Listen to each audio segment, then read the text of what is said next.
And start recording. All right. So I'm going to drop this lecture in the classroom as well, um, to go along with the videos that you got to watch throughout the week. But I wanted to show you just these objectives so we'll know exactly what all we're going to face. All right. And it's pretty daunting. Again, when I talk about lecturing for 2 or 3 hours, I'm going through each and every one of these kind of categories and explaining them. And so you can see how it's a lot to take, and you don't know what a sim does or why does a company needs to have a sim. Okay. But if we can put that into a video set and then you can go back and um, hear what I say, maybe do some research, look it up on YouTube, shoot me a text asking for some clarification, then I think we can absorb the information a lot better. All right. So now let's go to um, our first link here in the January topics. And this is the landing page for CompTIA, the CompTIA examination. This is what CompTIA is going to market it to you. And I really wanted to show you this. Uh, this is all marketing schemes. Now, I'm not going to say that you can't get this type of salary, but starting off, it's according what state you're in. If we're going for remote work, 84K is very plausible. In states like New York, California, Texas, uh, 84K in South Carolina, you might have to work a little bit. You might have to have some experience, but it is possible. Over 500,000 jobs, I think it's more. And I think it's going to grow as time goes on because we have to learn how to groom individuals into cybersecurity. Now we're seeing more colleges have security programs, certificates, more than ever. So, but that's still a 4 year wait before we get someone um, that has the knowledge to come in and actually do work. Now, the great thing about this class is that you're going to get a lot of experience in 6 months. Okay, and for I think it was Paul. I think who's starting with Benedict. Um, I'm sorry, Carlos. So I'm going to be hitting a lot of more topics that you're going to be kind of taking a slower chance to get to in class. I'm going to be hitting those topics rapidly, but I'll probably give you more real world experience in my lectures. So um, to go back to the 500,000 jobs available, I think it's going to be more demanding, and having Security Plus as a certification on your resume, I think will absolutely bring you up to the forefront as a favorable candidate. Also, being of you have these certain jobs that need to have diversification in their departments, and so having that work with you as well is also a great thing. But the main thing I really wanted to show you guys, and this also goes back to the type of class that we're having. This is all just kind of like repeating of what the PDF showed, but actually to take the exam is $350 per voucher. Okay, so this is not a cheap exam, and if you fail twice, if you didn't have a voucher, you would have to pay another $350. Ask me how I know, but the reason why I failed is I could give minimum effort and then expected success, right? I thought the test was going to, oh, it's not going to fail me. I paid money. They gladly took my money and told me to pay again. Okay. So, all in all, you need 750 to pass. Um, and if we learn the things that we need to learn, um, trust me, if you have a issue, if you don't understand something, please ask me for clarification, and I'll try to make it to where make it more digestible for you. Okay. Any questions?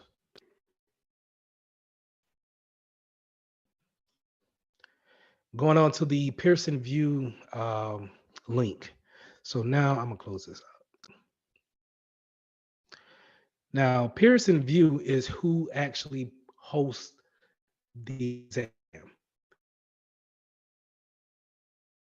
So we're not gonna go back to CompTIA a membership here with Pearson View in order to take the exam either in a test location or we could take it um, at our house with a proctor, right? And a proctor means someone's going to watch you take that test. Okay, so in this case, and Chris can talk more to this, is you're going to clear out your area. They're going to ask you to take your camera and pretty much pan your whole room, pan your desk to make sure that you don't have anything there. And then they're going to start the time for you to actually take the test. Um, I find it to be, I pass tests at the house and at testing centers. I don't like going to testing centers just because I don't like to be cold.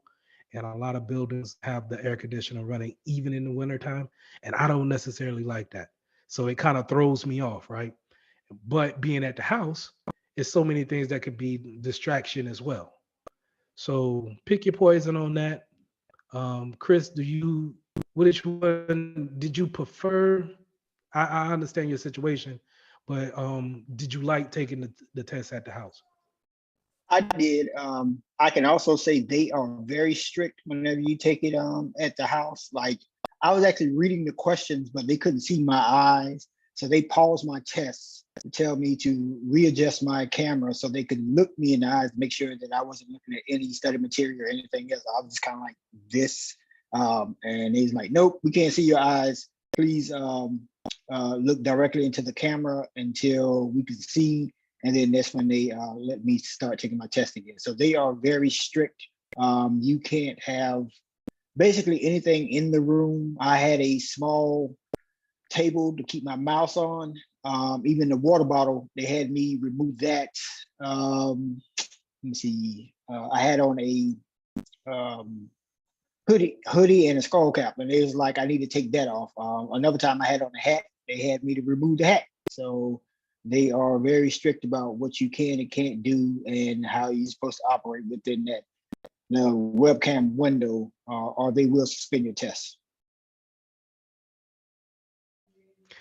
Yeah, and I think if you constantly kind of break those rules, they will suspend the test, no refund, and I think you have to you have to wait a period before you can actually take it again, right? So um, to add to that, I remember taking a test, and you know when you get on question 40 and it's another paragraph, and you got to read the scenario. I personally I like to kind of whisper it out. If I'm by myself, I'm whispering so I can hear it. And they told me I couldn't do that. I couldn't read it out loud, um, and I thought that that was messed up. But I ended up passing. But I just thought that that was kind of like you pick your poison on that. If you go to a testing site, I was able to read out loud, but you don't want to be reading out loud, and other people are taking the test too. So I was kind of whispering, like, but they don't want that as a proctor. So just keep those things in mind. Go back to what we're talking about here with the CompTIA, Pearson View. When we are going to sign up to take the actual test, we want to make sure that we find a testing. If we're going to go to a testing center, what's the zip code for Columbia? Is it 29202? Is that one? I think. Um, Mine is 29229. Yeah, Either 29203. 29203, 292223. Yeah. Okay. Mhm. Let's see.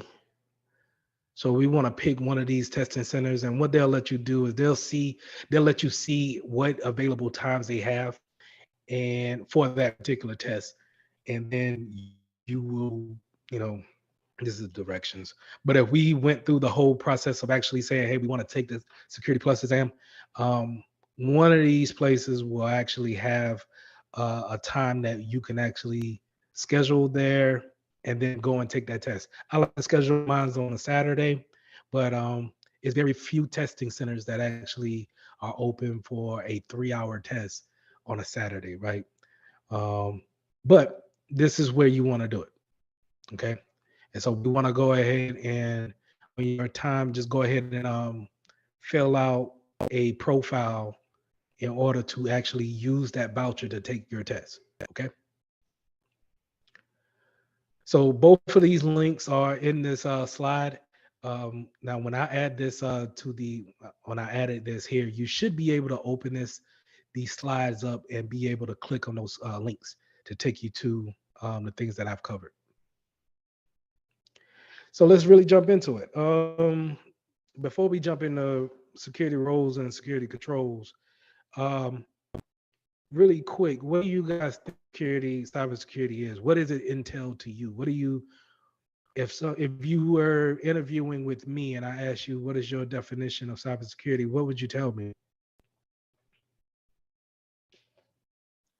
A protection from hackers. Okay. What are we protecting? protection. I'm sorry. Uh, I'm sorry. Go ahead, Chris. we were Oh, I'm sorry. protecting your network and our network from and all kind of hacks, worms, just any kind of cybersecurity breach. Okay. Anyone else? I would say protecting your systems from threats.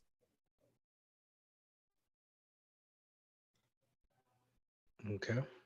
Protecting by private information, possibly doing gating back to it. Okay.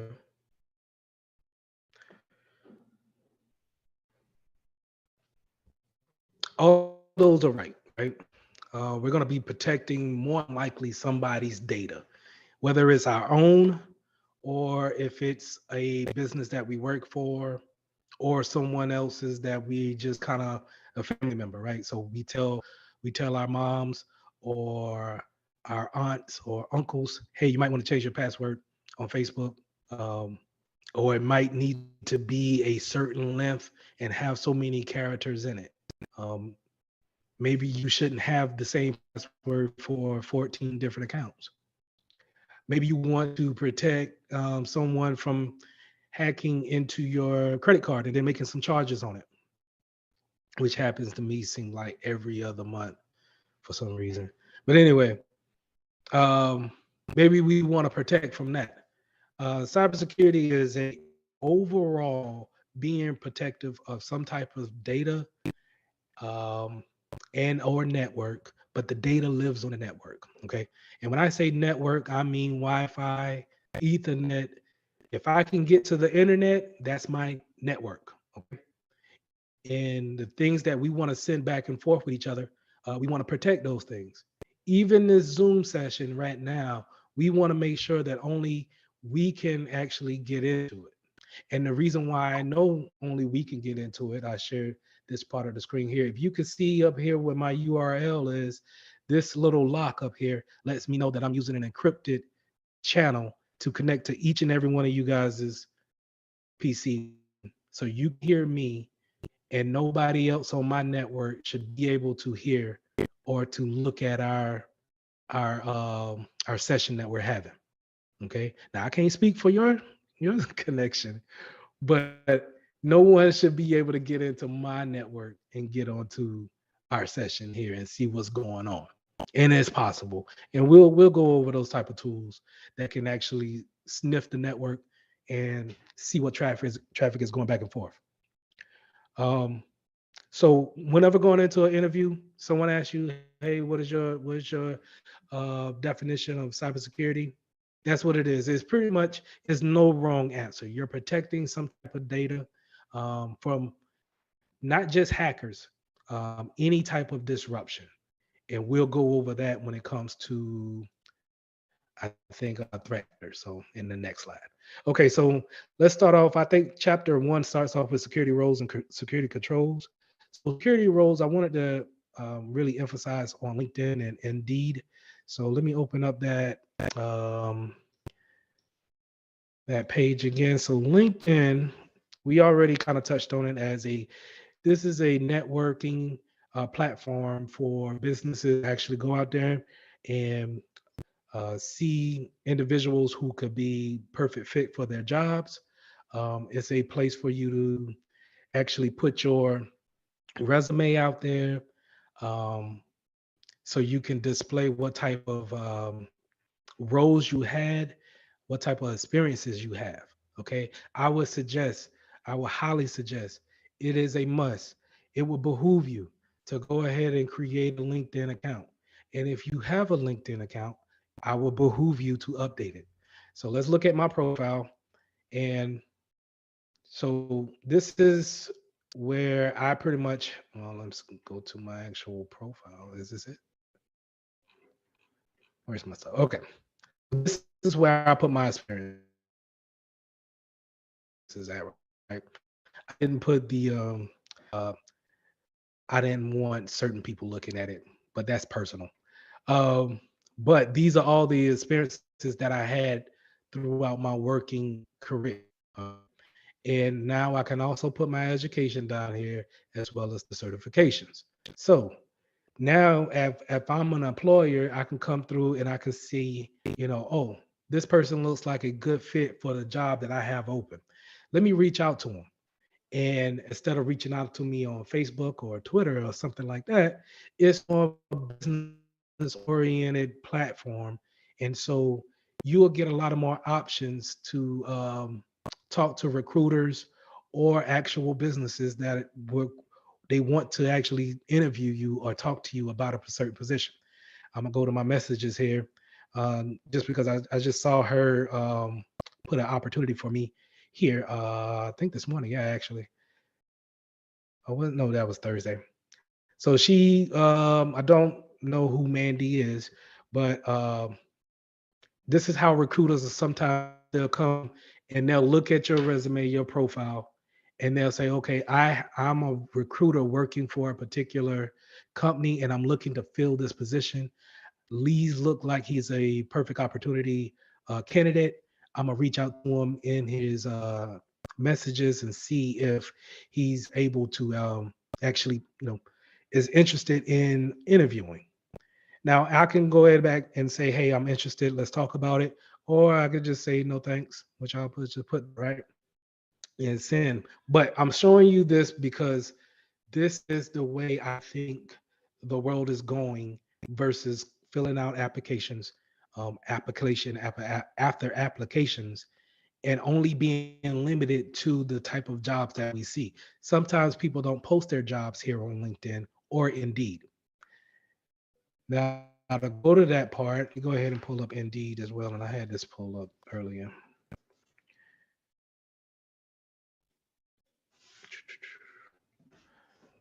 Security this time. So to go back to what we were initially talking about, security roles. I pull up these two different sites just because this is where you're going to normally see security analyst, security engineer, a CISO. These type of jobs are what employers are actually looking for.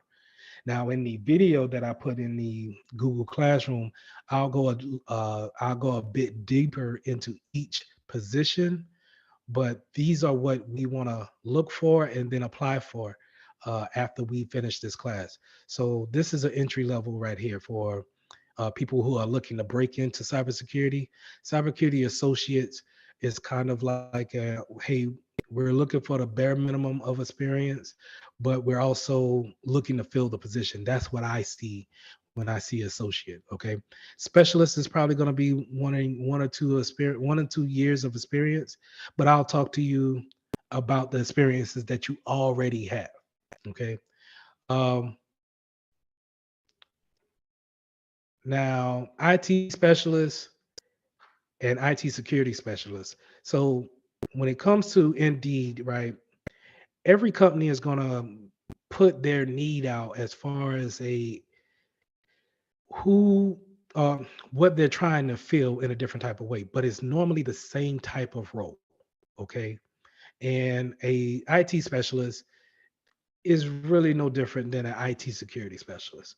And especially if you put in cybersecurity for the search engine, this is what it's going to come back with. And more than likely, it's going to describe what they want in a security personnel. Okay.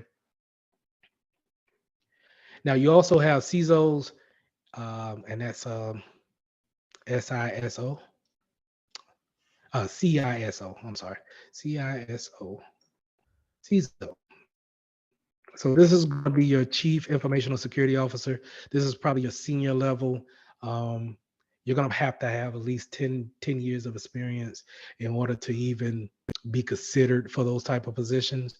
And they're not always available. All right. So normally when people get CISO um, positions, they're not really giving them up no time soon. Um, but security architects, these are people who are taking the whole business as a whole and understanding what tools, policies, and other controls that they need to put in place for the company to operate in a secure manner. Also, kind of a senior position as well. But all of these positions are um, available, and I'm not trying to deter you saying that you need experience for it, but once you get your foot in the door, these are the type of opportunities that are waiting for more experienced people down the road. So I jumped back over here to LinkedIn, and LinkedIn has, I think, is a better platform to actually look for jobs than Indeed. Uh, because I believe, I don't know, I just feel like the recruitment department for each company is just more aware about um, what they're putting on LinkedIn and knowing that they're going to get good quality people for these jobs. Okay, so like I said, an analyst is going to be probably uh, these are entry level jobs. These are people who we have a little bit of experience under our belt, but they're still coming into a job looking for guidance and leadership, right? So they're not coming into a leadership role or a senior role. Um, and it ranges from company to company on the pay and then the actual qualifications. Okay. So let's say like I clicked on this company because the pay is it looks really good, right? Now private companies may be able to offer that, but they may not be in business for too long. Okay, because they're probably a startup. They're trying to find footing, but they are willing to pay top dollar to bring applicants in and then get them hired on. But you still have to worry about if the business can actually um, survive 10 years. So just keep that in mind when you're looking at salaries and things like that. But um, sorry. Security engineers, that's what I do right now, and that's more hands-off. Analysts, I was doing more help desk tickets and kind of working with the client a lot more. But with engineer part, I'm looking at more of the back end of how applications work. How does the actual how does bringing in our security tools match with what the business is doing? My job is not to actually stop the business from doing what they're doing. I want them to do what they do more securely. Okay. So I don't mind you going to surfing the web during your time at work, but I want to make sure that you're doing that in a safe manner. So now engineers are probably, it's more of a mid-level role. Um, but you're looking more at the inner workings and how does it actually work with the things that we already have in place. So now let's jump back to our slides. Do I have any questions on LinkedIn or Indeed or any kind of roles? So whenever you guys are looking at, I'm sorry. Hi, Lee. This is Tawanya. I just had a quick question. Just kind of wondering if some of the management roles where it says like leadership and things like that, if they're specifically looking for cybersecurity experience in those roles, or if other leadership and management roles kind of transfer. Excuse me. My opinion now. No, they are looking for leadership roles. Period. Can you lead a team? Can you go to senior management, understand what they're trying to do, prove, and then can you communicate that to your team and then point them in the right directions? A lot of times when I'm working, I work when I was working at my other job at first. Um, I had leadership that they technically could not do what I did, right? I could run laps around them, clicking buttons and doggone turning on this, that, and the third, but I couldn't talk to management the way management wanted to be talked to. And that's where the other type of leadership kind of comes in. Can you talk to management and make them understand the tech talk that I'm talking about, right? So if I'm coming in there and I'm talking to say, hey, we need to use this protocol, this encryption, we need to send out the IP packets, and we need to route this number, y'all gonna be looking at me. If y'all was the board, you'll look at me like, show me what you want, and then we'll give you the budget for it. So they don't Leadership. understand. I'm sorry, say it again. So you was basically giving them, you was giving them information that you needed, but they didn't understand the terminology. Is that what you're saying? Right. Okay. So a lot of times when you get into this field, we'll talk jargon. We'll use a little bit of a language that if you haven't been around it, you have no idea what I'm talking about. So if I say, hey, what's the IP address of the DC controller in building 2? And I need the subnet addresses for the marketing department as well as the HR department. And if I say that to someone who is strictly in the office and is making decisions on how the business ran, they have no idea what I'm talking about. And they will defer to someone who can make that more digestible. What is Mitchell talking about? Can you break that down for me? I'm just trying to figure out, is it safe to use a password manager? So that's the type of leadership I think that employers are looking for. So if you have that type of leadership, definitely put it down. And let me be clear on this. Any job that you see up here, if you feel like you can do it, if you read the description, if you feel like you can do it, regardless of what your resume says, put it in. Put your application in. And I'm basically saying you never know what a business is looking for and what they're willing to train on the job. Okay. But a lot of us will read the description and we'll say, there's no way I can do this job. And so I'm not even going to try. At least let them tell you no. Okay.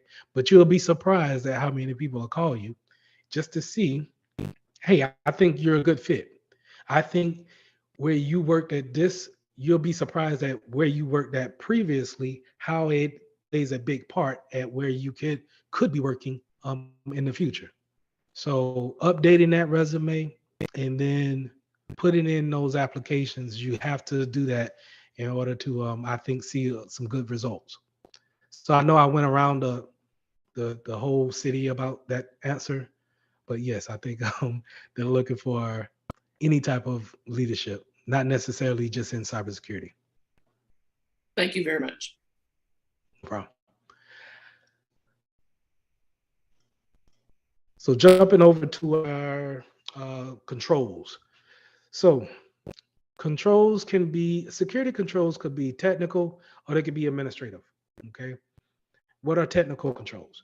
Technical controls are our antivirus. So Windows Defender. So hopefully this pops up.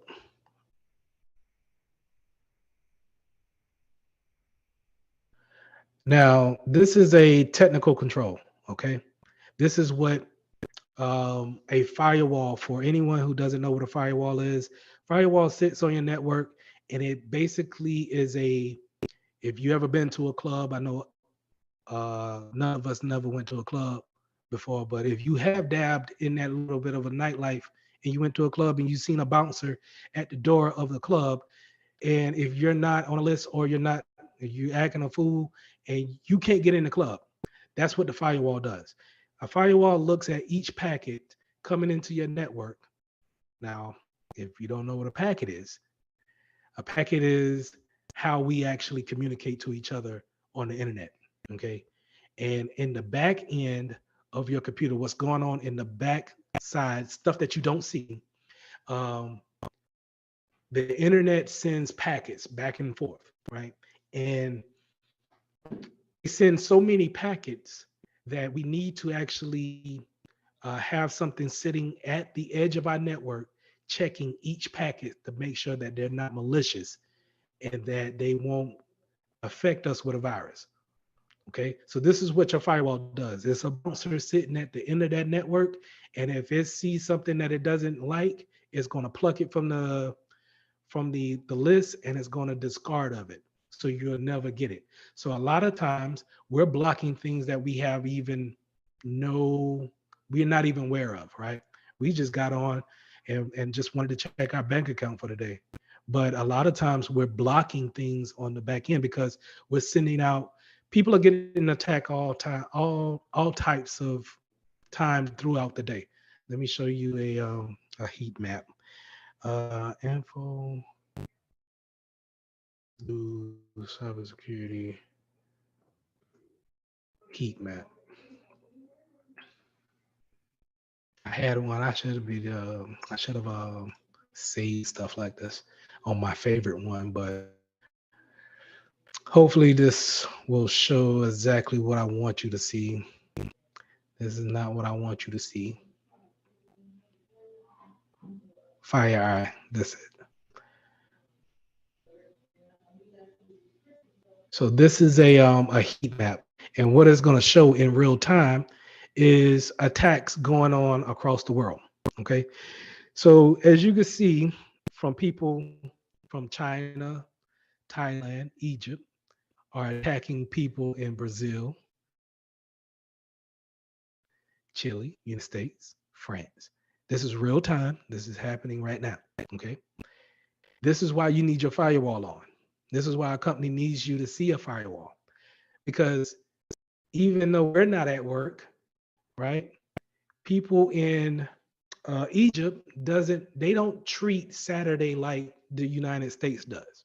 Okay, they don't treat, and we just had this at my job. So at Sunoco, it's a worldwide distribution plant. I don't know if anybody is familiar with Sunoco. It's in Hartsville, South Carolina, but it's a worldwide packing metal company, right? Well, we have a lot of people in Germany, India, China, Russia, Japan, and we get on these Zoom calls and we talk to each other. And we just had the holidays, right? We just celebrated Thanksgiving and Christmas. Well, a lot of them kind of looked at us like, well, it's not no thing to us. We're not taking time off. We don't celebrate Thanksgiving. We don't celebrate Christmas. We're coming to work on those days that y'all going to take off those 2 weeks, right? So I'm looking at it from a security standpoint. Wouldn't that be the perfect time to send out an attack when people are going to be home for the holidays and trying not to think about any type of attack? All right.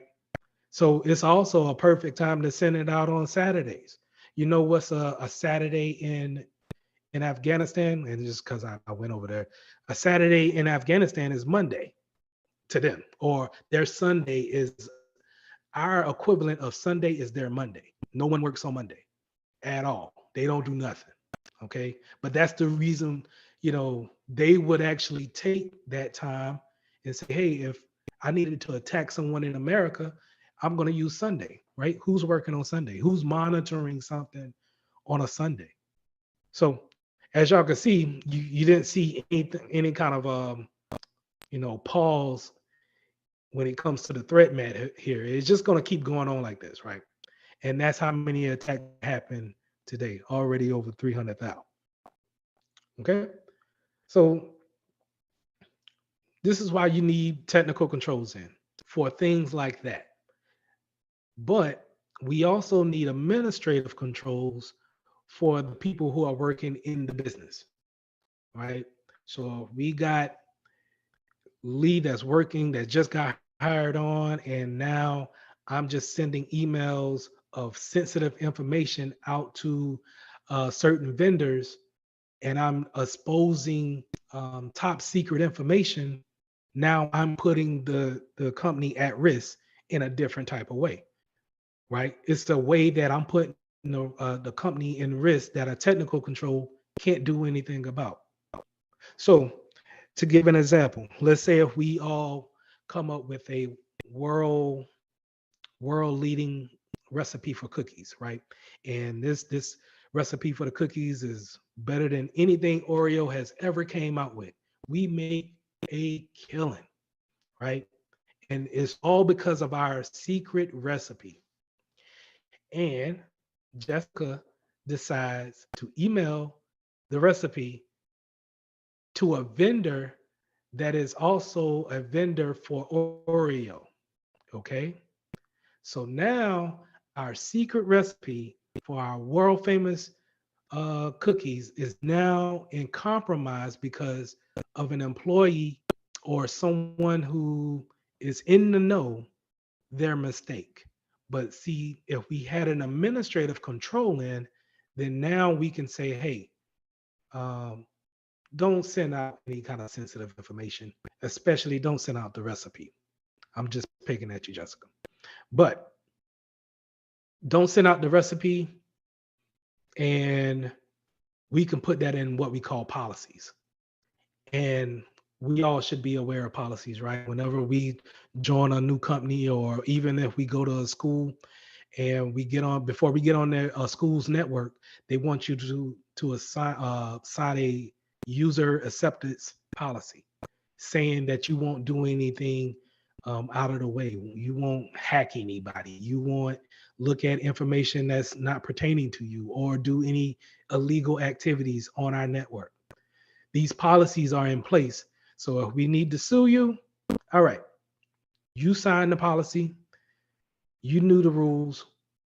Let's go ahead and you decide to break them. This is the consequences. So again, we got technical controls. And it's just not firewalls. We have antiviruses, we got routers, we got switches, we have SIMs, we have any type of tools, web browser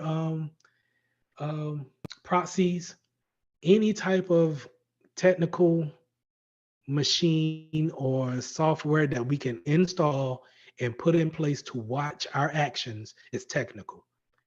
But the things that we can't protect is administrative. Okay. Any questions?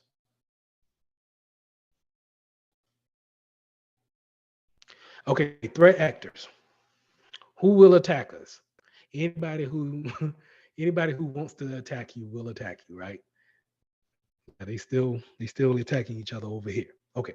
So hackers could be anybody. They could be any kind of setup. They can set machines up to do this on a constant basis. Bots, as what we like to call them. I don't know if you ever heard of a botnet or turning a machine into a bot. A lot of times we hear about bots being, if you're on social media, right? And you could tell a bot is someone who you've never seen before. All of a sudden they show up in your um, instant message or private messages, right? Saying, hey, whatever they're selling or want you to and be enticed by, that's what they're trying to get you to actually click on. And then in the back end, you may become a bot. And what I mean you, I mean your computer. So a lot of times we use bots to mine Bitcoin. Okay. And when I'm say mining Bitcoin, like going into a mine, hitting it with a pick, right? Mining Bitcoin. And in order to do that, you need computers that are able to solve computer basically problems at a high rate, right? So basically, in order to do that, it's better to have a multitude of PCs to do this instead of one or two PCs. Okay.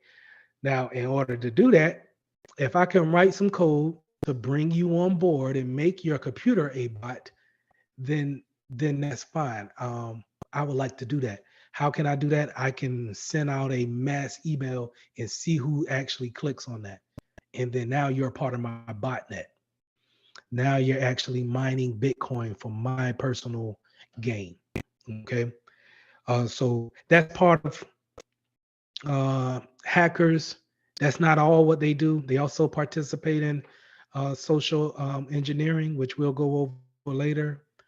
Uh, but they also, nine times out of 10, what we think a hacker is just someone sitting in the basement with the hoodie on and they're just typing away and they breaking into any and everything.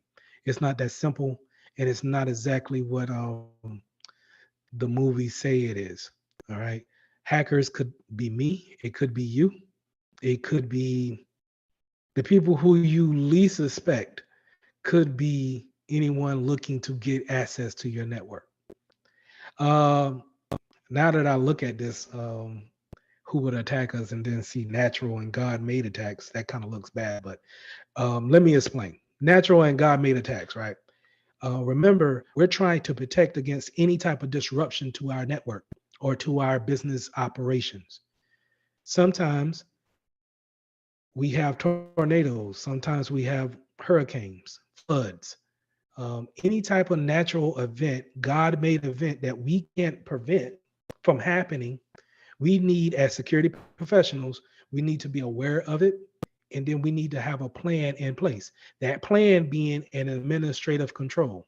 Y'all see how I tie that in? That administrative control will say, hey, Columbia gets flooded every 7 years, right? So if they get flooded every 7 years, maybe we should have a backup center, a data center in Atlanta. And so if we get flooded out in year 7, then we can push the network over to Atlanta and we can continue to work seamlessly and not be affected. Can anybody tell me what natural disaster? Yeah, I can. I guess it's natural. What natural disaster that just happened to us in the last 5 years that totally control or changed the way we do life? COVID. COVID. COVID changed everything.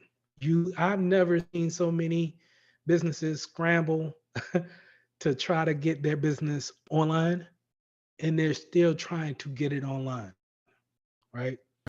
Um, but these are and it's funny because at Ag First, one of my last month of working in the office, we were actually going over a scenario where we had a worldwide sickness that kind of wiped everybody out. And what we did in the training was we said, hey, this person, God forbid, passed. Who takes up this responsibility? Who's going to be able to monitor here, right? And we went through the whole scenario. And it seems like 3 months after that scenario of training, we had COVID break out and we had to implement those things. And we just went into, hey, everybody work from remote and we'll just try to implement working aspirations on a daily basis from there. Okay, so that's natural. That's things that's gonna interrupt our day-to-day basis, our day-to-day work schedule. And we need, as security professionals, we need to have a plan for it, and we need to take it up to our leadership and let them understand, hey, this could happen. You might want to budget out for this type of um, you might want to budget out so we are prepared just in case it does happen. Okay, moving on to insider threats Mr. Mitchell, and may I ask a mistakes. question real quick? Yes, ma'am. You mentioned, you gave an example, and it might have been just an example. You mentioned how they have backup servers and stuff, like, for example, from Columbia to Atlanta or in Georgia. Does distance matter? Like, let's say, could someone put one, in a more further out state? Good question. Does All right, so let's say you as the security professional will be the answer on that. If I'm a CEO, I'm going to say, you tell me, right? And then you will say, okay, well, if I said Atlanta, but we all get hit by hurricanes yearly, right? So if we get hit with Katrina category 5, then that might wipe out the backup center too. So you correct? bring up a good point. So this is where the cloud comes into play, and we'll go over later, with the cloud and how it really changed everything, right? But the cloud allows us to be anywhere in the world and access our data anywhere in the world. So we can use a service like AWS. AWS is I think, the biggest cloud computing business out there. Then you have, oh Jesus, what's the other one? Microsoft OneDrive, and you have oh Google. Oh yeah, Google Cloud. Sorry, Google Cloud, AWS, and Microsoft. They probably going to be your big dogs when it comes to cloud computing. They're going to house all your data. Now, I say that to say this. AWS may have data centers in Virginia, somewhere in the Midwest. So let's say St. Louis, Chicago, out there in the far west, Idaho, Seattle. They have data centers in uh, England, France, all over the world. Okay, so we can put our data center wherever we want to put it at. Here's the problem. Not here's the problem, but um, I, you would normally say, okay, well, let's just jump over to um, the data center that's in England. Well, England has a different policy setup and laws versus the United States. And so putting our data over there, you're under different type of jurisdiction. Okay, some countries don't let you encrypt your information, like places like China and North Korea and Russia. They don't like encryption. They don't like for their people to be able to hide information from the government. So you, as an American, we can't put data center in Russia because they're going to want it all unencrypted, and then what's the point of that, right? So we have to be aware of those type of things. And I think in the first couple of chapters, they will ask you to be aware of those type of policies that's in Europe and other countries. But good question. Did I answer your question? Yeah. It will Okay. depend on our cloud system and all that. Yeah. So it would be, you pick your poison, right? You could put it in Nebraska, but Nebraska get hits with a lot of tornadoes a lot of times. So maybe not Nebraska. Maybe you want 2 data centers. Maybe you want to do Nebraska and maybe upstate New York, right? Because if we want to protect against hurricanes, I know a hurricane is not getting out there to Nebraska, but more than likely it can't get up to upstate New York either. So maybe I'm safe that way. But it's also, do we have the budget for it? All this is going to take money to do, and running these cloud solutions is not cheap at all. So it's all about what you're willing to take management, see exactly what they're going to out for you, and then you can make those changes then, because maybe management might say, hey, I don't have money for that. Let's come up with a different way of coming up with some backups, and then Okay, now you have directions to do something else. okay, okay. But good question. um any other questions? Insider threats and mistakes, and I want to lump these into the two together. Insider threats are probably going to be your people who are um, they're looking to be malicious against the company. Never know the motivation behind it. You never know. It may be they're asking for a raise, they didn't get it, so you know what? I'm gonna just post all the secret information. I'm taking the secret recipe and I'm putting it on Facebook. I don't care. I'm putting it out there. If I can't get the raise, then nobody ain't getting the raise. Insider threat. You have to put in both technical controls for that, put in administrative controls for that. All right. So we are the thing that makes an insider threat so dangerous is that they already have access to your network. We thought that they were trustworthy people, but you know, you never know what would turn an employee against the company. And now, since they are turned against the company and they want to become malicious against the company and put in, let's say, a logic bomb, and you will learn what a logic bomb is, um, you have to have your technical control in place for those type of attacks. On the other hand, mistakes are just mistakes, right? If they don't really understand um, the importance of phishing emails and they click on a link in a phish email, it could be an honest mistake. It could be that drowsy, it's been a long day. I see an email that comes in about gift certificate cards. I know my company gives out gift certificate cards. I click on it. Oh snap! It's a fish attack, right? You have to you weigh that out. Again, you want to put in your administrative controls to ward against those type of mistakes. Have them do training and put in your technical controls on their PC so we can actually confine those those PCs whenever they are attacked. Okay, moving on to how do we gain threat intel?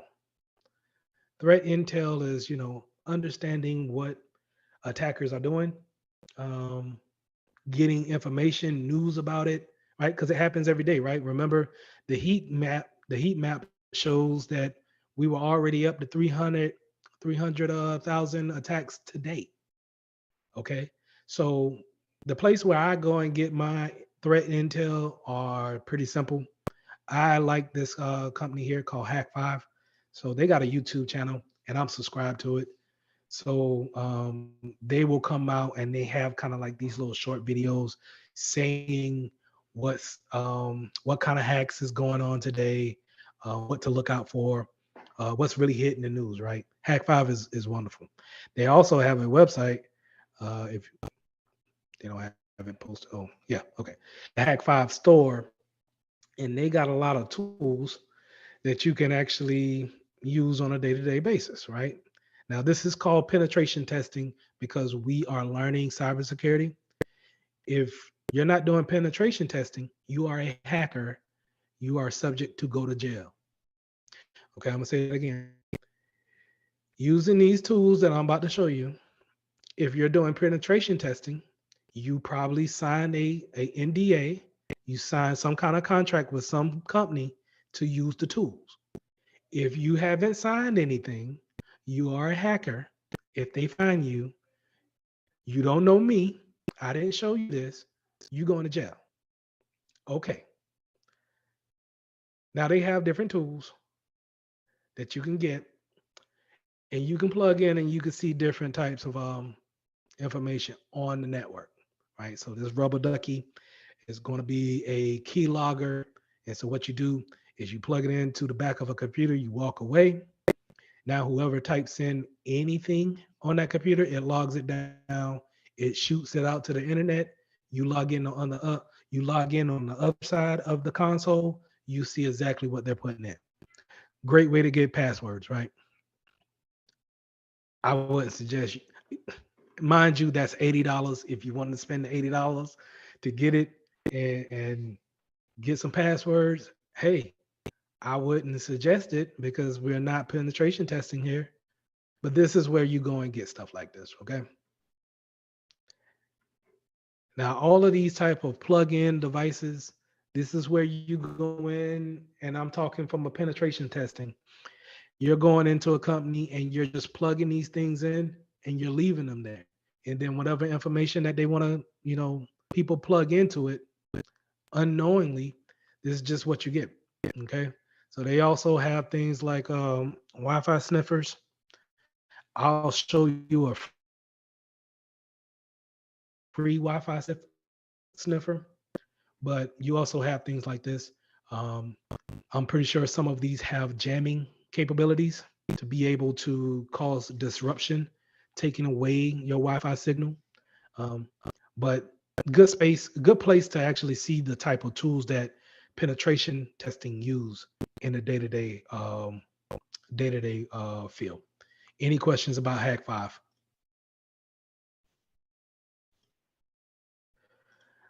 I also go to another website when it comes to Intel called Bleeping Computer.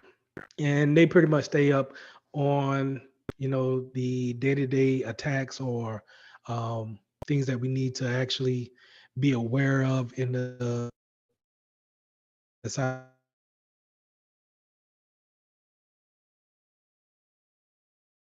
cybersecurity space. I'm just a normal black, nothing special here. I'm not going to spend too much time on that because my favorite one is Twitter. All right. Twitter is social media is the number one place to get the absolute quickest update of anything going on. Right. We had an attack called Log4j that happened, I think, last Christmas. And I found out about it on Twitter before even before Hack 5 and Bleeping Computer was able to actually write up a report about it. People were already tweeting about it and they already kind of had a remediation for it. I'm not saying that you should get a Twitter account, but it's a good way of being up to date, closest to, I would say up to the minute type of updates. Is probably going to be following some of your favorite people in the security field on Twitter. Any questions? So you're saying that a lot of information is put on Twitter regarding hacks, breaches, Mm-hmm. and that kind of information, but following certain people or just like in trending information?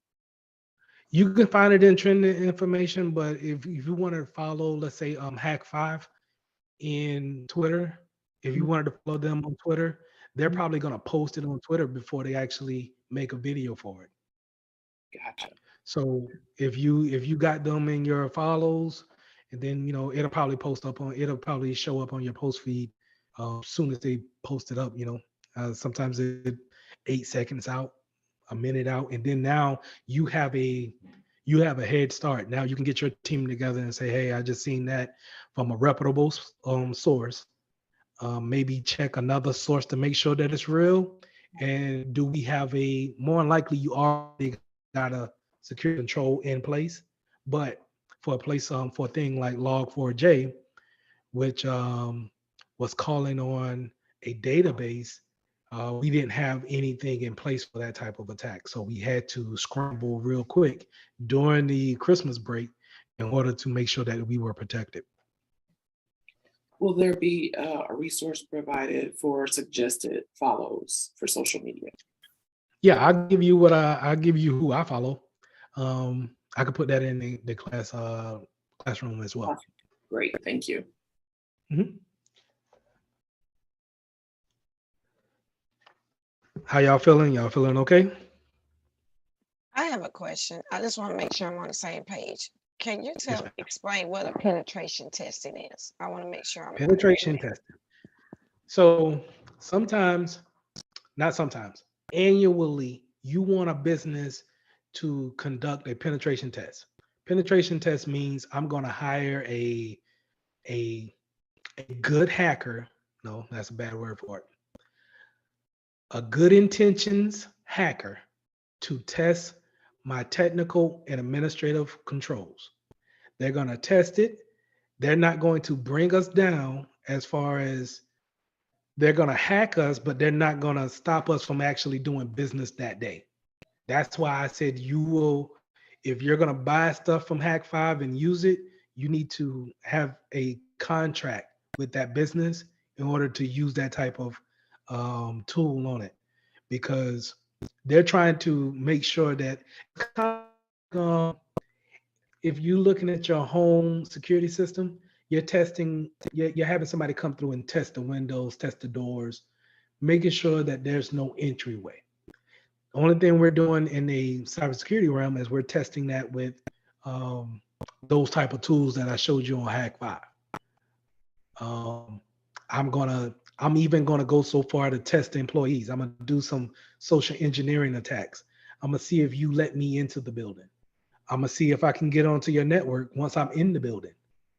Once I'm on the network, can I hack into your account, your particular account? And then if I'm able to do these things, I'm kind of checking it off in a on a survey sheet. And then once I'm done, I give it to the security manager and say, hey, you need to address these issues that I found. Now, once I fix those issues, next year they'll come back, they'll try those same things that they told us to fix. We should have fixed them or put some type of control in. And then they'll try some new things and they'll say, hey, this is what's hot in the streets right now. You need to have a control in for that.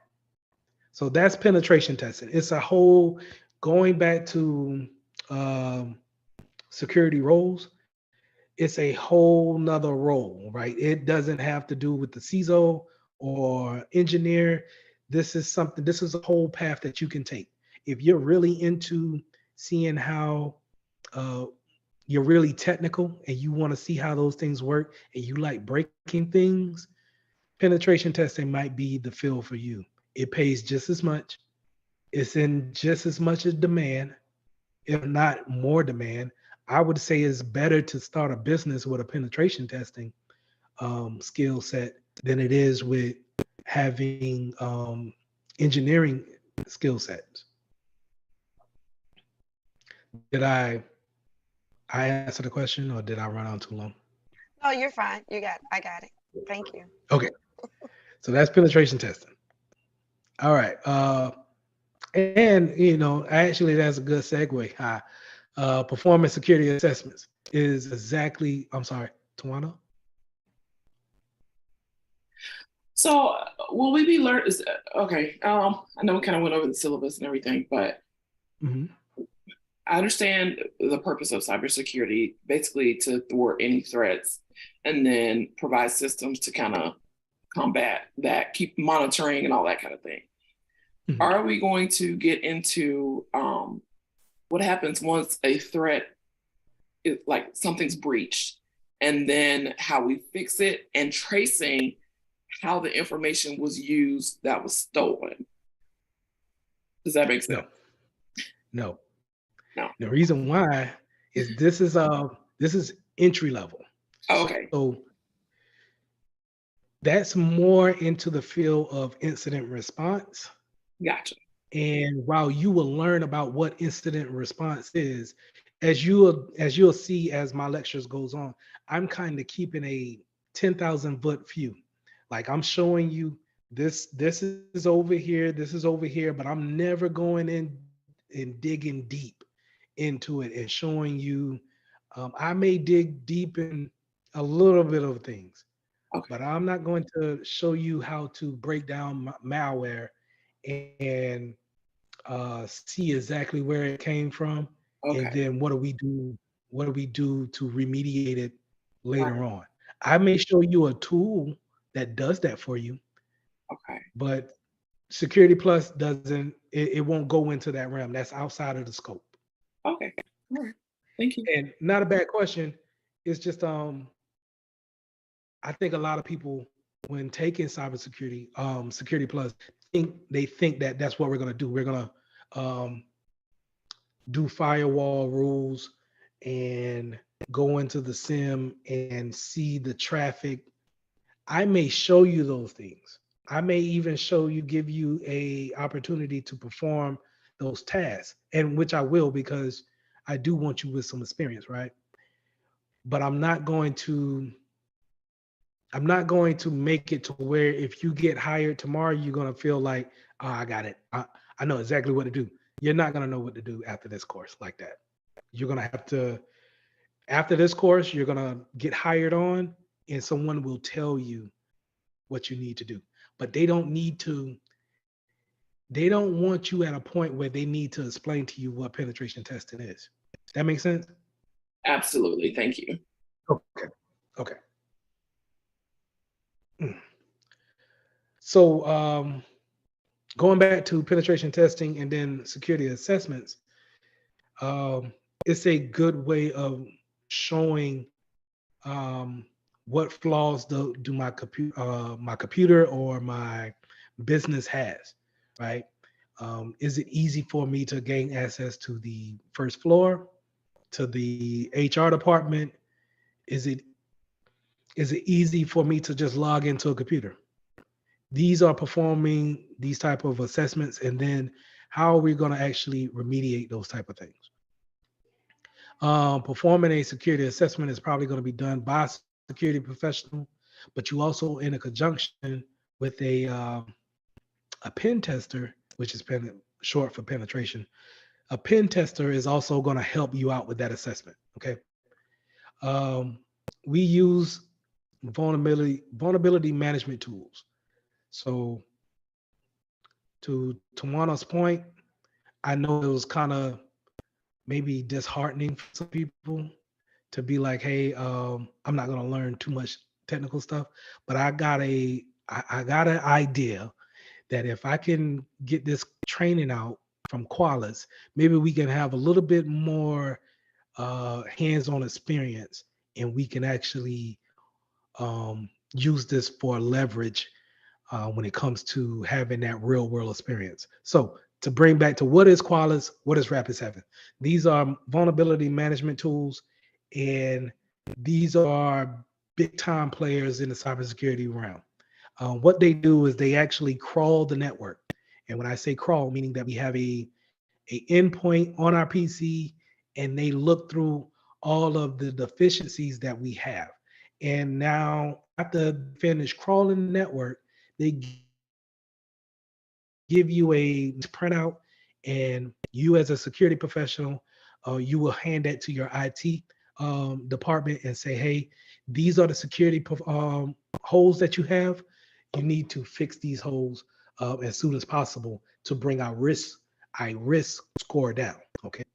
So quick question to the group. Who in here understands the importance of updating their PC and their phones? Okay. So this is more than likely these vulnerability management tools is going to tell people to actually run patches. Patches is running the updates, right? And these updates are actually just security updates, and they actually protect us from attacks, right? So let me show you something. I'm gonna go to start menu. If you got a Windows computer, please do this as well as if you're not familiar with running updates. You're gonna type in updates, and then it may come up with uninstall updates or Windows update settings. So what we want to do is go into the settings, and then we want to check for updates. What I'm going to show you is the update history. And all of these different types of patches, I'm going to refer to these as patches, right? But all of these patches needed to go in because these are potential vulnerabilities. Okay. Now, some of them are updating my antivirus, but things such as an update preview for the framework 3.5 is probably going to be a security patch for the previous version that was a vulnerability vector or a way into your computer that you didn't know anything about. Okay. So the importance of running your updates is to have your computer be more secure. So if you know of a computer in your house that hasn't had an update in a long time, it's vulnerable to be hacked. Okay. And hackers, regardless of their skill level, they look for different types of computers that don't have the patches involved, and they can have maybe they can practice on that before they go for a bigger fish down the line. Same thing goes for your phones. If you see the update on your phone and you don't apply the update, then it stands a chance that you may be compromised later on, right? Because your computer, your phone is just a computer. It's just in a handheld format. All right. I know some Galaxies out there, Samsung Galaxies that you can plug up to a monitor and it shows the actual interface like a computer. And so there's no need to have an actual laptop in that case, if that's the case. So if the same code that I can run on your computer to hack your computer and see the information there, I can do the same thing on your phone and get more. I think more personal information is probably on our phones than it is on our PCs. So make sure you run your updates. Okay. And that was a great segue. I covered that as well. I'm coming down to the home stretch. Y'all bear with me now. All right. Social engineering and malware attacks. Let's go with the malware attacks first. So in this, your first couple of chapters, you're going to learn what these different types of attacks are. You're probably going to have to know the description of these, right? So we talked about botnets, right? Adware, we're talking about things that's popping up that's selling you something. It's not actually causing you any kind of harm. It's kind of an annoyance, right? They just, hey, there's a sale going on at Belk's and you don't have no browser open. It's just popped up. That's probably an adware on your PC, and you might want to uninstall it. Spyware steals your data. Sitting in the background, you really don't know it's there. So let me jump into that real quick. I'm gonna pull up my task manager. If you guys don't know how to pull up a task manager, what I just did was I went down to my toolbar, I right click, and then I hit task manager. That's going to bring up a task manager. This is going to show you everything that's running in the background on your PC. Okay. Anything and everything that's running in the background on a PC. This is what I like to show. Katana, right? I hate Katana. Katana is kind of like Siri or Watson. They listen for you to say their name and then they come up and say, hey, what do you want me to look up? But if that's the case, then it's always in a listening mode. Okay. So if you're compromised, then why not compromise that application to listen to your conversation? Okay. If we don't have our updates ran, then that might leave those applications like that open to vulnerabilities. And now I can take advantage of that and listen to your conversations without you knowing about it. Okay. So I hate stuff like that. That's why you see that pause. I try to disable Cortana as much as possible on all my PCs. But Windows wants you to have Cortana, man. And it's kind of almost a violation of privacy, but you brought the product. So I guess that's how they're looking at it. But anyway, these are all the applications that are running on the background. So if we're talking about spyware, more likely your spyware applications are probably going to be running here too. Okay. And you can see how many things I have running in the background. Spyware will probably be somewhere around here, somewhere where I'm not going to take the time to go and look for it. Okay. But that's an easy way for hackers to get onto your PC and just kind of chill out and wait until you type something that they want to see, um, say something that they want to hear, things of that nature.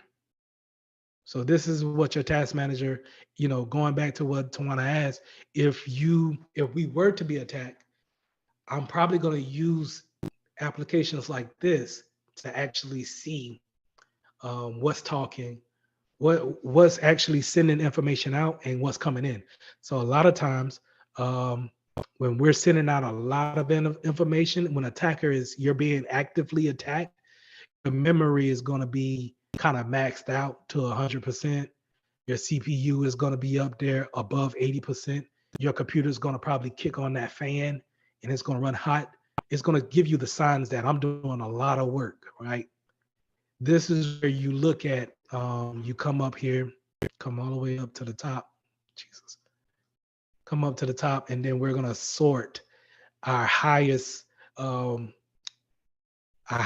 used application up to the top. So I turn that little carrot upside down in order to show me who's using the most memory. And for me, it's Google Chrome because I have my Zoom session going, and that takes up a lot of memory, right? But I can also drill down into see how many sessions of Google Chrome I have open. Now I want you to ask yourself something. Y'all ain't seen that many Google.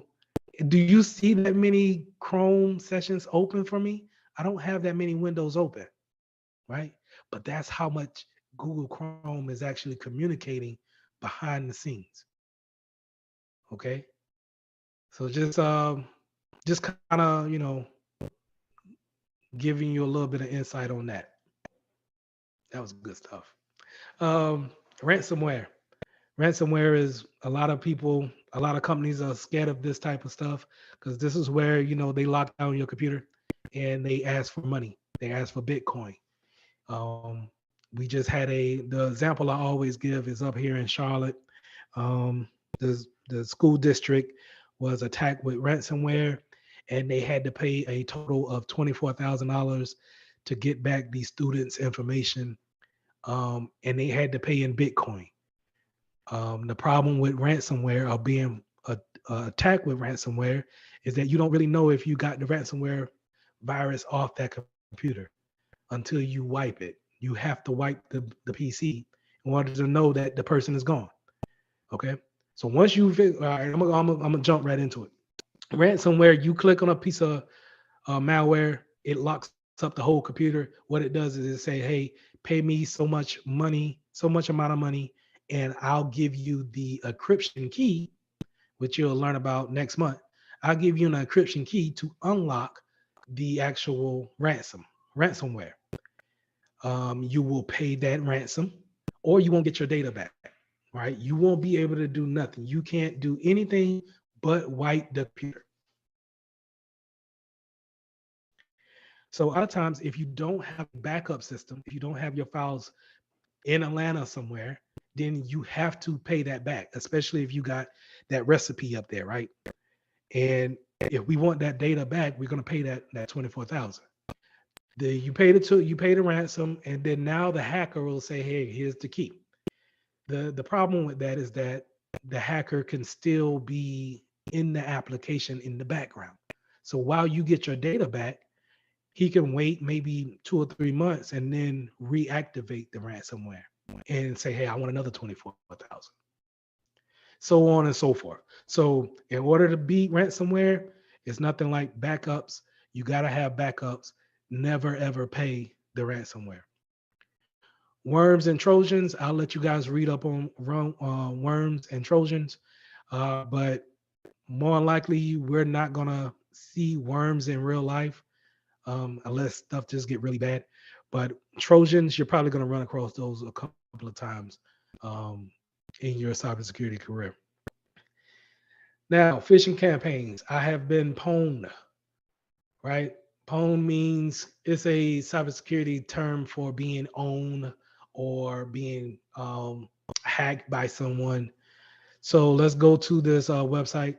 And what it does is that it looks at so many companies that have already say um, our company Yahoo have been um, compromised, and so many emails were leaked out to the dark web, right?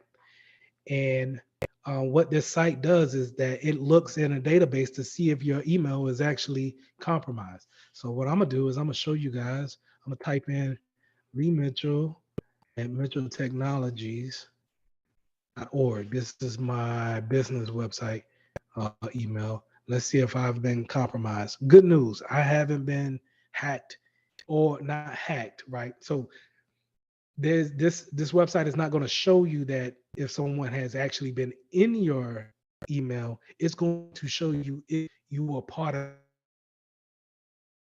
of a breach. If someone got your email and maybe they're sending you unsolicited emails, right? So let's go with Lee Mitchell 15 at Yahoo. Now I had this email since 2002. I know it's compromised. There's no way that is not compromised. Oh no, my email has been part of some type of breach, if not multiple breaches when it comes to Yahoo. Okay. So that just goes to show you, you know, the type of information that we put in our emails, but also it shows you that once you're putting that information in someone else's database, such as Yahoo, they may be subject to be breached. And now your data is at risk of being looked at by someone else. Okay. So if y'all get a chance, just go in there and see if your email has been compromised. More than likely, I would say nah. I hope not, but you never know. This is where I work at now. Good news. I'm good. I'm good on Sunoco, which would be a problem if it was part of a breach. Because more than likely, once a company is part of a breach, they have to come out with a legal document, not a legal document, but some kind of formal statement saying that we have been breached. This type of information was leaked out. And if you have an account, you might want to change that password. Okay. Now, this goes into phishing when it comes to social engineering, because that's what the social engineers want to do. They want to actually get you to click on a button or some type of link in order to affect your system or that platform that you're using. So I wanted to show you, and this is my last two slides. I wanted to show you some phishing emails that I got, so you guys could you'll know what to look for when it comes to phishing emails. So this was in my Yahoo account, right? That terrible Yahoo account that I got. And I got both of these examples from my spam account. If you ever want to see a phishing campaign directed for you, go take a look at your spam account. More than likely, somebody's trying to social engineer you with the fish there.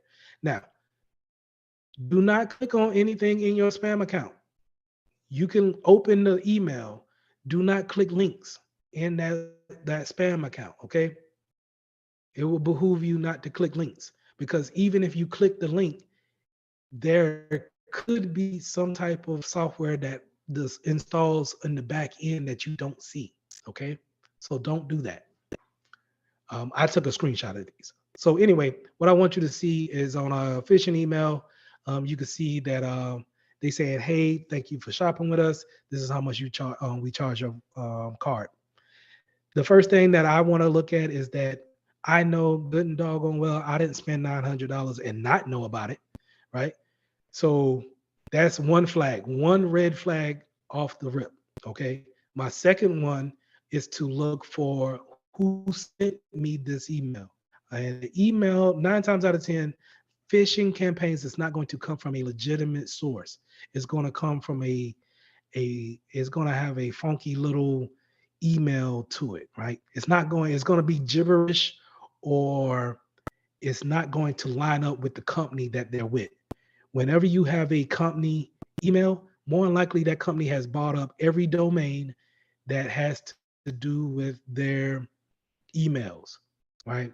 So if it came from the HR department and say HR at yahoo.com or sales at Macy's.com, it won't have this type of verbiage here. Okay. So that's another red flag.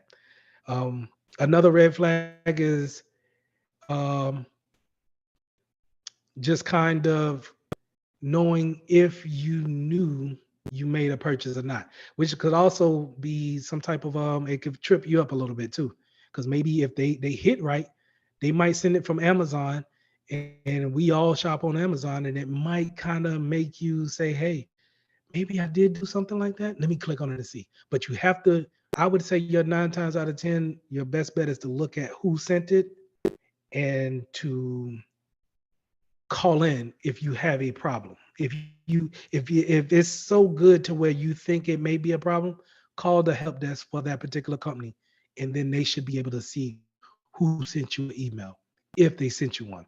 Another thing is to see uh, grammar errors. So if you see here where it says your order is on, comma, and is no longer to be changed, that space between on and comma and then another space after that kind of is a dead giveaway too. A lot of, and that's, this kind of goes into stereotyping a little bit, but a lot of people, a lot of phishing campaigns come from overseas, and their English is a second nature. I'm second nature, a second language. So it's not as buttoned down and clean as it should be. So you want to look for those type of uh, points as well. That's the first phishing email. This is the second one. Well, one more thing. They always want you to click on something, right? They're always going to put a link there for you to actually see. If you need a return or a shipment management or other orders, please visit it here. This is where the malware is going to probably sit at, right? If we click on this, or if our employee clicks on this is where we need to actually stay away from. So this is when I say, hey, don't click on anything, this is what I mean. Last slide. All right, so this is the last email here. This is trying to get me to look at my Netflix account. The problem is that I don't have a Netflix account. They got I would normally use my Mitchell 15 as a logon, but I don't have a Netflix account. I actually use this someone else Netflix account. So I know this is it's a phishing campaign. But also I look up here, you see the person that it came from is not right. Um, you can get it now. The only problem with this phishing email is that they forgot to put the link in here. So whenever I hovered over it, I didn't get my little pointer in order to collect it, click it and select it. So they're kind of trying this out. They sent me several emails like this, and you just gotta be mindful of phishing campaigns because they can be very good. If I get a chance to see a nice one, I will take a clip of it and make sure I put it in the Google Classroom for you guys to see. Okay, that's all I have for today. Is there any questions? I have a question. Yes, So sir. everything just about what you said, you just got finished explaining in your spam folder about email is mostly where the phishing is going to occur, or can it occur in some of the other parts of our email? It can come in, well, trust me, it will get to your inbox. One eventually will get to your inbox, and you're going to see good ones. I was just saying, if you wanted to see one pretty much today addressed to you, look in your spam box. You probably will see one now, right? But every now and again, it'll be so good to where it gets past that filter, because your spam box is a filter, right? It's kind of like that firewall that's looking at all the email that's coming in, and it's saying, Willie doesn't need to see this. I'm gonna put it in spam. or no, this is legitimate. I'm gonna put it in his inbox. Some of these phishing campaigns can be down to the T, and it'll fool you, and it'll make it into your inbox. So it got past the filter. Now they're hoping that they have chosen the right service that you use, and they get you to click on that link. And the really the party starts after that is if they're gonna send you to a website, or are they gonna try to sell you something? Are they gonna try to install something in the back end?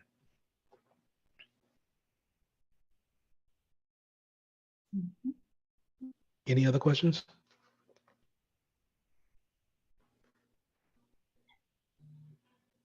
Okay. Dr. McBride? Okay.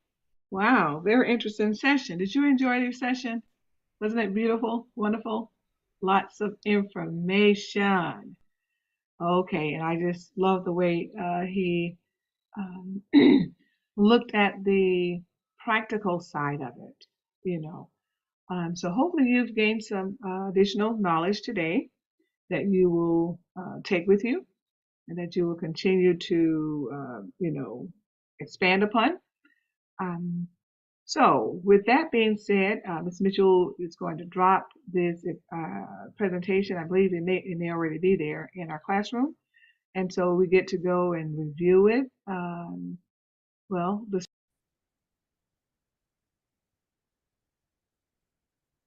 Okay. Share your screen whenever you can. And I'm gonna step away for a minute. I'll be right back. But go ahead and share your screen. Yes, sir.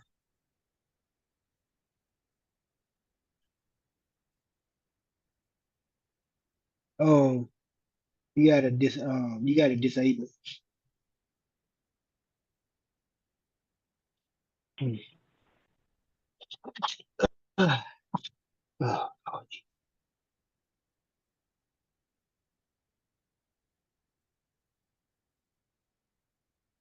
I gotta enable it.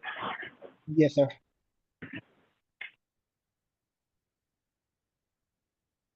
Go ahead, try it now. Okay. All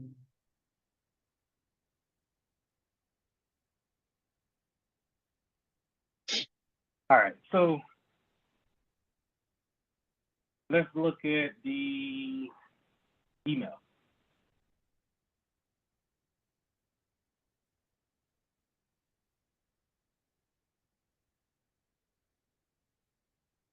All right, so this came from the service desk, which I had it set up to do. I hope it gives you the right role, but we'll see. Okay, learn that you're now registered at a hot desk. So yeah, you're gonna use the email for your username, and then copy and paste that password in.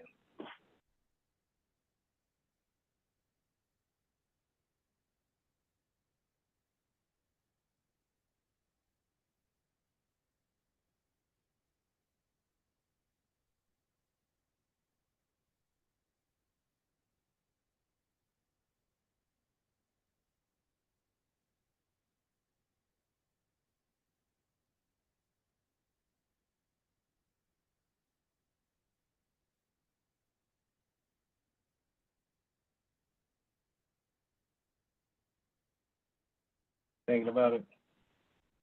Yeah, it don't seem like it. Yeah. Not authorized. Go back to the login and switch the tab over to I am a staff member. Right there.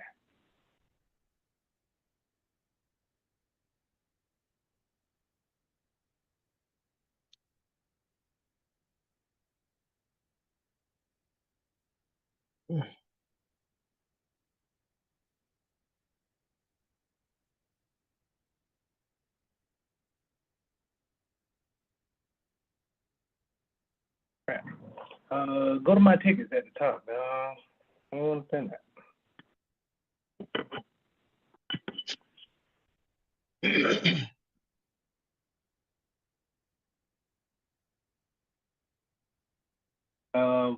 What's under my profile? Hmm.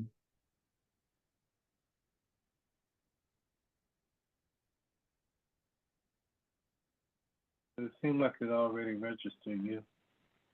Let me refresh it on my side. I don't see you in the staff. That's what I wanted you at.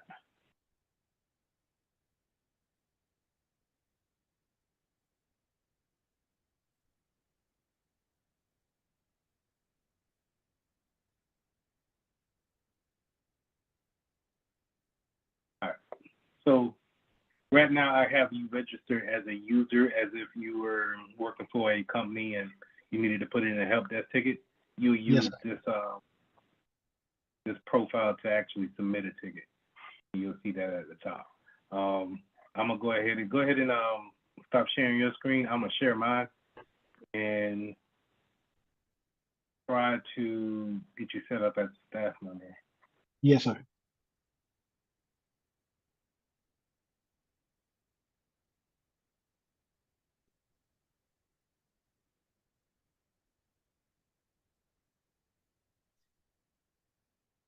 So this is the service desk.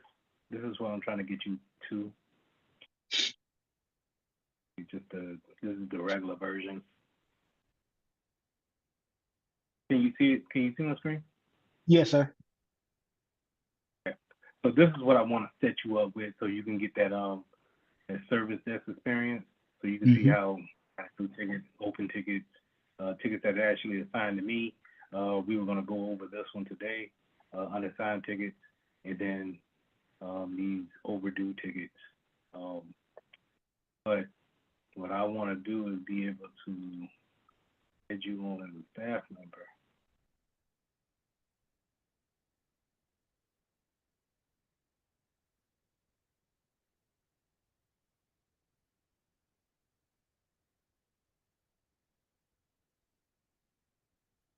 That's not right.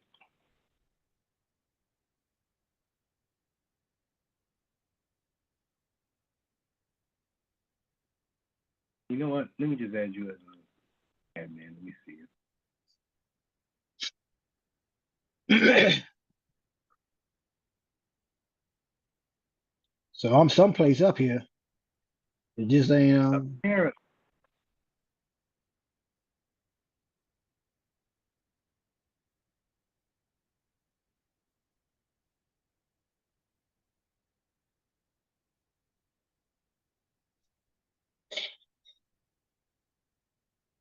I might need to go in there and delete you from the users. Yeah, let's go over to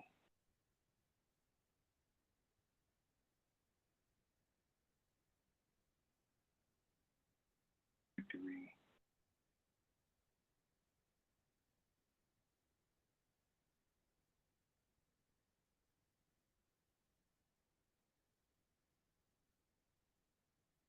Over to management.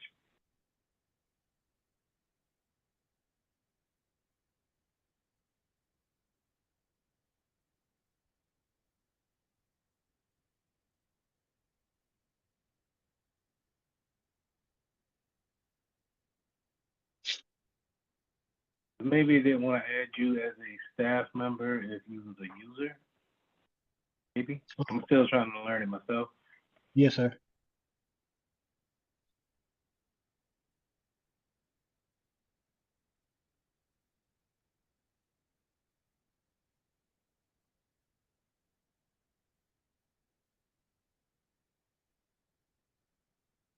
What's your Mitchell Tech email? Oh, hold on. I think I got it on my phone. Been a while since I used that one. Are you able to get to it on my email just to see the? It's Harmon at mitchelltech.org. I think I can still get to it.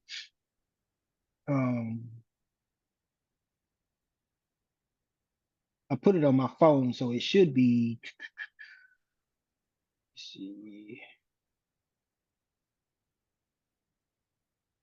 Oh yeah. Oh, okay. So hopefully that's in your Mitchell Tech email. Don't know why I didn't want to add that Gmail, man. I try to remember how to get to because it's in the other Chrome browser. Okay. There you go. Now, do I even remember the password to that? um, let's see. Might have to forget it. I mean, I think I got it. It's been a minute. Give me 1 second.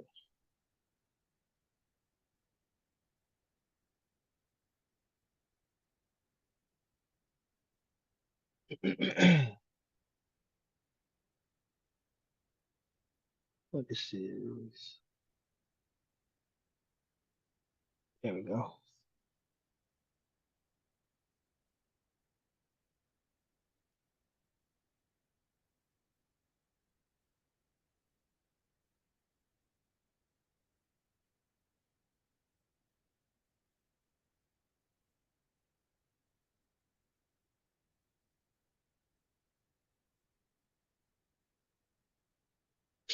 All right. I'm in there.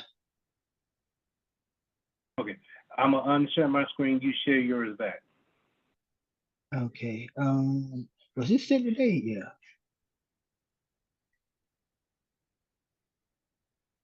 Okay.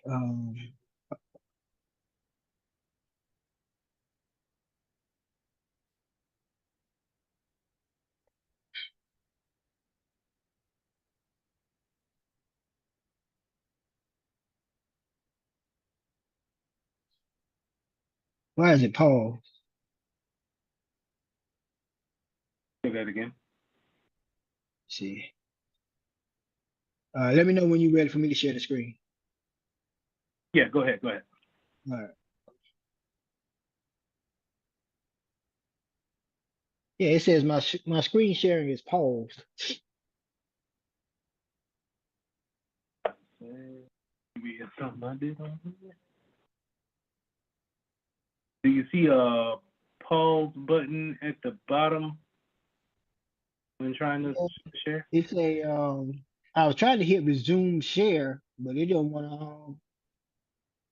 When I do that, it doesn't come off pause. Hmm. This is a it's not the screen I want to share anyway. All right, I Okay. see it now. All right. Is this what you sent me? Yep. I joined the team. Accept the invite. So when you get the job, your remote job, that's how it's gonna come up similar to that, right? Yes, sir. Now we're gonna set your password. Go ahead and use a decent password. Yeah, 12 any, characters. nothing too simple.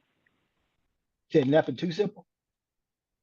Yeah, nothing too simple. I think at least one uppercase, some letters, and a special character.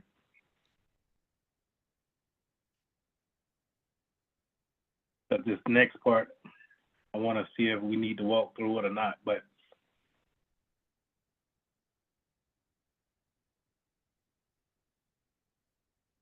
Oh, nope. Caps lock on.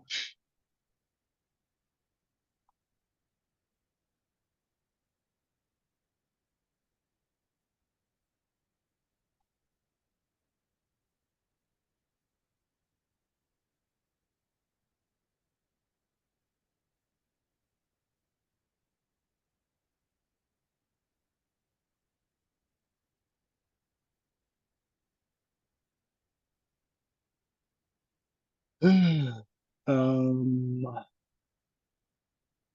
it's the Mitchell Tech email address, right? yeah, Okay.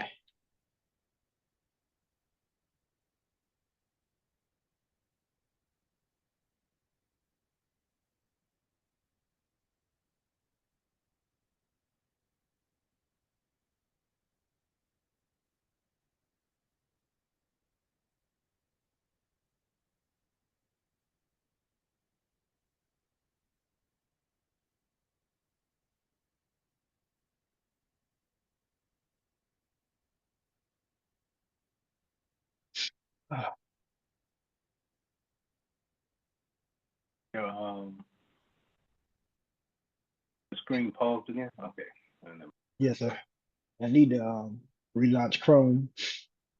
But I do that after we get done.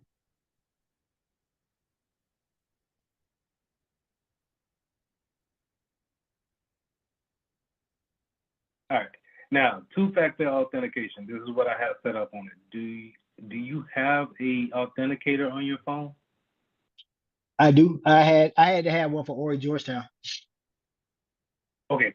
So go ahead and hit configure authentication and set that up real quick by scanning that QR code.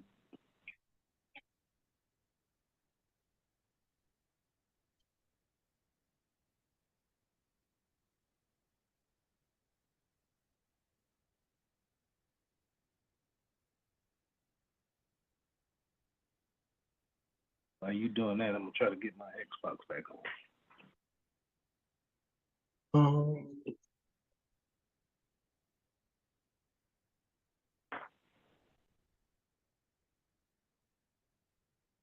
This is different.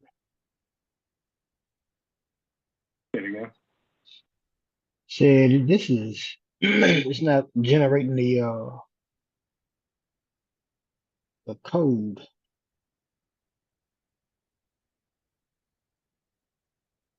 Which authenticator do you have? This one is hold up. Nope, that's not Microsoft. It just says authenticator. I'm guessing it's Is there a little blue lock with the white background? yes, sir. Yep. Okay, that should do it. When you took the QR code, did you see anything that says open EDR? Or not open EDR. It'll say Exidium. Yes, sir. Hold on, let me do it again.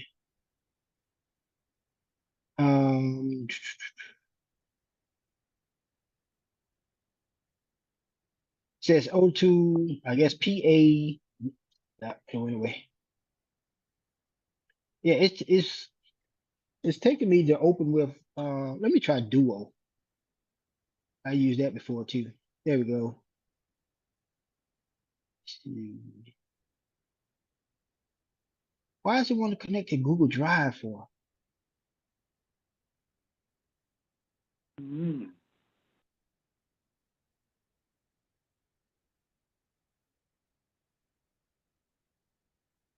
No, we're not doing all that. Yeah, it's just a dry run right now. But we having all Oh sorts of yeah, I mean that's the reason why we're doing it. You know what I'm saying? Just to get because I'm not saying that you need to do this at a particular speed at work, but you know, whenever you see something like this or somebody says, "Hey, can you help me set up my two-factor?" Normally I'll take them to that Microsoft Authenticator and scan that QR code and see if yeah, we that's can what set I'm up. using.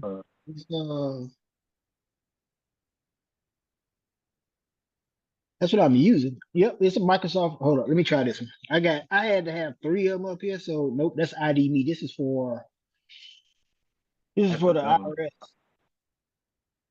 IRS. Yeah.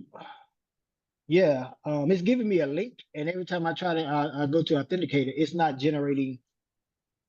Scan this barcode with the Authenticator app to generate the. Let me try these. Let me try because I scanned it with my picture. There we go. I got it.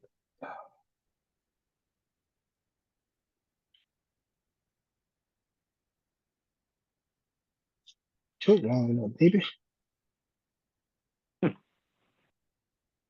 All right, here we go. There we go. Man, they ain't want to play with me. Now that's tech, man. That's not gonna even play. I don't know why it's like you got too many. You ain't got enough dashes for the lines. Yeah. It's weird. 1, 2, 3, 1, 4. Let's see what happens. Nope, because it ain't gonna light up.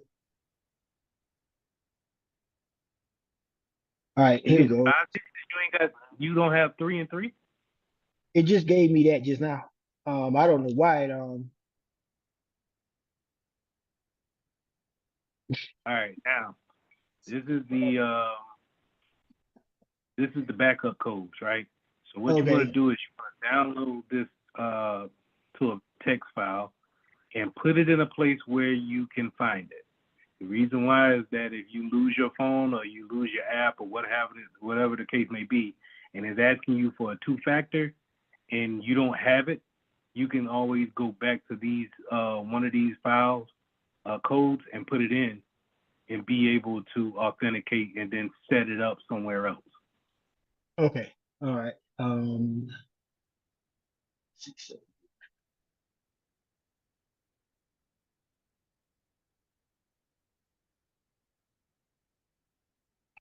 Because if not, like you do, like how I did the other week, I forgot it. I couldn't get back in. I tried the two-factor and everything, and I had to end up putting in a help desk ticket with Insidium to reset the whole two-factor for my account. And they were pretty good with actually getting back with me, so I like them. But I put it in my folder, my home screen folder, so I'll keep it in there. It's just in case, because I can't reset it for you if you lose it. So Yes, sir. And I don't have these files. So yeah. All right, continue to the platform, and then let's go ahead and get into real quick, just go ahead and knock those security questions out, because if you forget them, or that might be another option other than a two-factor. Yes, sir. Doing authentic.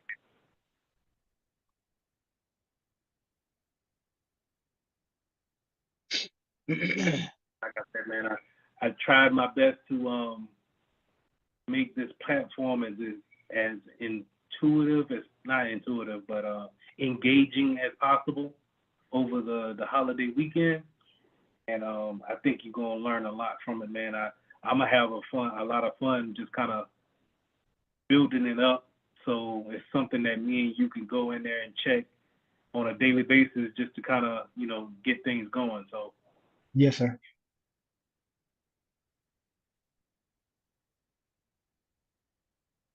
all right. Welcome to Mitchell Technology Service Center. My name is Lee. I will be your guide. All right. So go up to applications at the top. And let's go into, you see Service Desk, and then you see Service Desk version 2. Yes, sir. Open one of them up, and then the other one in another tab. So just right click on one and just open it up in another tab.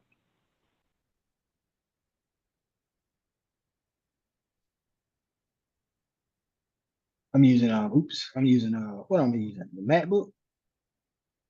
Where my mouse? Yeah. No problem. We could just, because it's gonna be the same thing, just one looks different, right? Yes, sir. But this is what I was saying, how you got the open tickets, the unassigned tickets, and then all your other categories off to the left. Mm-hmm. You got different categories at the top that you can use and navigate to. And I'll let you just, whenever you get free time, just go through everything, see what you got questions on, and just let me know. Yes, sir. But this is your typical help desk, service desk queue. I think it's CUE, queue. So if they, you get into a business and they say, hey, we done put 2 tickets in your queue, this is where you're gonna go at and check those tickets, update those tickets, and then close those tickets. Yes, sir. All right. Now go to version 2 real quick, just to kind of show the difference. It's just an updated version. It looks a little bit more appealing to the eye with the little user icons off to the left, Mm-hmm. but nothing. It doesn't say anything different. So either you'll run into one or the other. You'll run Yes. into ones that, you know, we saved a little bit of money, so they gave you version 1, or we spent a little bit more money and we get a little bit more features with version 2. Yes, sir. Okay. But it's typically the whole same thing. Now, users normally don't see this side of the ticketing system. They see what you were logged into the first time. Okay. First time. That hey, you could submit a ticket here, and then they're able to check their tickets in that type of platform. But here, this is where IT people, we go and we check our tickets and then we update them. This is what you call the back end. I guess you could say it like that. Some people may use that terminology, the back end. Let me go and check my tickets, things like that. Any questions? No. I like this. This interface, version 2 interface, look a whole lot better than. Well, I'm not saying a whole lot better. Yeah, it's more streamlined, I guess. Yeah, it's more appealing to the eye. I'm not gonna lie. I mean, you know, if we were shopping this off, and which I'm hoping to do, I'm hoping to take this platform and shop this off to more clients for Mitchell Technologies and show them that, hey, we can put the endpoints on your PC, and then we can give them the link to the help desk, and they could put in the ticket from wherever, and me and you can see them, and then solve them, and then keep it moving. Yes, sir. Now go back to applications, drop that down, and go to RMM.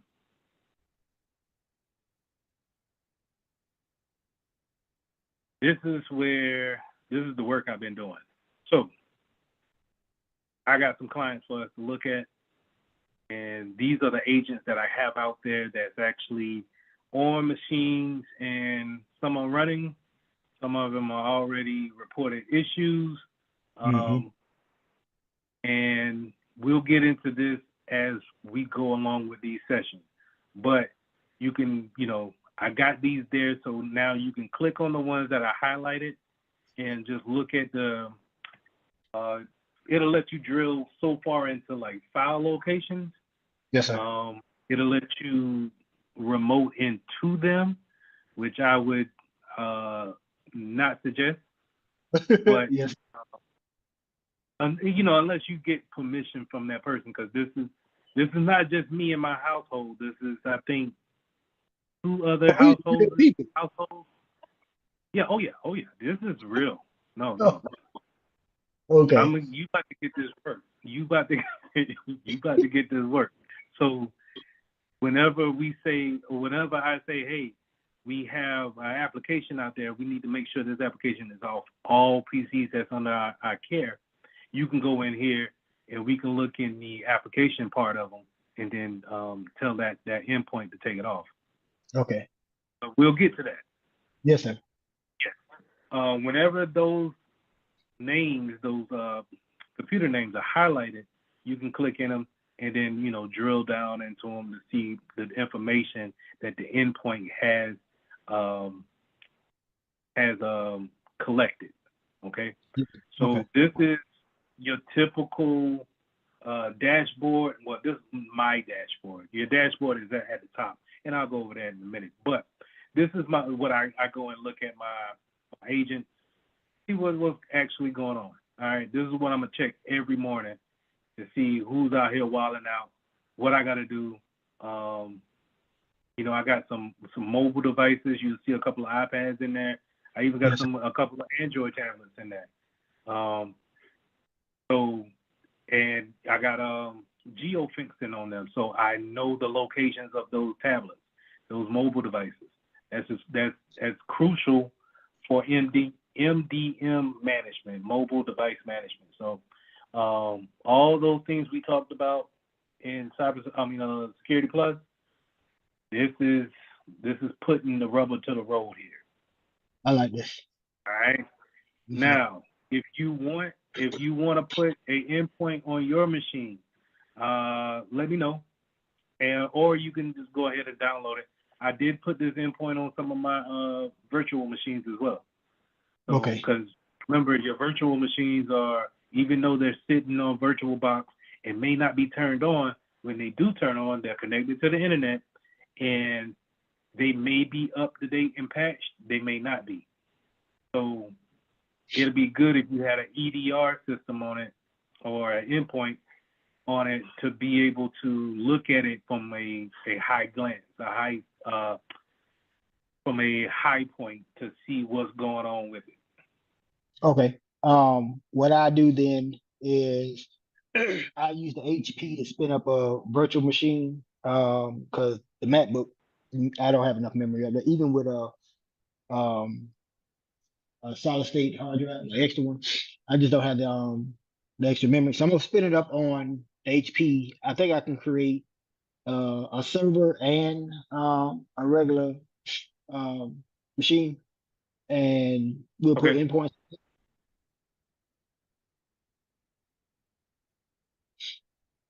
Did I lose you? Oh no, I was saying I'll spin those up and then I'll let you know, and we can put endpoints on that, on those two. Okay. All right. All right. So let me go ahead and go to your. Go back up to no. Go ahead and unshare, and I'm gonna share mine, and then we'll go through some more settings. Yes, sir.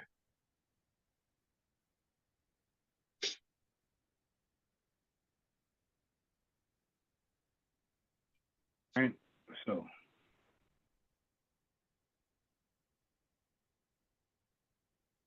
now this is the good looking version of Acidium. It's the same thing as what we just looked at over here. So it's Okay. not the enterprise users. If I go to the device management platform, as you can see, it's just kind of bland, but you know, it tells you everything you want to know. Yes, sir.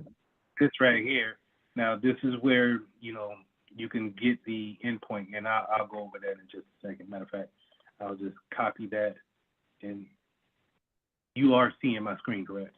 Yes, sir. Okay. I'll just copy that, hit next, finish, and close. All right, so this is the sexy version, if you will, of the same platform over here. You know, Okay. this is what you would want to, you know, boss walk up behind you and is like, oh, okay, yeah, man, the dashboard looks great. And this is what, you know, CISOs, IT directors, they're going to look at these, they just want to see the big numbers with the graphs, and that's going to indicate to them that they're safe or not, right? Because they don't have time to dig through this stuff. But you as a security professional, you're going to go through and see, okay, I got 10 alerts. What's going on here? And we'll get to this on why this is wilding out like that. Okay. But this is, when you look down into it, this is your threat hunting at a glance. This is how you dig into what's actually going on with the vulnerability. What is the hacker trying to do? Not saying that this is being actively hacked right now, but this is how you threat hunt. This is how you look through and you see what processes is happening on that computer to Yes, see sir. exactly what is the hacker trying to do. Okay. Okay. Now you can get a lot of information here. Time. We can see what's going on. Where is it? What's the location of it? Right. And then we can actually, what a lot of people want to do is they want to, I think I can show them. At least I don't know where it's at just yet.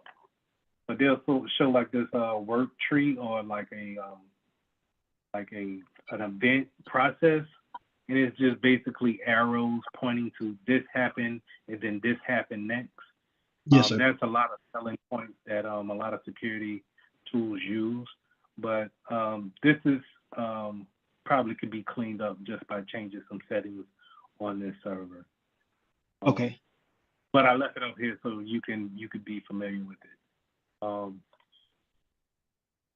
Now we can go into the event case over here. I think this is where I wanted to show that work schedule.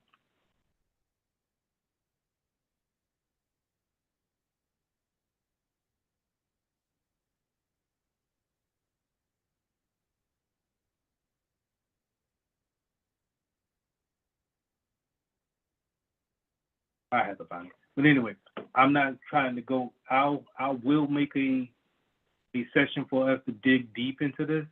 But Yes, sir. just right now, I'll give you a good overlay of what's going on. And I'm gonna jump back over to this platform because I like it better. This is more. There's too much going on for me. Okay. But if you want to be over there, that's fine too. It doesn't show any less than what this shows. Okay. So the dashboard over here is a little bit different. But you still get your, you get your little nice graphs. Yes, sir. Things to print out to people, getting an overlay of the network overall. So in our network for Mitchell Technologies, we got 2 Androids, at least 5 iOSs. Not at least, but we have 5 iOSs, at least 2 iPhones. I'll say that, and mostly Windows machines. But I like this that it also breaks it down over here into device types too. Yes, sir. When people ask you what's in your network, it's nice to say, hey, take a look at the dashboard and say, okay, yeah, man, no, we only got 1 server in the that we're tracking. So if you see another server that's out there on the network, then we need to take a look at that because we should only have 1. Yes, sir. I'll go over ownership whenever we get to that, but it's basically you could set up different types of ownership as far as let's say if it belongs to the legal department, HR department, so on and so forth. Yes, sir. And then the all important, what versions are we on? A lot of IT directors, CISOs will want to know what versions that we're on. A key note to remember is that you probably want to be on the 1 version back than the latest version. Just because if we haven't tested out the new version, and let's say the new version is vulnerable, then and we already pushed it out to everybody, there's no way to really roll back until the new version comes back out. You get what I'm saying? Yeah, because you get hit with a 0-day exploit, and if you're on the new version, and you have to wait till a patch comes through to try to fix it. Right. So we want to stay 1 behind, and then whenever that new one, because we know a new version is going to come, right? So yes, we just whenever that new version comes out, we'll make a way and make sure that we're not vulnerable for the one that we're going to jump to. Okay. At least have some type of mitigation in place that if we're going to move up, that we can have something in place just in case we become, that vulnerability makes us more risk aware to risk acceptable to what we're comfortable with. Yes, sir. Now, let me ask you a question. In that regard, that is for like operating system, iOS's or Windows operating systems. What I'm looking at here is regarding Android, Windows, and Mac OS operating systems that you want to stay 1 version behind. Is that what you were referring to? No, not in regards to that. But you can look at it. So we'll have a conversation about it, right? So if we're like in our network here, let's say we call this give me a business name. Harmon Enterprise. Okay. So for Harmon Enterprises, we got these clients out here right now, and we're saying that, hey,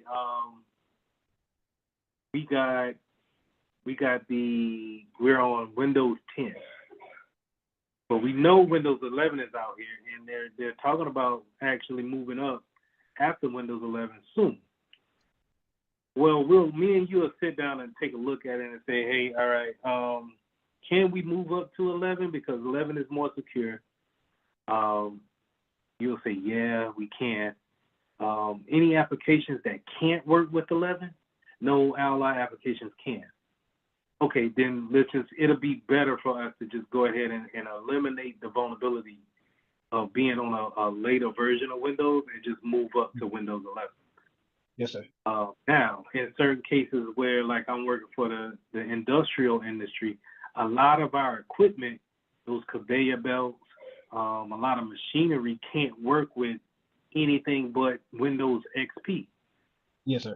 So what do? We don't want to move up. Yeah, we can move up to Windows 10 or Windows 11 and leave XP up behind, but then we can't use the conveyor belts no more. Mm-hmm. So me and you will sit down and say, okay, all right, since we have to have XP, they can't be on the internet. All right, because the application could probably work without the internet. The application just needs to tell the conveyor belt just to move to the left, move to the left. That's it. It doesn't need the internet for that. So we could just leave that computer on XP and, you know, cut off the network card for it. Make sure it doesn't have any network connectivity. Or segment it on the network. Put it in its own VLAN. Make sure it can't get out. But, you know, you still run a risk of it being connected to the internet. Yes, sir. All right. So we'll go over all of this other stuff in upcoming sessions. We did the device list. Good stuff here that you can click through. User list. Everybody here. All right. Now the configuration templates. This is like GPOs. This is how we tell the device how we want them on our network. Okay. As you can see here, and the word of advice, if you're going to put one on your iPhone or something like that, yes, sir. To revise iOS. Don't do the first one that I had, which is down here. Okay. That's going to have you change the password like every 2 minutes. Feed me off. But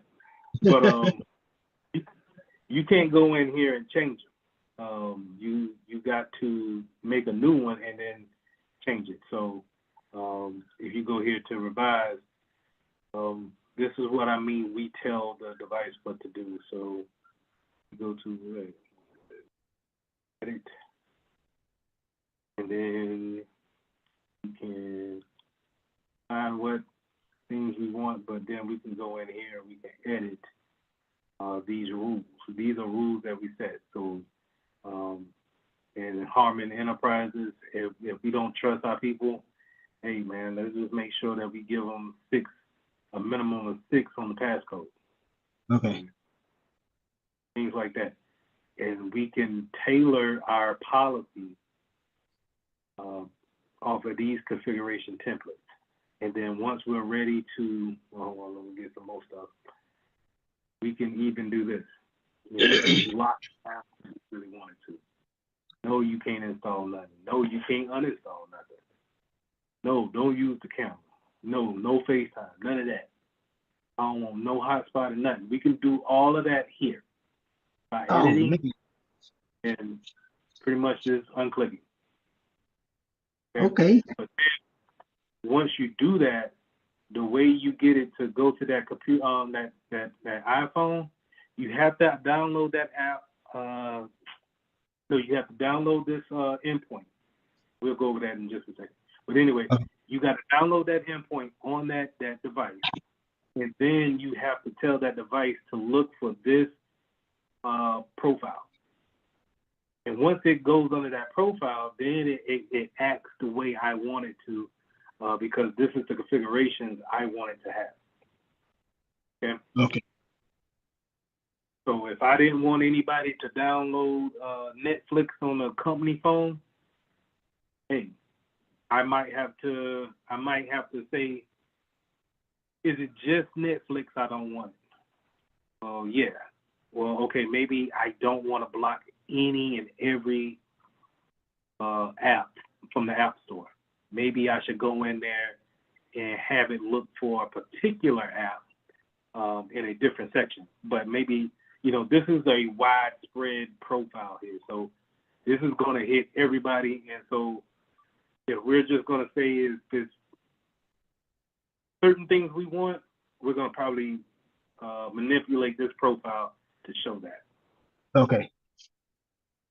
Yeah, this is how it works right here. This is MDM. I like good this. things, good stuff right here. Yeah. And so what I would suggest to you, you can go in here to these profiles, and just like how I got this test here, highlight it, and then clone the profile. Clone it, and then you rename it so I know it's you. And then you build your own profile on how you want it. Then test it on a machine or test it on a device that you want to put it on. Okay. And see if that's the type of reaction that you want. So if you had a nephew or a niece or something like that you ain't want them to, have stuff on their phones and stuff like that, yeah, throw this on there. This is a great way to do that. Same thing when it comes to Linux devices, Windows machines, Mac OS, same thing. And I can do this on virtual machines as well. That is correct. Okay. So and let's jump to, go ahead. You can you go back one screen? I want to make sure I get the right profile that I'm supposed to use. You want me to use the revised iOS profile as a template? Or it could be any of those. You can do any. Once you clone it, it's yours. I Okay, don't care. right. It doesn't matter, because what you're going to do is you're going to come in here and do this. Let's say we want to clone this Linux one, right? We're going to click this little, we're going to select it here in order to give us the options at the top. Okay. It's great out here. So we're going to select it. Then I say, okay, I clone it. It's going to automatically drop that down. I say this is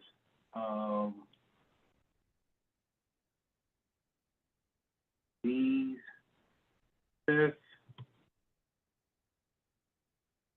I probably don't like the apostrophe.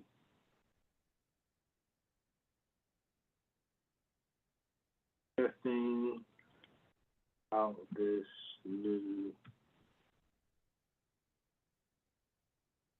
clone it. Now it automatically throws me in, but now I can go through, and if I had me a Linux box that I wanted on this profile, I can go ahead and throw it in here. I can go ahead and configure my antivirus to scan whenever I feel like it. This is what I'm going to do. Schedule scan. Real nice stuff. Go to my updates. When do I want it to reach out for updates? Find access control. So that we can do enable the password protection. This is what we do whenever we're gonna, let's say we got a new client. Let's say, yeah, like you just joined the company. This is what I'm gonna do to your computer before I send you the computer. This is why you can't just do whatever you feel like doing once I give you the computer. Yes, sir. Because this is what we call locking down or hardening. I'm going to set the configurations up to what's the standard of the business. And then once I give it to you, and let's say you put in a ticket and say, I can't install iTunes on my my MacBook. Well, yeah, that's because it's not an authorized application for the business. I prevented you from doing that from the get-go. Okay. And it's done all here with these profiles. All right. All right. I like this right here. We'll get into data loss prevention too. This is good too. Yes, sir. But yeah, play around with these profiles whenever you feel like it. Or Okay. you know, if you got a question and you want to go through one next time, let's go through one and then we'll throw a couple machines in there and see how it reacts. See how long it takes for that machine to actually talk back to this server and say, okay, no, I'm not going to allow screensavers to be put on this machine. Then we go test it out and we see if it works or not. When do you want to do the next recording? I asked because during that time I already have the servers and the Windows virtual machine configured, but I would also like to put the endpoint up there in real time and then create the profiles for them. Walk through it. Do it. So you want to put the endpoint on there and do a walkthrough of it? Yes, sir. At the same time. Okay. Yes. When you want to do the next one?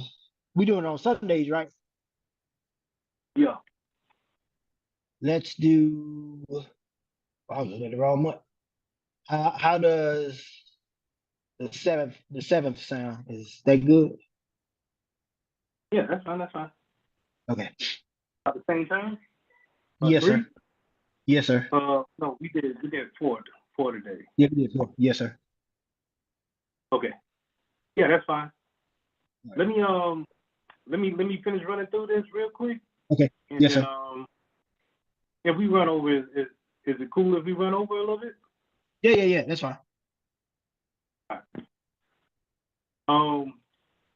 So the security part of it, the endpoint, and this is where the antivirus is highlighted here the most. I think this is a highlight of this Exidium platform, just because it's a response tool that not only can it scan and look for a virus, it can also respond to it and isolate the machine and so on and so forth like that. People are paying hundreds of thousands of dollars for companies just to have this type of technology on their machines. So having that endpoint there, man, it's a big thing. I think this is if I can get this into a school system or a small business, and we could see this on a larger scale, you'll really get to understand where I'm coming from when it comes to the value that comes along with it. Let me ask you another question then. I have Trend Micro and Malwarebytes on both my computers, laptops. Now, with this, does it interact with Windows Defender or will it interact with Malwarebytes and Trend Micro? It will treat it as its own separate application. So it's not going to fight with those applications, but it's not going to work in conjunction with it. Okay. So those endpoints, a lot of endpoints can be on your computers at one time. So like here, I got Muninet on here, and it scans, right? But at the same time, it doesn't talk to Exidium. And then the reason why I don't like it is because I can't look at it from any place in the world. It's just like how you're logged into the platform and you could see the endpoint that's on this computer that I'm sharing with you right now. And say, hey, Mr. Mitchell, I think we need to take a look at it. Something's going on in the background. I can't get that much information out of here. It's just pretty much, hey, did you do a scan today? Did you find anything? No. All right. Well, this does that too. It does the scan, but I'm also able to dig like we seen in the earlier listing of it in the, what was it? What was it? And that was in,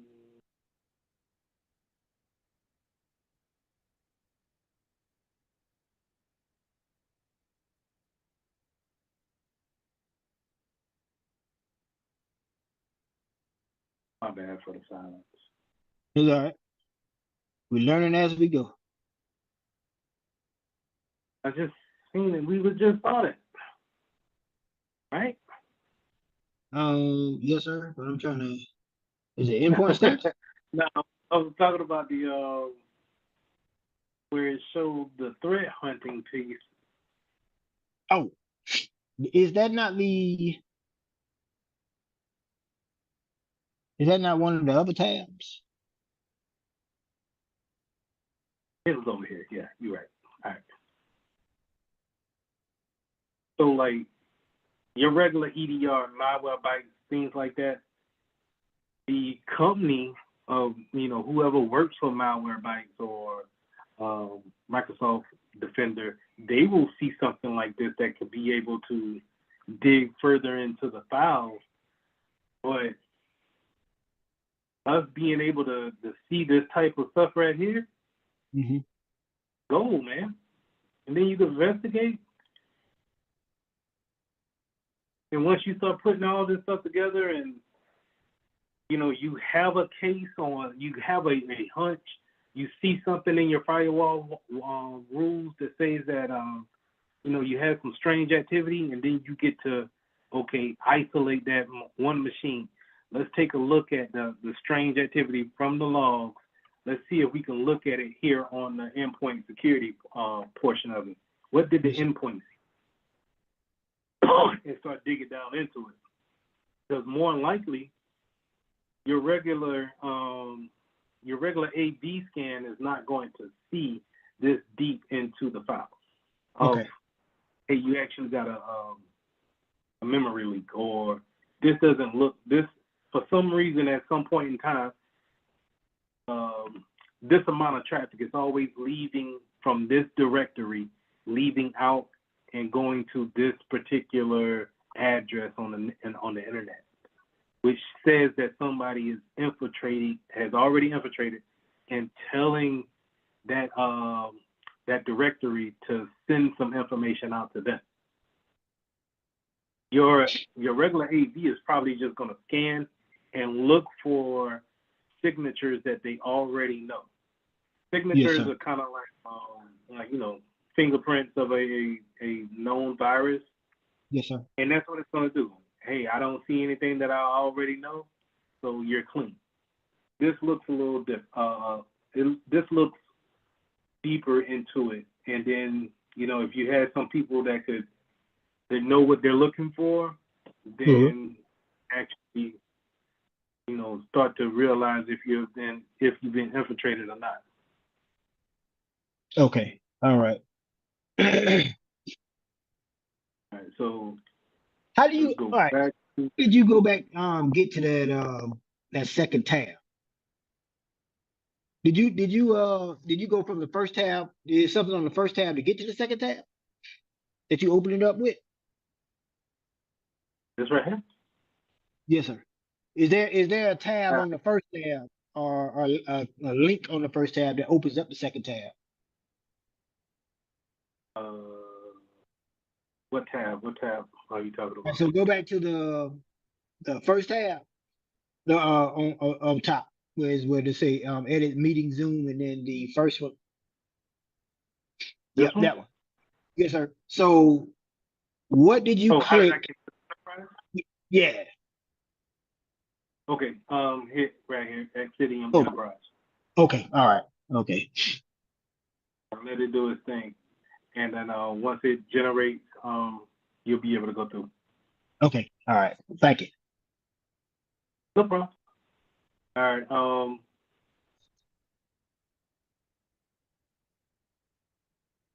Network management, we're probably not going to get much out of it just because we don't have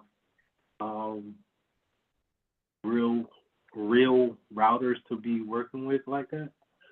But it's there. Now the applications, this is how, like I said, if let's say you read something and you say, hey man, I heard that the Zillow app was vulnerable on this version. Let's check to see who has it on their machines. And now you get a quick rundown of all the iPads that have Zillow on them. Now we can take that, highlight them all, and then we could probably say,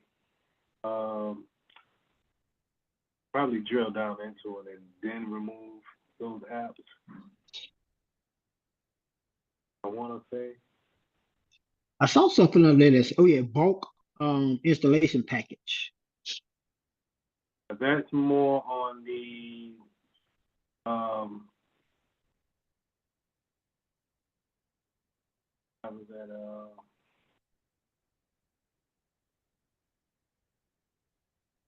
this bulk installation package is okay. Let's say if we were working at a big university. Yes, sir. And we needed to put these endpoints on 500 machines. Mm-hmm. We can come here and work with a package installer called SECM, or the new term is oh Jesus, I forget the new term of it. ECM, EMMC, I think. Okay. Anyway, SCCM, software management system. They use that to take the endpoint that we will give them and then push them out to like thousands and thousands of connected computers. And they do this pretty much overnight. So this is how if you had like a hospital, right? New hospital just been built. You have 500 machines get put in throughout the hospital. You're not going to image each and every machine. You're going to put that machine in place, plug it up to the network, and now it's going to be listening on the network for that SECM to give it the command to install Windows 10 or Windows 11, whatever. And then with that, it's going to also install this endpoint on each machine. Okay. So that's where the bulk comes in. That bulk installation package comes into play at. Okay. But with this, these applications, we could possibly go into each device and then probably modify the profile to actually take these certain applications off. But let me look into that to make sure the actual process. Now it tell you everything that's on that iPad. Yeah. Crazy. Yeah, like I say, man. Hey, and that's just the first page. Slow it down.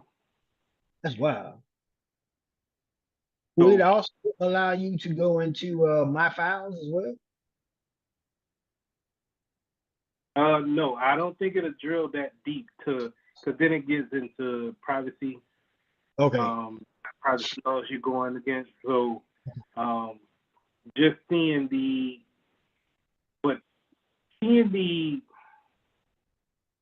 able to see that much information is already intrusive enough. Yep. But to actually go into a particular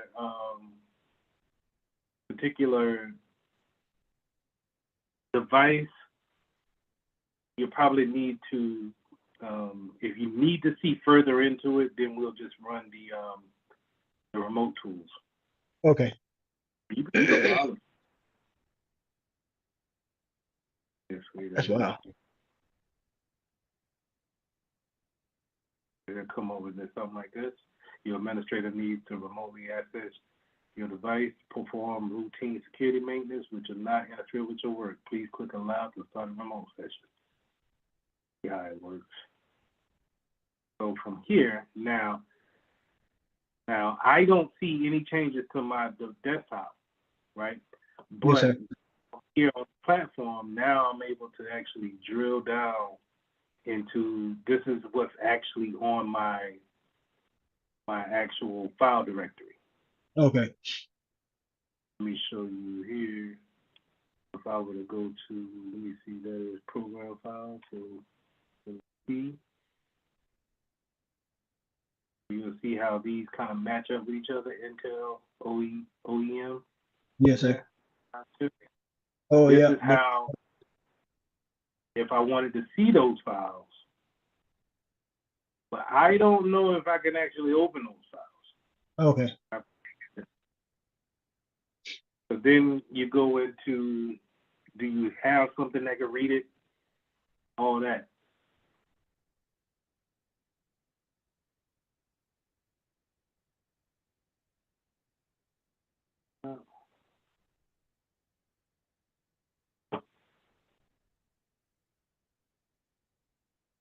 I can download the file.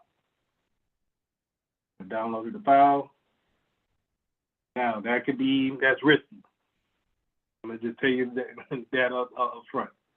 When you, Yeah, if you're doing this, right. So you want to do this and know exactly what you're looking for when remoting into someone's PC.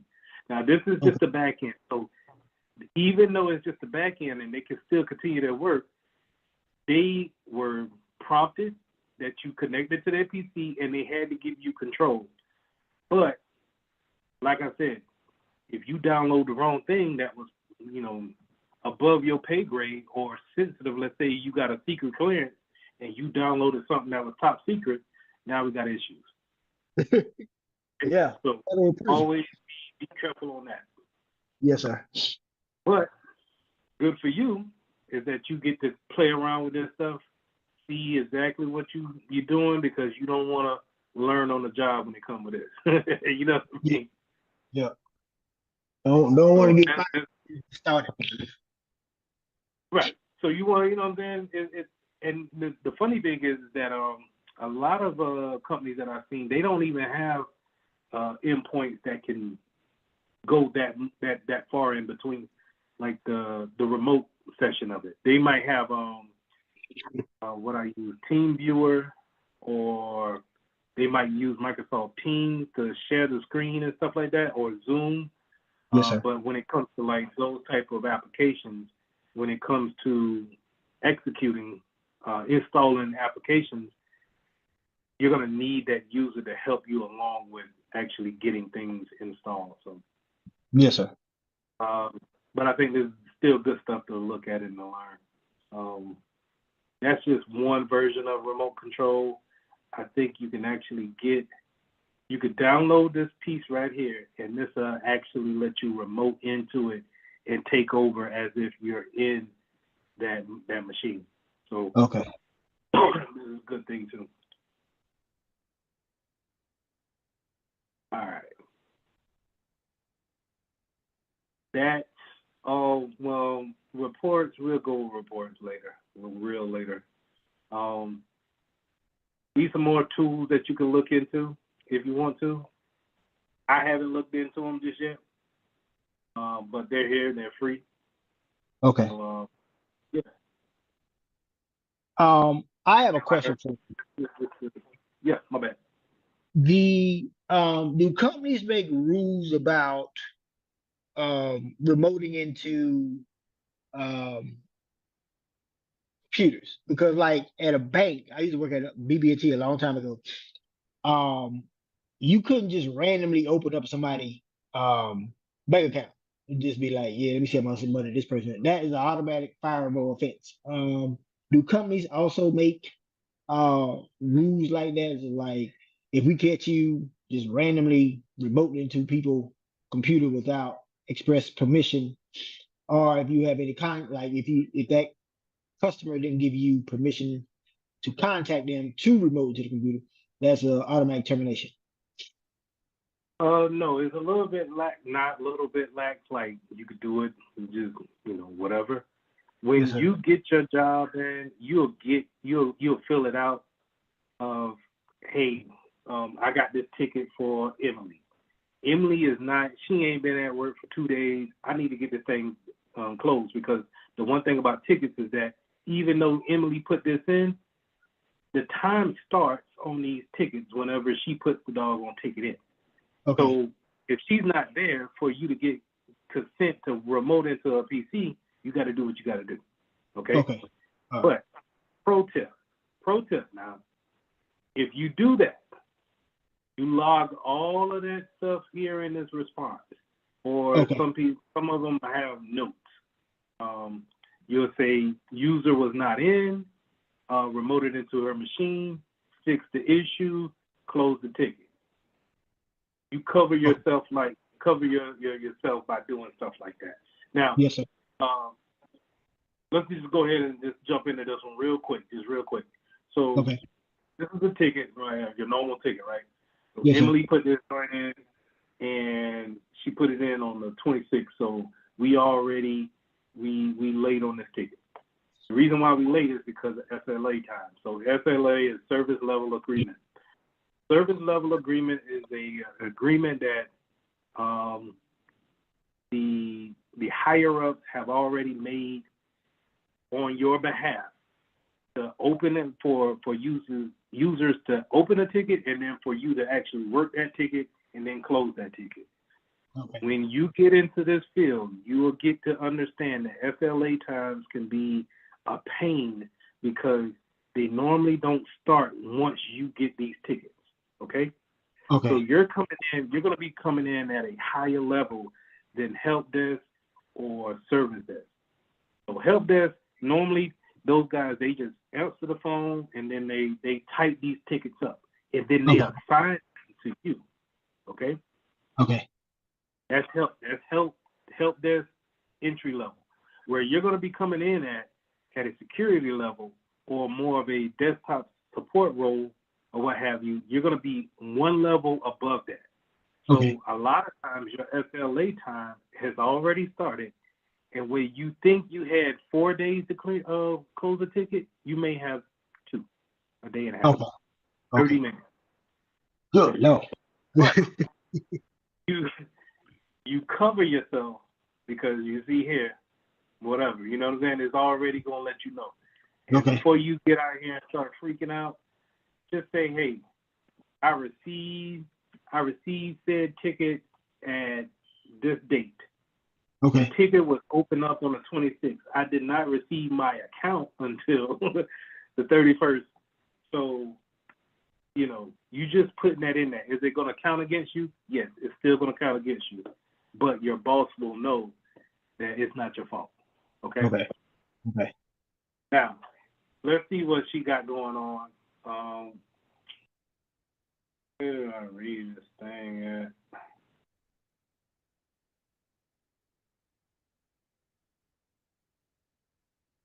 Did I not do it for her? Oh, okay. So you go down here. This is the issue. I'm having trouble setting up my work email on my iPhone using the mail app. Okay? All right. Now, that's just troubleshooting it. If me and you working through this issue right now, I would say, all right, Chris, have her call you up on a different phone, or talk to her on Teams or Zoom or something like that with the iPhone in her hand, and let's see if we can walk her through actually setting up the email. Okay. But we also, before we call her up, we probably want to go over here to the platform and see if she has the right profile on her iPhone. Because remember, we can set them up with different profiles, right? Yes, sir. And so we may have a profile. Let's say, I can't. This is why I don't like this one.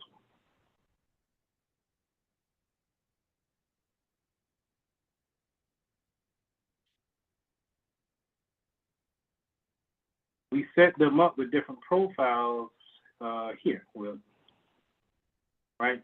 And let's say Yes. if you was testing one out and you accidentally threw her phone into this test profile, and now she can't set up her email because of it. Okay. So we wanted to, double check, see if it's not in there. And if it's not, then you call her up and say, okay, walk me through what you're actually doing. And if you got this, more than likely, you're going to have the processes on a piece of paper, on a cheat sheet, and you're going to understand what's the proper steps to setting up an email. She's going to probably be missing some point. Maybe her email address needs to be changed. Her password is not right to her email address. Mm-hmm. And you just simply walk her through it. Once you walk her through it, and she says, oh, it's populating now, because I guarantee you, it's going to be probably a password issue. You tell her to calmly type her password in one character at a time. Yes, She sir. gets it right. It populates her email. She'll probably say, oh, you know what? I don't know what happened, but it just started working, right? She Yes, sir. says that, hey, it's all good. You say, all right, if you got any more questions or any issues, just give me a call. Glad to help you out. Put it right here in your response. Close the ticket. Okay. You see here. Well, come up here, type your notes in, save the ticket, post a reply, right? And let me see remote and all that good stuff. Right? And,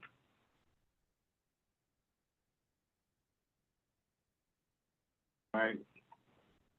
Then close on reply. Post. You can just go to your next one.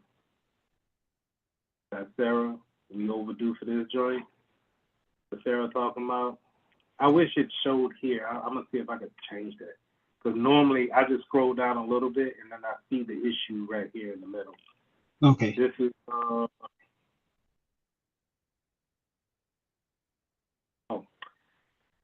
same login, forgot my password.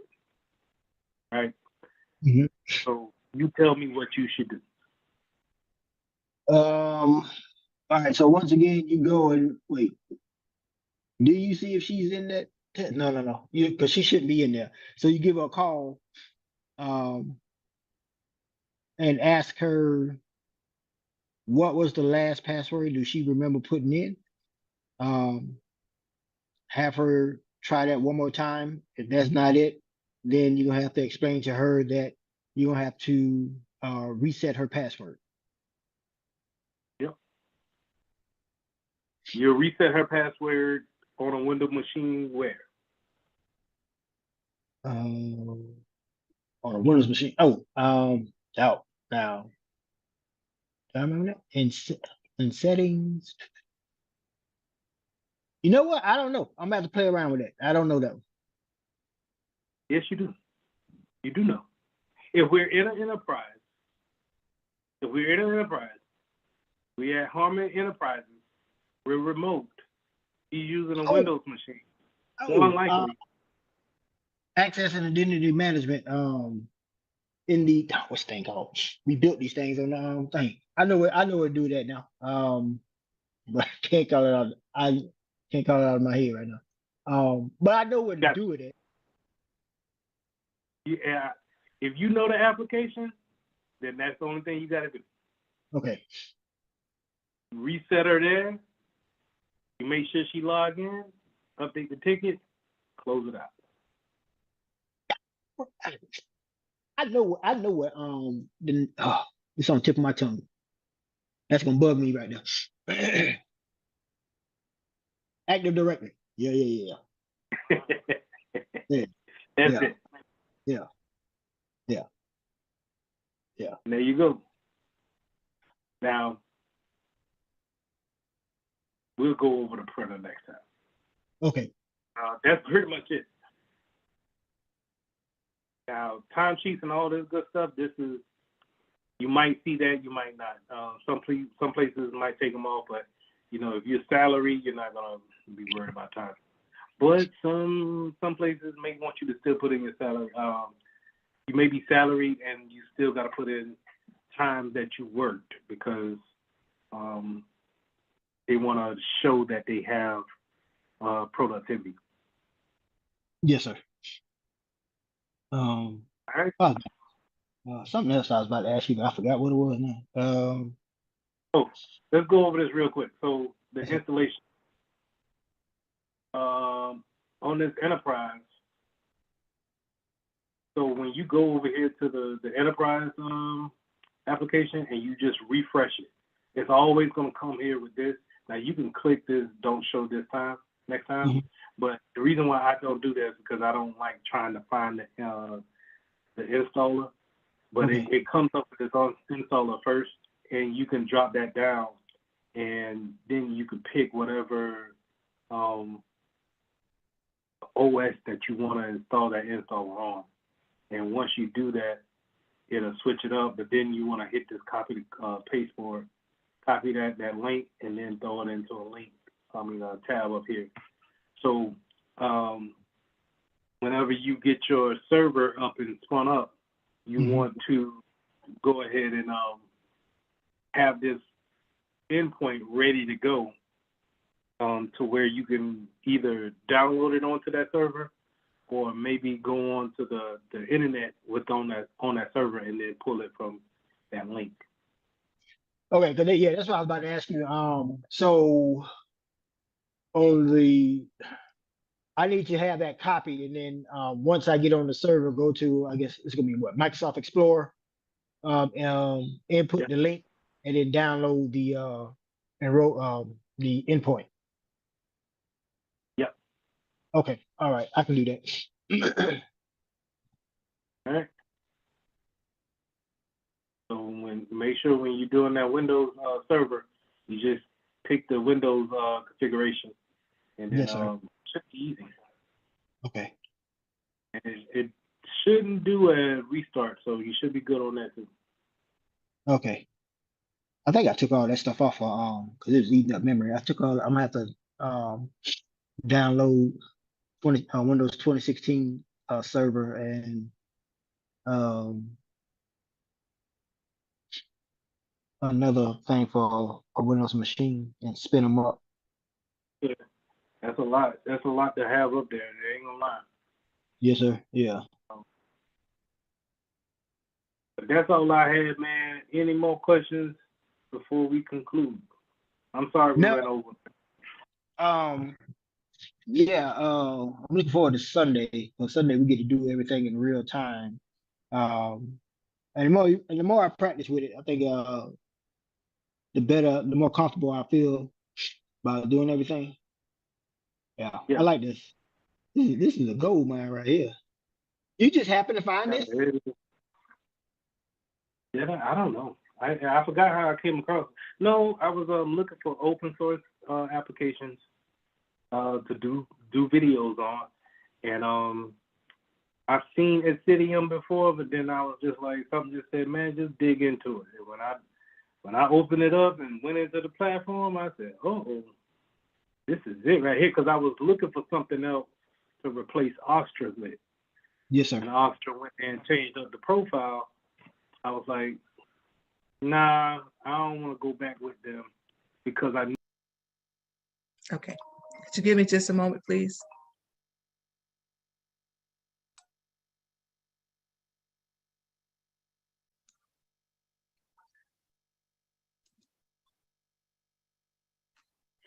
So last week, talked about encryption. This week we're going to talk about identity access and management. So that's setting up accounts and getting passwords set to those accounts, permissions given to those accounts, different sets of groups that we can put people in based off of their roles, based off of the rules that we have in our business. We can pretty much stay in this realm of cybersecurity. So in my job, we have IAM team, and we have a security operations team or security engineering department. So in the IAM team, the Identity Access and Management team, their whole objective is to bring on new employees as well as off-board old employees They set up their permissions as far as what can they see. If they are a HR employee, then they will set them up for the folders that's all in the HR department. Or if they're a shop worker, for this case, I work for Sunoco, so it's a industrial company. So if it's a shop floor worker and they work in a warehouse, maybe they don't need all the access to the different types of servers, applications that we have, but they need access to Workday, which is that to show their pay stub.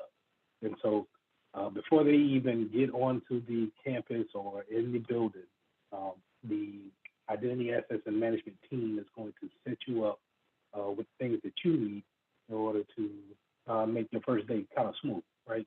So when you come onto a company, you're looking for that username, and then they'll ask you to set up a password. But IAM is more likely going to set up your password before you get there, and then it's on you to change it. So let's go into it. When you start working in the IAM department, you're going to be dealing with subjects, objects, identifications. These types of elements make up a user account. Okay, so easiest way I can explain this is when you're thinking about a Twitter account or a Facebook account, the subject will be you. You know, you would go ahead and fill out your username, but the objects that you can do will be the things that you can touch in Facebook. So you can post videos and photos, but you won't be able to take down any other Facebook users' posts. Or like a famous one for Facebook is like, there's no dislike button. Well, as a user, you don't have the object to create such a element and then give yourself that permission. Okay, so the objects are the things that you can do, but the subjects are the things that, you know, it's really just giving a name to whatever it is using that network identification. Identification is just that, right? It pretty much shows you who you are to other people. But this is a way that you can also validate yourself. So 9 times out of 10, we link those subjects to a password or some type of token in order to identify who you are. Okay, so just because you're on the network, let's say you went into the building, you got onto the Wi-Fi, doesn't necessarily mean that you are a authorized individual. So we'll go in a little bit into how do we actually vet out who's supposed to be on the network and who's not. We would also, we'll go back into that a little bit later on, but for right now, I just want you to understand that you have subjects, but you also have identification in order to validate or to show the validity of that subject. Okay, objects, remember, those are things that they can do. Can you print on the second floor? Can you print to the HR department? Can you use their printer? Those are the objects that you can actually touch and actually, well, virtually touch, right? Just so you can actually use it. All right, going into these last 3 bullets here: authentication, authorization, and then accounting. So let's just go over accounting first, and then we'll jump into the differences between authentication and authorization. Accounting is just basically having an audit of the users that we have on the net. So we have an auditing team that they work in conjunction with the IT department, but they're not a part of the IT department. What the auditing team does is they keep the IT department honest on the type of users that we have on the network. Okay, so we can have, let's say if you're working with me and I'm having you create accounts, I'm trusting that you're making the right account and you're not making any kind of rogue account that you can give a lot of permissions to, and I know as a supervisor nothing about. Okay, so an auditing session will come through and will double check the things as a supervisor I don't double check. Okay, they have these compliance that they're normally working with. In the banking industry, you have different compliances and laws that you need to apply by. If we're selling things and using a credit card or a debit card, we need to apply by PCI DSS. which is the payment card industry data security system. I think I might have butchered that, but it's basically PCI and DSS means we're selling items that are purchasable by debit card or credit cards, and we are securing those people's accounts by firewalls and then making separations when it comes to their account. Now, the difference between authentication and authorization. Authentication means that you have the correct credentials in order to operate that account. But authorization is that someone higher than you gave you the permission to actually do such a thing. Okay, so you don't want to give too much authorizations to people who don't really need it. But we want to make sure that everyone is authenticated for whatever user account that they use. Okay? So if you're the only one that can log into your Twitter account or Instagram account, then we want to make sure that you have the authentication to do so. But we don't want to give you enough authorization to delete someone's post off of Instagram. Okay, we want to just give you enough information or enough permissions to see their post, like it or don't like it, comment or don't comment, and then carry on. Okay, so those are the difference. It's kind of, they're not really confusing like that, but on your test, you can be reading so fast, or you may be a little drowsy in the middle of the exam, and authentication might get confused with authorization. Just remember, whenever we're talking about an author, we're talking about someone giving someone permissions.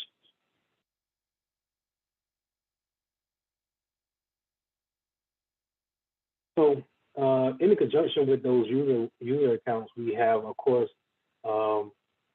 passwords, but also, it's so prevalent for someone to have their password hacked, or just because we're not making strong enough passwords, we have to put in two-factor authentication. So what does two-factor mean? Two-factor means I'm not only using my password, but I'm using some kind of external device or software to authenticate that user account. I think in the videos I showed you some RSA tokens in there, and we also have soft tokens from Microsoft Authenticator. I think stop sharing for a second.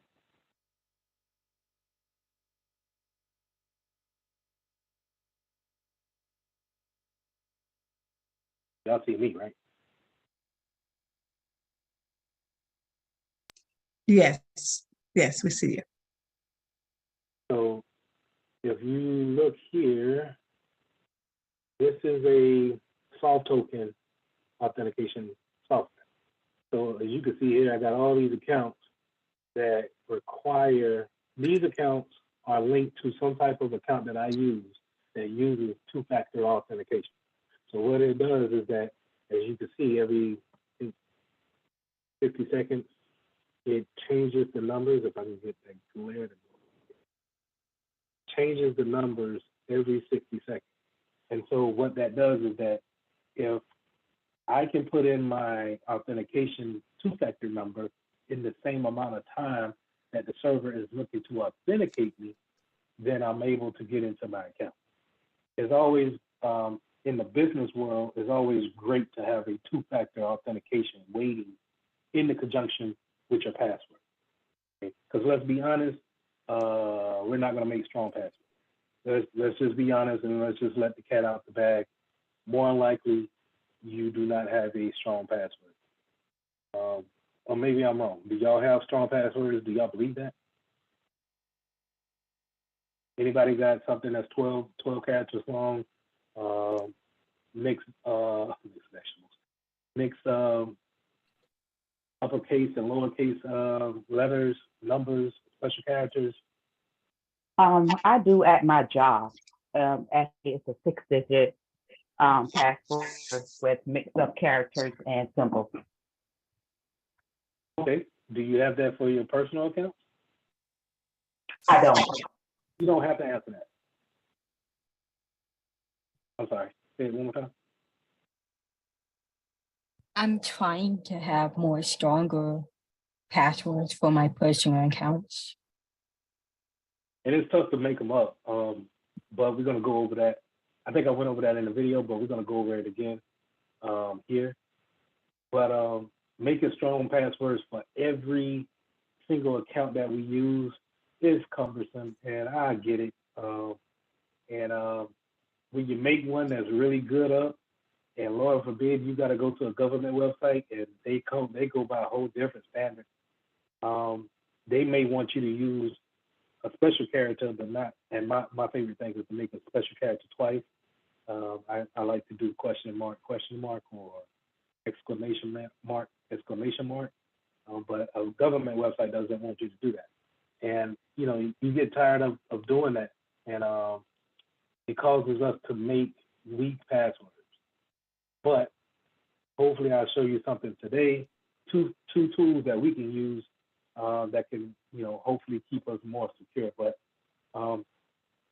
in the same sense of not making strong passwords, sometimes we make a strong password, but then we use it for all of our accounts that we have out there. I'm guilty of doing that. But I'm pretty sure that you won't be able to crack my password. And if so, I don't care. But it's not a great practice. And on your test, make sure on your test that you don't follow what I just said. Okay. I just did something that was, not best practice. It's frowned upon in the cybersecurity realm. I used a strong password for a lot of accounts. Okay, so what does a hacker have to do? Just find out that one password, and then they could probably figure out what accounts I'm using it for, right? So we don't want to do that. What we want to do is try to have something that we could have strong password for every account. But I get it, and I'll show you something that could help out. But in the match of those strong passwords, we also want to have that two-factor authentication. So that software I just showed you, that's one thing. We can have a physical key fob that our IT department may have given us, and we can use that in conjunction. But it doesn't necessarily have to be those two factors, those two things, that software and the hardware. It could be somewhere the questions that you normally see, right? So I'm right here on the two-factor authentication on the slide, something you know, something you have, or something you are. These are conjunction that we can use in the with the password in order to authenticate someone. So something you know, and then something you have. So something you know could be your password, right? But something you have could be your authentication piece, your RSA token. Something you know, your password, and then something you are. So that would mean more, what's your job title?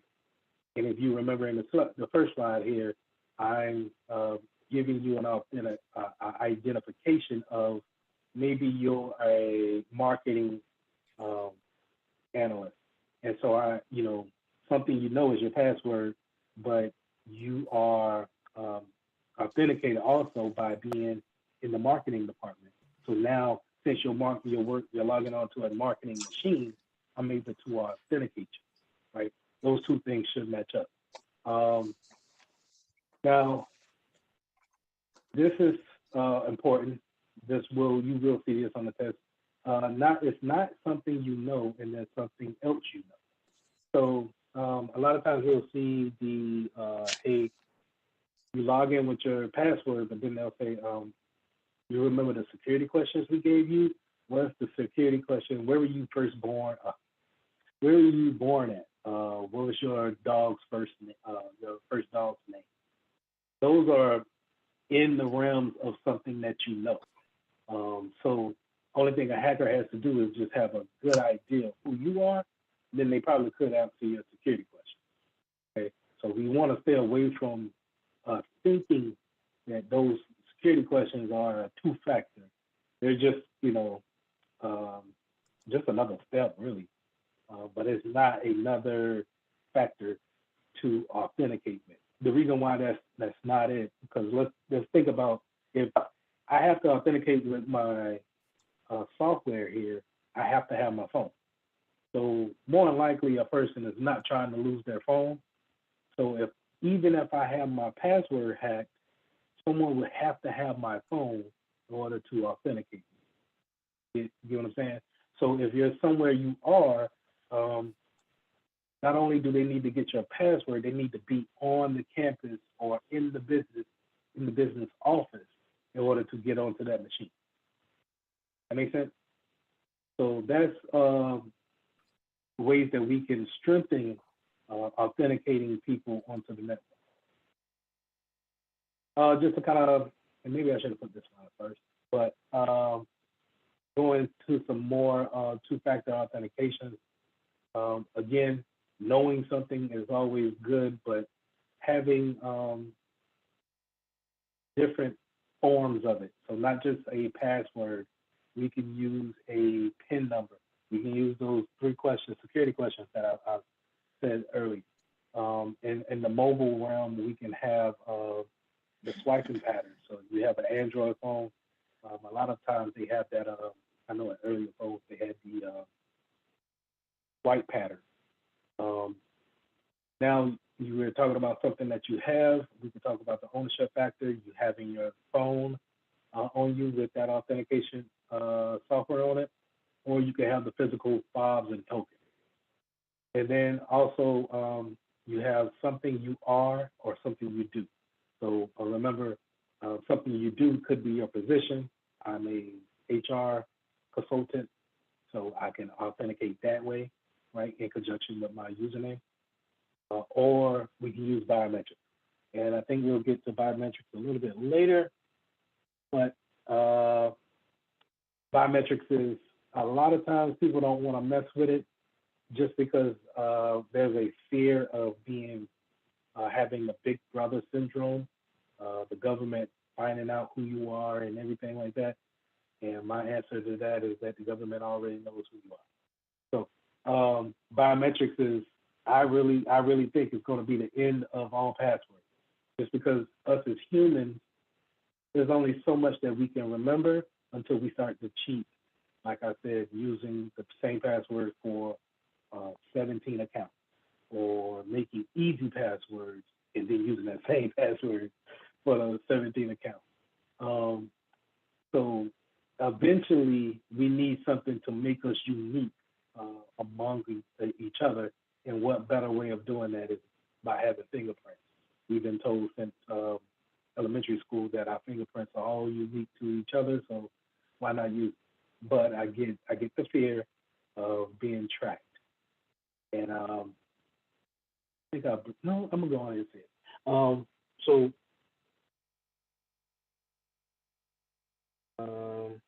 Yes, the Face ID on the iPhone does count as biometrics, right? What they do is they scan your retina in your eyes and somewhat of a face outline. They also will, I think they get the shape of the lips and the nose. And the reason why I would say that is because the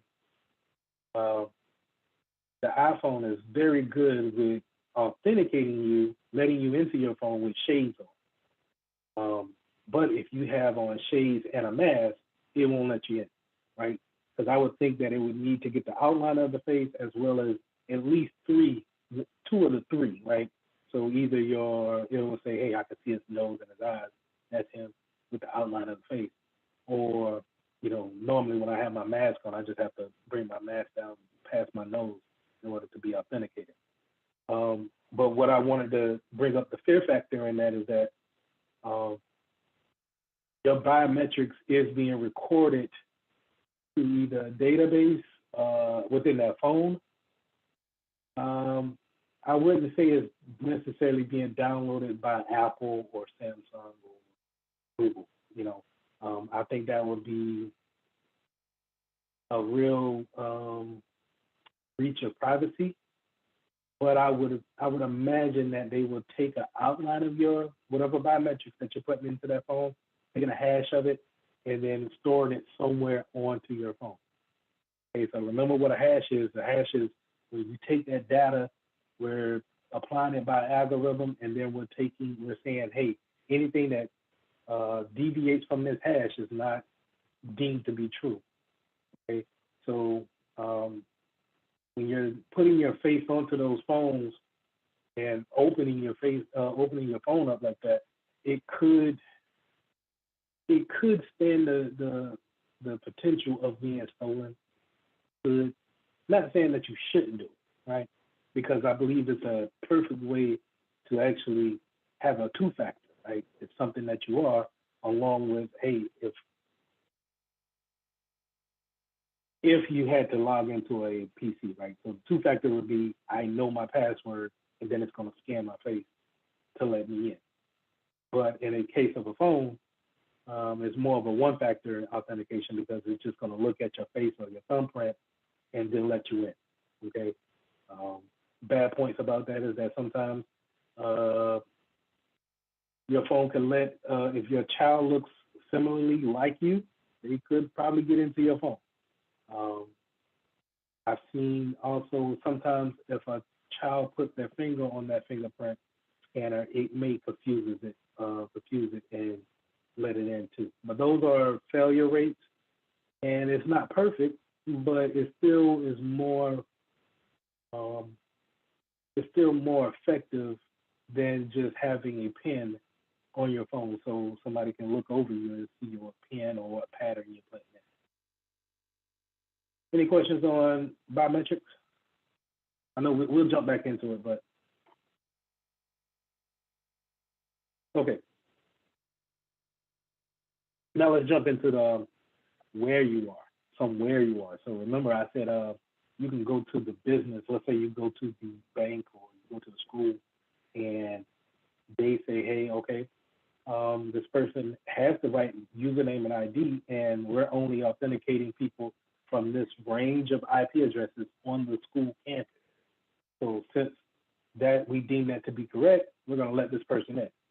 Technically, that's great. What's wrong is that, or what the risk factor is that I can remote into that network, steal someone's username and username and password, and get in the same way. And so it kind of defeats the purpose if I can remote in from an outside IP address. Sometimes we call that spoofing. I haven't gone over spoofing with you guys because it's sort of out of the range of this exam, but it's more in the range of actually attacking, being able to tell your PC to have the same IP address, the same private IP address as a big corporation or whatever corporation you're trying to attack. And that way you're somewhat inside of the network walls. And now you can try to break into an account that way. The one thing that I wanted you to see is, I explained the geolocation, the IP. The IP location is, let me show you this.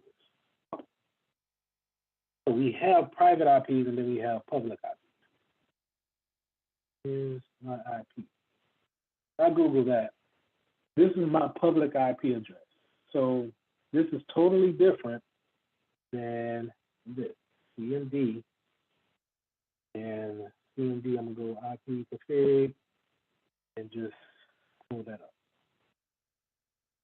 So I showed you guys the CMD, the command prompt before, right?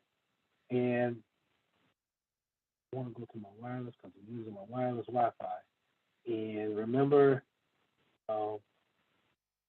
I said that 192.168.1.0.1 will be probably the gateway to your router.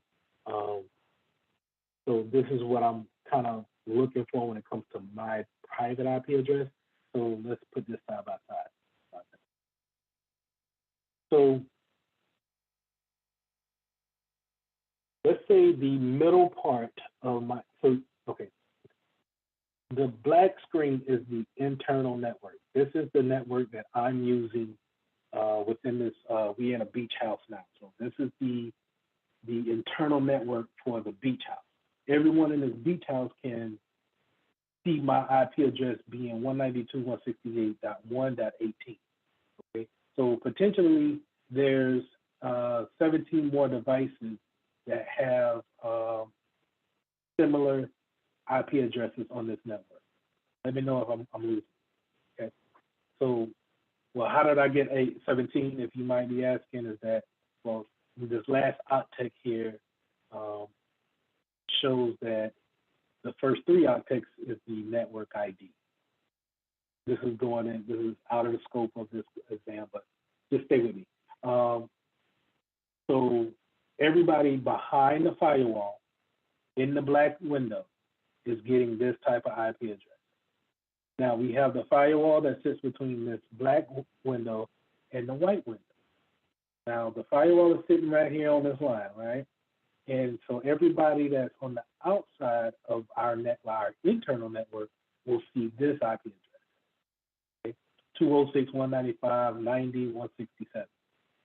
Okay, so public IP addresses mean that I can ping that IP address and I'm going to that particular firewall that sits in between the public and the private. And then what the firewall will do, if you wanted to get in contact with my particular PC, is that it will convert your PC into a private IP and then is able to get onto the network. Okay. Now, let me run that down one more time. The white box means public IP. If it comes to the line here, it meets my firewall checks it. It does what we call a network address translation, which is called NAT, N-A-T. And then it translates it into an internal IP address. And then it's in the black box. All right. So I said all that to say this, to go back to my IP location. If I'm on the outside, I'm in the white box here, and I wanted to hack everybody in the black box, I would have to find a way of getting onto the network and becoming a 192.168.1 IP address. That's not so easy. It's easier said than done. This is where your hackers, some hackers may get a little bit of a challenge of how to get past, how to spoof their IP addresses on their regular networks, public networks, in order to get into private networks. Okay, so going back to the example of you're going to the bank or you're going to the school, you can be somewhat okay with the security that you have because you know that people will have to get past your firewall. And that's why the firewall is so important, is because they're gonna go and check to see, oh, we never have this type of IP address linked here into our private IP. Okay, private IPs and public IPs only go to a certain amount, and then they have a cutoff. But again, that's out of the scope. But I just kind of wanted to really drive home how IP addresses can be safe, but also can be spoofed at the same time. But spoofing is not necessarily the easiest thing. So we don't really have to worry about that. I might have lost some of you on that. Any questions?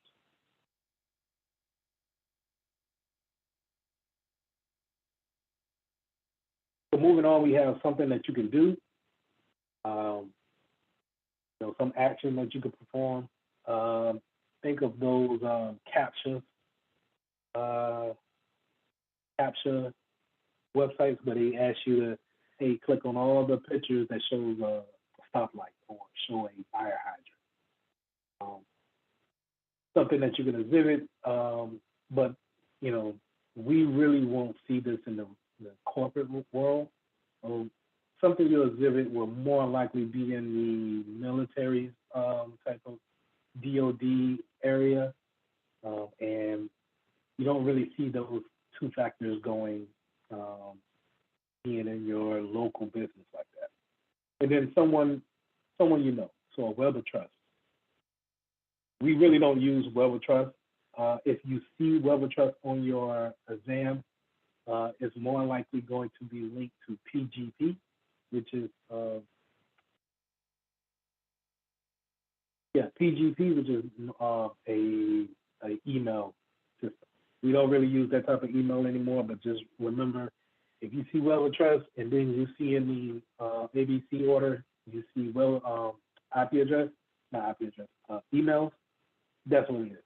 It's the old system that we don't really use no more because we're more getting to that zero trust of IT products where we want to authenticate everything and we don't really want to trust nothing.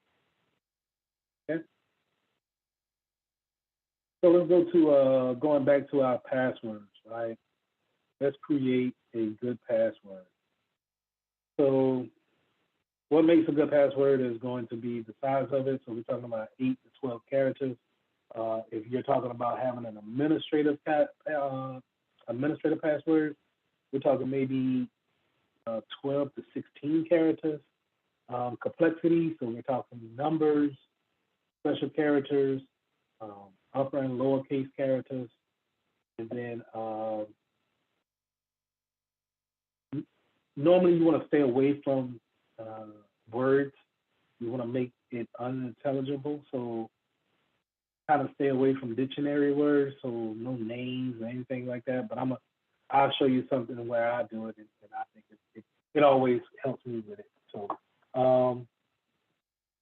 so that's character combination. We got age. So we want to make sure that we change our passwords every 3 months. We want to change it. I'm pretty sure that we don't change them every 3 months unless told so. But as a security professional, you want to put that into a policy and make your users change their password. So you give them a warning maybe 2 weeks out before it's actually 3 months is up to actually go ahead and get a early jump on it and have them change that password, because using old passwords is just it's an easy way for someone to get something that's old, and it's maybe a previous site that you were on was compromised and they got that old credential there. They just don't know if it works here in this new environment that you're in. So changing it on a 3-month basis will always kind of keep people up to par when it comes to that. The first thing that pops into my mind is that now that our parents and our grandparents are on the social media sites with us and got emails and stuff like that, are we going about changing their passwords and helping them with that? And I know it can be tough. I look at my mom's emails and I'm just like, man, I don't want to change your password. At the same time, I don't want her to be compromised on the factor that someone else at Yahoo was compromised, and now her account was in that whole pile that was leaked out.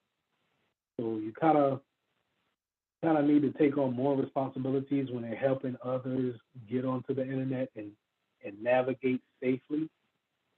And being a security professional is, it's part of your job. So we also want to put a feature on there to not be able to reuse old passwords.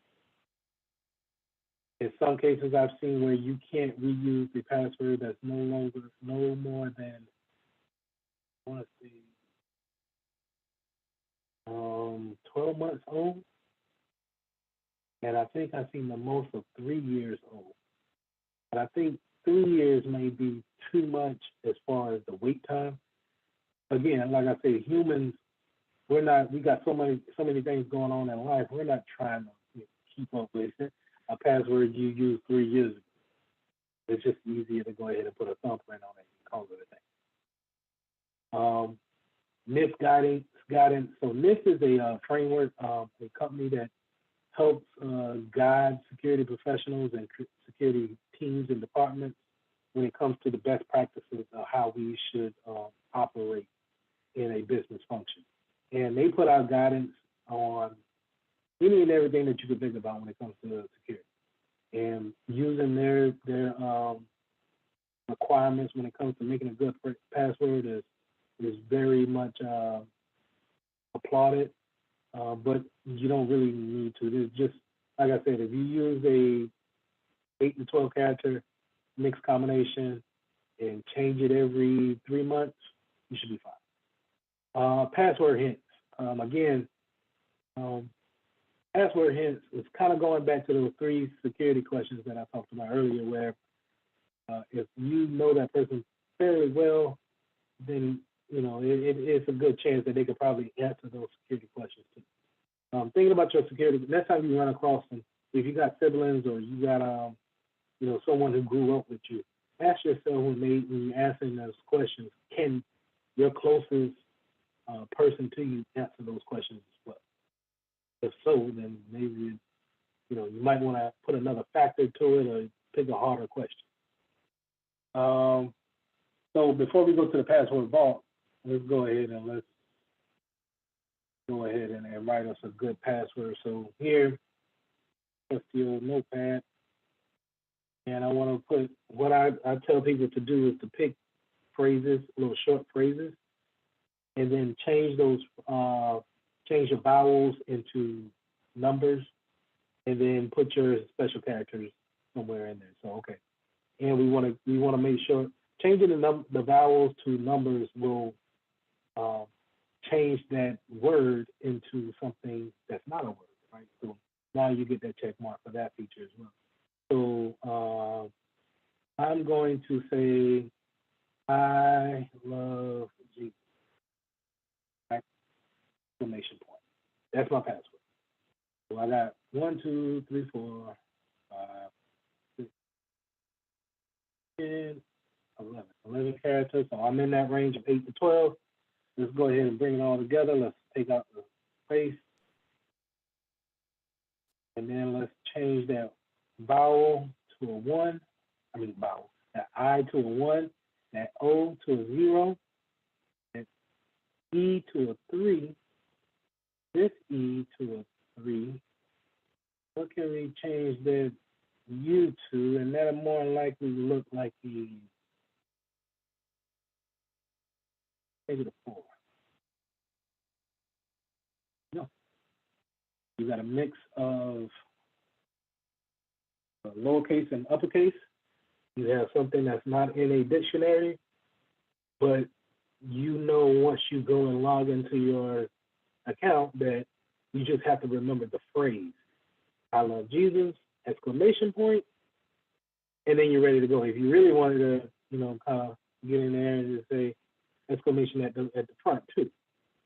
And the more characters you have, the more you can, it'll take before it actually is able to crack. So I can take this password right here that we just took maybe 20 seconds to make, and someone can take their Cain and Abel,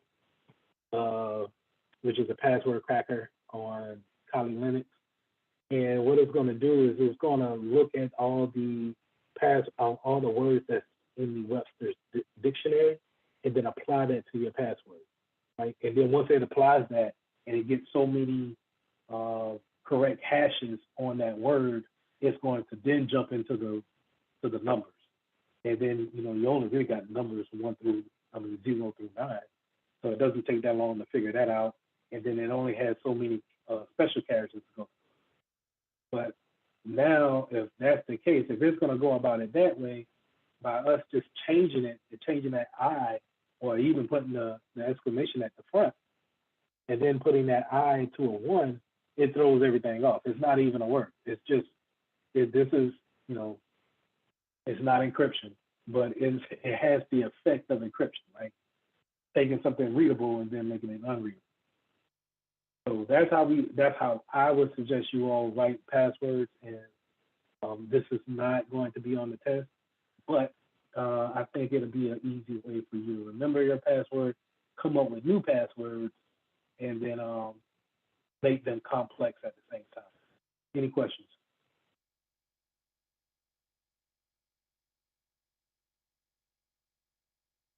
Let's go to KeyPass.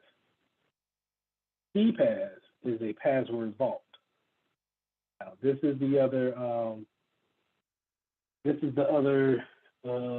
tool that I say that we can help us with our passwords and keeping so many of them.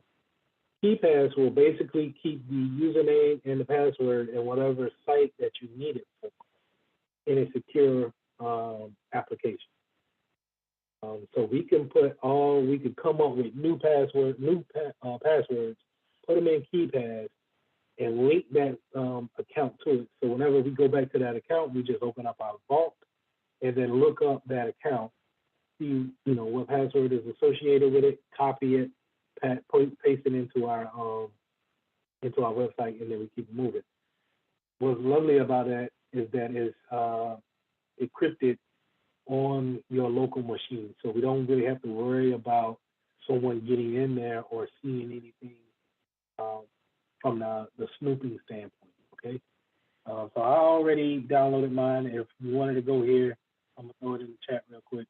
If you wanted to go here and download the application for yourself, make sure you download the right one for whatever machine that you're using. Let me know if you need to know which one. Well, either you have, it's going to be Windows or you're going to be using a Mac, which I think you have to go to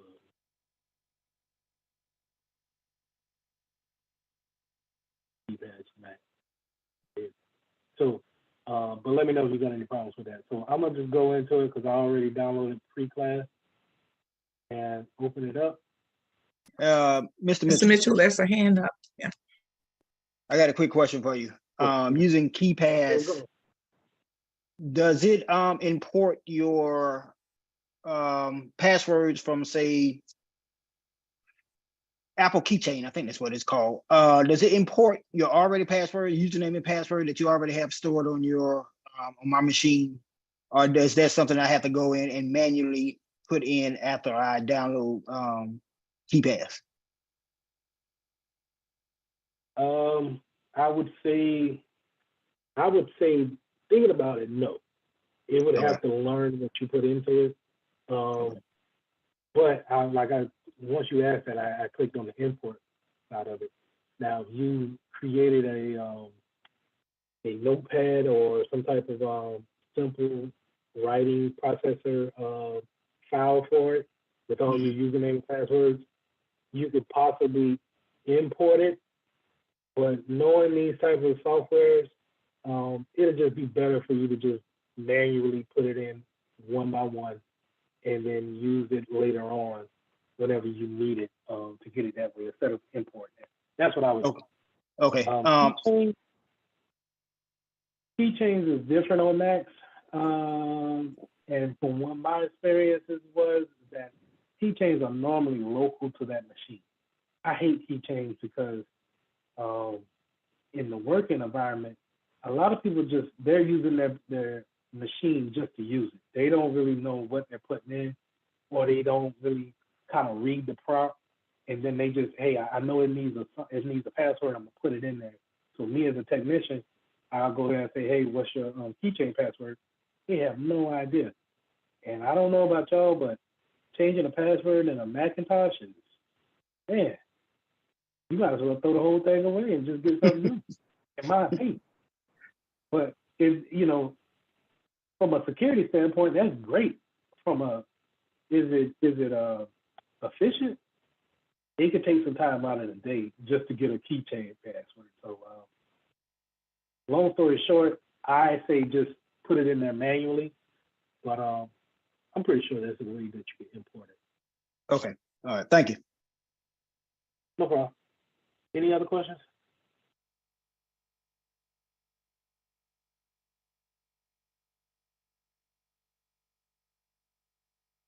Okay. Sorry about that. I have VirtualBox open. This is KeyPass. New database. I had a database already. Now, never mind that Madden.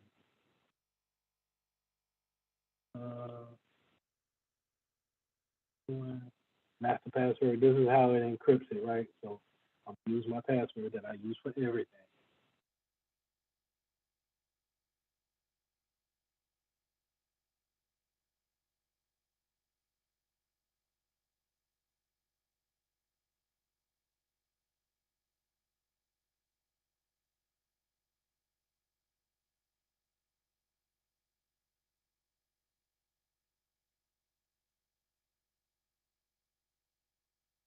You know what I'm gonna do? You know what I'm gonna do? Where's my notepad? Already erased it. So we had what? I love Jesus. We're gonna change this to 3, 2 to a 4, 2 to a 3, change the 2 to a 0. We got a 1 and then a exclamation. Take this, copy it, back here, paste it in there. Is okay.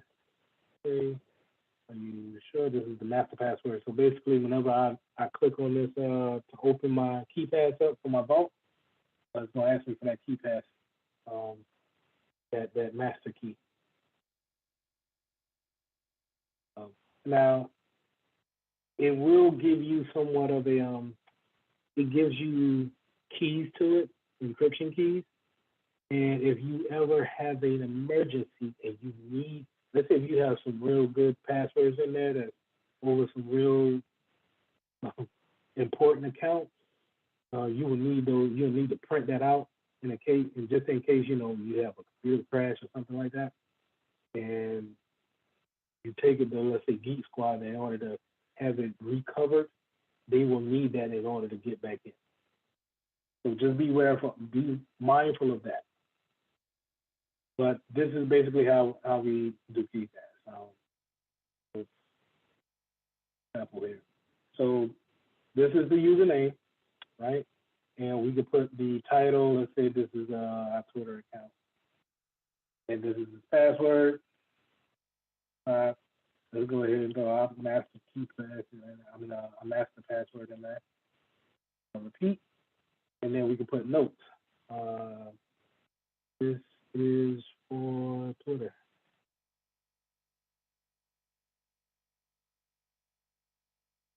Twitter.com. And you could say, hey, let's have it expire 3 months from now. Put it on the 22nd. Okay? Now we had it change up here. See how easy that is? And then we want a new one. We come over here to the little paper with the sunburst on it. Not a new database. I don't know that. Right click, new entry. So in this box here, we're going to put right click, add new entry. We're going to put US Bank. Username and our password. Now, the lovely thing about that is that it's already given us a password here. That's already generated. We can just take that if we're creating a new account, and we can just put that into our account that we're creating. Okay, and now we have a strong password in our key vault, as well as on our website that we want to create an account with. Okay, so that's a good way of doing it too. We can keep that as the same way, and we could say main bank account. Go to the expire. We want that expire in May or April 22nd. Okay. So on and so forth. Okay. Any questions about keypads? Won't see this on the test. You won't see this on the CompTIA Security test, but you may see it in a real life environment. And it can come out to be very helpful when you got so many servers that you're working with, so many accounts that's not regular accounts. So sometimes we reuse accounts throughout a whole department. And everyone uses this account, or this account is only there to run a certain operation, and it's not really owned by nobody, but we need to recycle that password every now and again.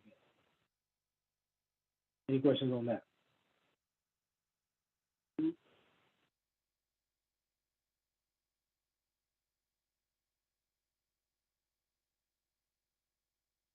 Smart cards, NFCs. So we all know what smart cards look like, right? A lot of banking industries are now pushing this little chip on your debit card or your credit card. And what that chip holds is it holds your profile as well as, any kind of important information, account balance, who you are, how long you've been with the bank, or any major things that will tell you apart from anyone else. In the conjunction of that smart card, you would normally need what? A PIN to go along with it. And normally this PIN is going to be 4 digits, but I've also seen it to where it could be 6 digits. But more likely, banking industries are going to keep you at 4. Smart cards, smart cards in the military hold your profile as far as you getting onto a computer system. So you will plug your PC, your card into a PC, and then you're able to put in a PIN, and then that acts as your username and password. But you also had a two-factor, right? That was you was in the possession of a card, but then in that possession you also knew the PIN. Give me 1 second.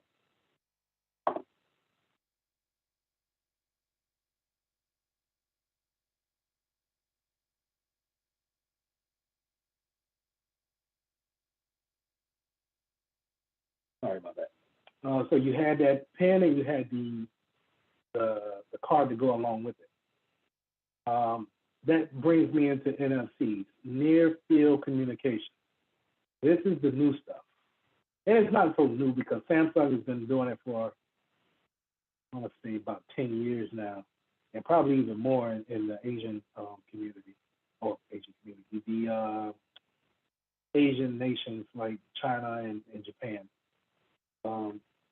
where you're taking your tap to pay, you take your card and you tap the card reader, or you tap your smartwatch to that card reader. And then what it does is that it transfers that important information, account balance, and the authentication of the account over to the card reader. It transfers now to whatever merchant that you're trying to pay. What's the problem with this?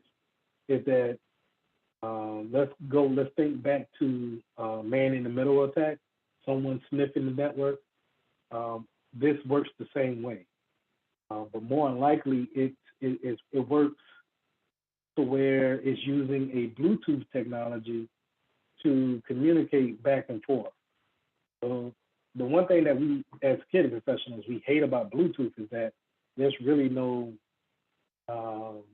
security around it. It's anybody can connect to it. It really doesn't vet you out.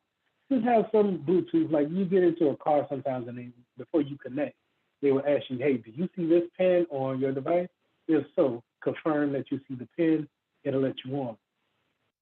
But a lot of times, let's say headphones, for example, man, headphones are just looking for something. It's looking for anything to connect to.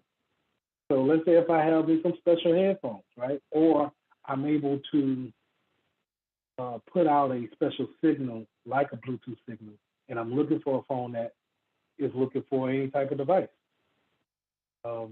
This way, if I have that special Bluetooth device, I can pull information from you. I think they call it snarking, blue snark. I'm pulling that information away from you. NFC is just kind of like the NFC on your cards are kind of like that. So let me stop sharing. You can see me, and this is my credit card. You see my little chip right there, right? Well, that chip, along with, I got 3 more cards, or 3 cards like that, right? And someone can come up to you, matter of fact, 4 cards. Someone can come up to you, sit beside you, and pull that information off of you.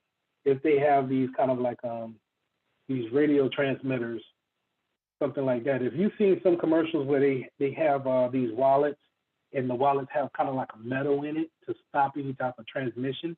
That's what they're trying to stop, the transmission of the NFC communication between devices. Because someone could just sit up beside you, let's say we all sitting in a park, and they could sit on a bench right beside you and then pull the information off that card without even talking to you. Okay? So while you're just being nice and letting them sit there, you know, they can get in contact with your bank card, and then go and use your bank card to spend money somewhere else. And you know, I wouldn't be surprised if that's what's happening to me, because it seems like every 2 months, knock on wood, every 2 months, my USAA card gets compromised, and somebody's spending my money at Target every time. It's I don't understand it. They don't have any kind of protection against it, in my opinion. They just notify me whenever it happens, that someone in Greenville or Texas, they use my card number to buy $30 worth of stuff at Target. I really don't get it. And it happens every 2 months. But you never know. Someone is probably, you know, walking up to me in Food Line or something like that and taking that information off of me.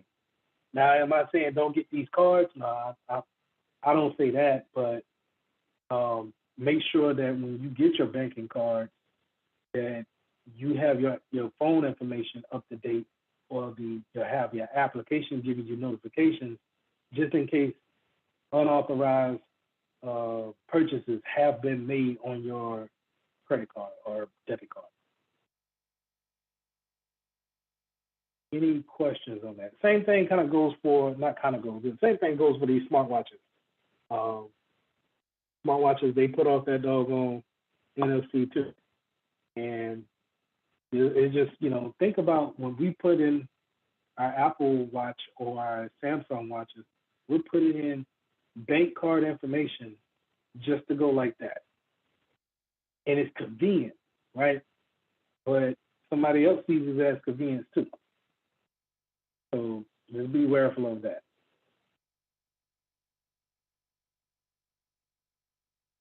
All right. Biometrics. So we already talked about biometrics, and I talked about the kind of people don't want to really buy into it just because it's a little bit scary to some people that someone would know about their fingerprints or how they look, how they change. You know, if you just Google yourself on Google, you'll be amazed with what comes up, how you're already on the internet in some type of form or fashion. But now if you have biometrics, some people feel like they can put a face to the actual information that's out there. But biometrics is, you know, it comes in many different forms, and let's talk about these three. So we already talked about face unlock with the Apple phones and mobile devices, about voice recognition. And this is really quick if you really think about it. Think about how many times do you have to really say, hey Siri or hey Google, and it picks it up automatically. It kind of has your frequency of how your voice sounds already somewhat preset. And then, you know, it's able to set up in a matter of seconds.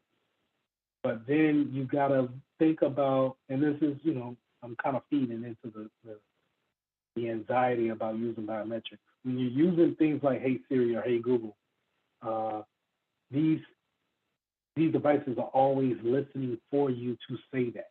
They just don't kick on to hear you say it as soon as you say hey, right? They are always listening in some form, fashion. So I would be mindful about putting in that type of device in our homes, and then you saying some reckless stuff because your device is always listening. Okay, that's not on the test. That's just my opinion. your device is always listening. I believe the NSA is always hearing things. Okay, because those, like I said, in order to bring that on and bring Siri forth, in order to listen, have it listen to you.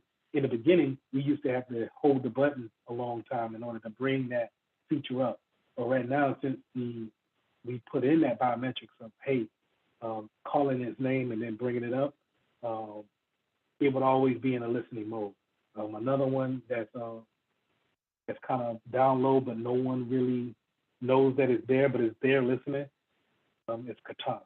Katana on Windows products is always listening, and it's annoying because you can't turn her off. You can uninstall the whole software on the Windows product, and somehow, some way, Katana is still listening, and it hasn't even caught on. Like, it's not even a hot product for Microsoft like that. It's not like Dell's Watson or Alexa or Siri. Katana is a failed project, but for some reason, they still put it on every Windows machine. For some reason, it still runs in the background. So moving on. Any questions about that? Moving on. So signature recognition. Some biometrics will have you, it will take the signature, the hand movement, the strokes that you have with your fingers down as a pattern, and then they will use that for authentication. Same thing goes for typing. The typing recognition is that sometimes when we type, everyone types at a different speed. Some of us are more fluent. Other of us may hit the back button a lot of times.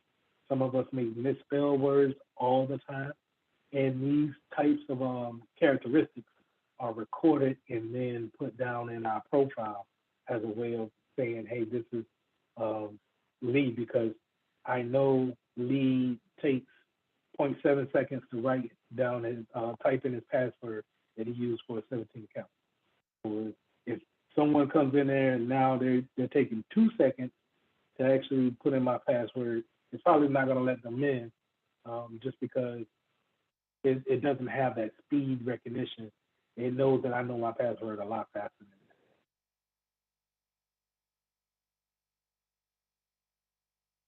that. Okay, Microsoft Azure. Let's go to Microsoft Azure. Let's go to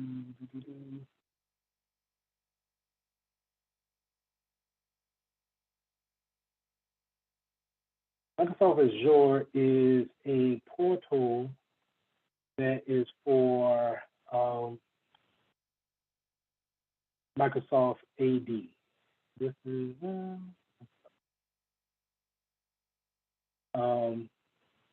Microsoft AD Active Directory is a main tool that we use in the real world to create username, passwords, and apply those permissions that I first started off talking about in the beginning of the slide. Active Directory is a necessary tool, I believe, in the IT realm as well as the security profession. I believe that we all need to, in some form or fashion, need to know what Microsoft AD is and how does it work as far as creating accounts, and then we're putting those accounts in the right sectors. I don't want to show you this one. I don't want to show you that other one. Yeah, bear with me one second.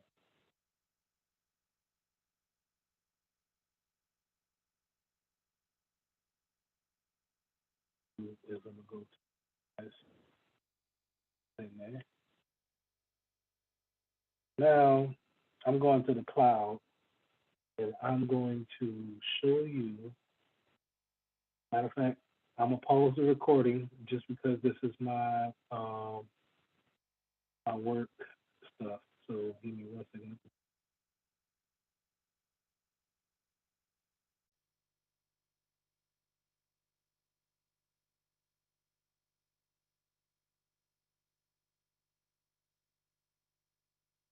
All right, give me 1 second.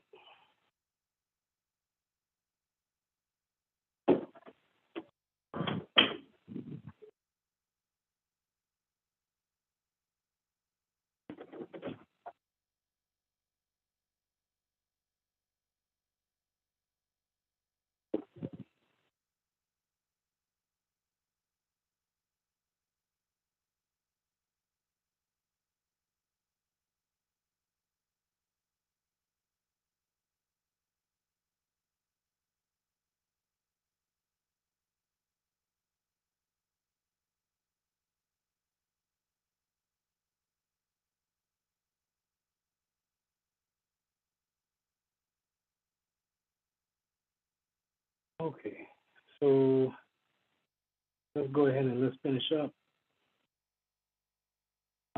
Background checks and onboarding policy. Mm,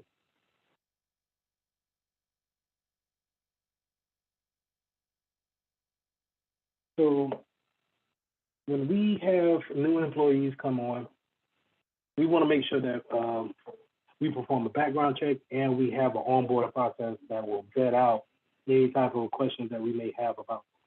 So that background check is pretty much filling a form with the police, the local police department, to do any kind of outstanding checks on felonies or any type of warrants that may be out on that particular person. Some government jobs I've seen do credit checks, and all of these determinations factor into if they're able to proceed with giving you an offer, or if they want to actually disqualify you from a job offer.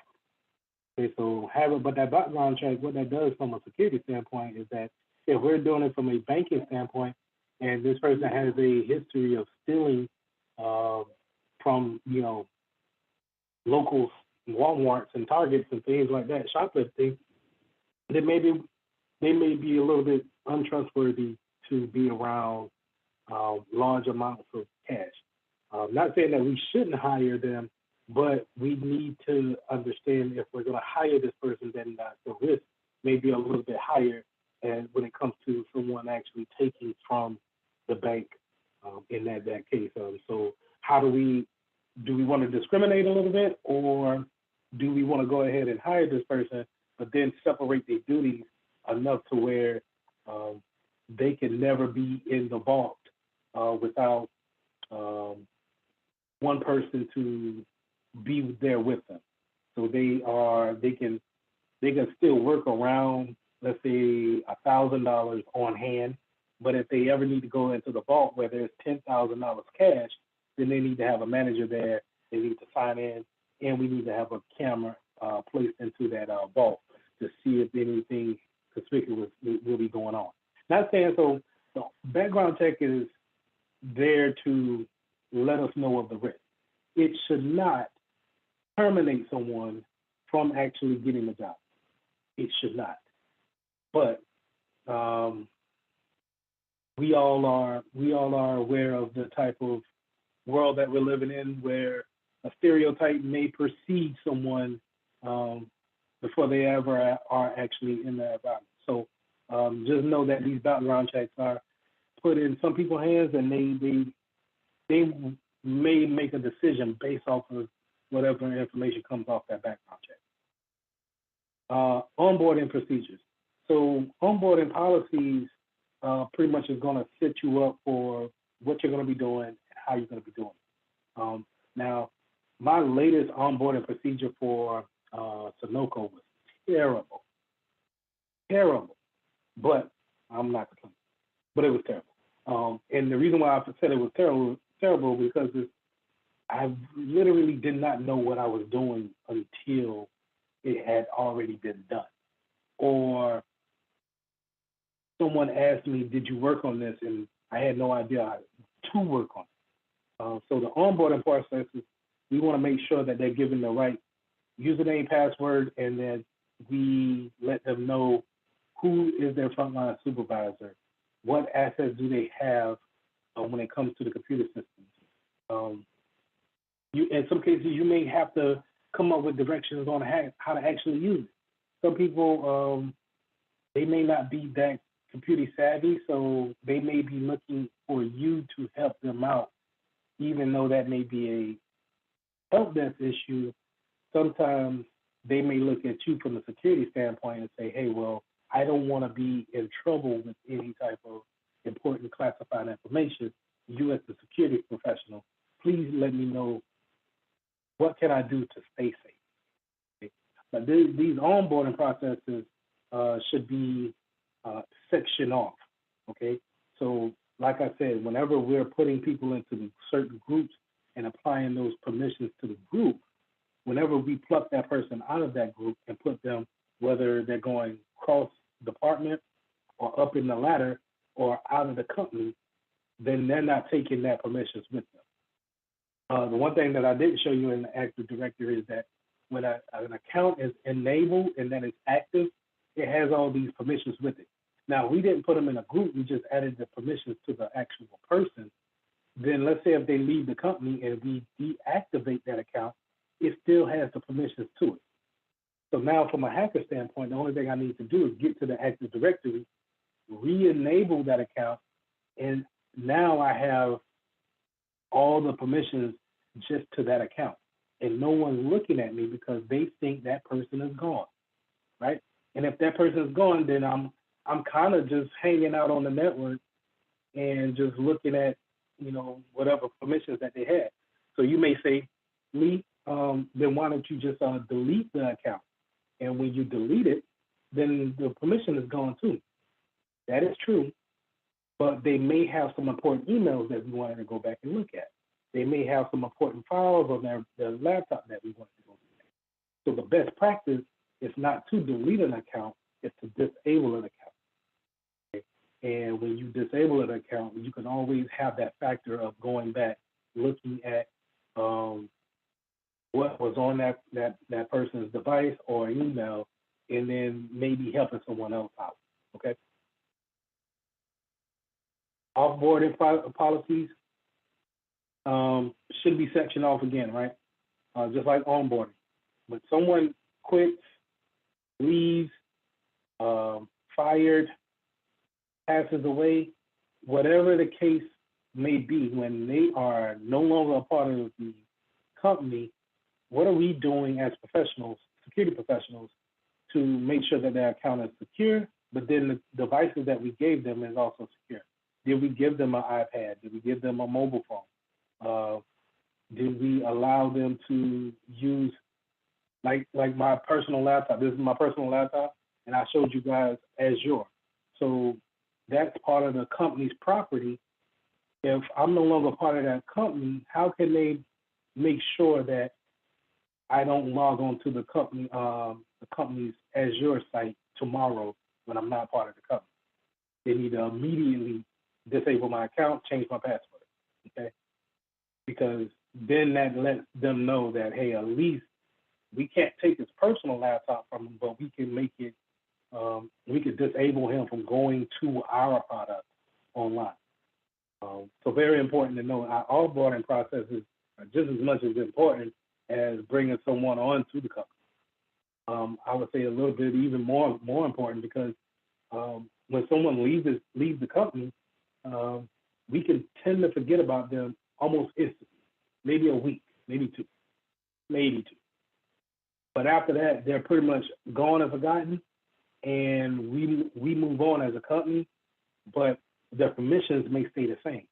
They may have access to important documents and no one knows about it. And so, like I said, as a hacker, I'm just looking for the stale account, an account that hasn't been used in 2 or 3 weeks, maybe years, and let's just see what they have access to. If I'm a CEO and I retire from Microsoft, I'm the CEO of Microsoft and I retire. Let's say I'm the vice president of Microsoft, and I decide to step away, and it's 2 years after the fact. Everybody forgot about me at Microsoft, but then someone is actively trying to hack Microsoft, and they find my old stale account. Now imagine, as a vice president, I probably have access to all types of folks, all types of services doing my job description. Well, if I can find my way into those, then I can go ahead and just say, hey, no one's thinking about the old vice president. Let me just hack into his account. Oh, they didn't change the password. They didn't disable didn't change the password, so it's a stale password, right? And they didn't disable the account, so I'm able to use his account. And let's just see what he has available. What can I get into? And I'm not really doing any type of strenuous hacking. I'm just looking at the probabilities of did they do their due diligence? And by correcting these things while somebody was off board. Normally what happens is that when someone quits, HR is supposed to email security immediately saying disable this person's account. They are no longer a part of the environment, and they're being escorted off the premises. So when you get escorted off the premises, you want to take your badge, you want to take any type of belongings that we have. At one job, I had someone take my notebooks. Not saying that I was escorted. Well, I was escorted, but I didn't get fired. But I was escorted off the premises, and they kept my work notes, which I didn't need them anymore. So it made sense for me to give them my work notes, but it was a security measure that they took, because if they felt like I was disgruntled, then I could use their work notes, and I had all types of information in there. IP addresses to workstation names to email addresses. So offboarding, like I said, is very important, just as onboarding. We set them up correctly, onboarding, but then when they leave the company in some kind of form or fashion, we need to also keep the data safe as they leave. Now, I hinted a little bit earlier about shared accounts, kind of these generic accounts, and we have these accounts pretty much everywhere in the professional environment. If you're working on a network router or a server, sometimes you have these service accounts that they come generically with the device in order to set it up for the first time use. Well, sometimes, in some cases, those service accounts cannot be deleted or password changed, and so in order for it to work, it just needs to have that service account constantly working. This is a major problem, because if someone gets to that service account, now they probably have administrative rights across the board with that device. And that device is probably hooked up some type of way to the private network. And so we could see where the hacker will see what can they get to, what can they actually get access to. So as security professionals, in order to combat against that, we want to put those service accounts in kind of like their own network. We call it a VLAN or a DMZ. This is kind of, you remember I had the example of the white box and the black box being a public IP and the private IP. That DMZ will sometimes sit in the middle with that firewall. And it's almost like a safe point from the outside, but it's also a safe point from the inside as well. And things can go in there and live and not be seen by the public IP, but not be it cannot get easy access to the private IP. Okay, so having these things sectioned off like that will give us an extra layer of security, because sometimes those service accounts we need, in order for us to run as a business, we need that service account to actually be running. In other cases, we just need to be precautions of it, and we need it to run, but we also need to apply the most security as possible.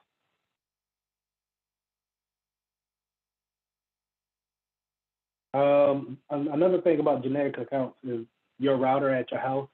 I know in the first, I think one of the first classes that we had, I said to, go take a look at your router that your telephone company put into your house. See if there's a generic account on there, printed on there somewhere. And if you can, log into it. Use they should give you a URL on that router.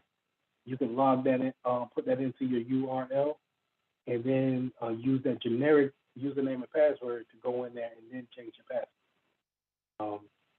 A lot of people don't do this, and then, if like a case I heard about was baby monitors came with the generic password, username and password on the back of the baby monitors, and the hackers will then go around, after stealing the information from the company, go around and remote into people's baby monitors and then scaring the babies by cutting on the intercom, talking to them at night and stuff like that. So it's it would behoove you to look to see if you have those generic accounts and just go ahead and change the password on them. It would just be best practice.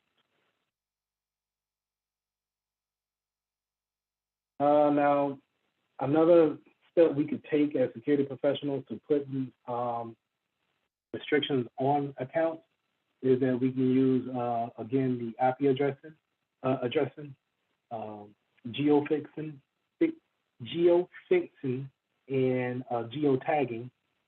We could put in a log-on time duration, so we can put you in a group within AD, and we can say, hey, you can only log on to your computer from 8 o'clock in the morning to 5 o'clock in p.m.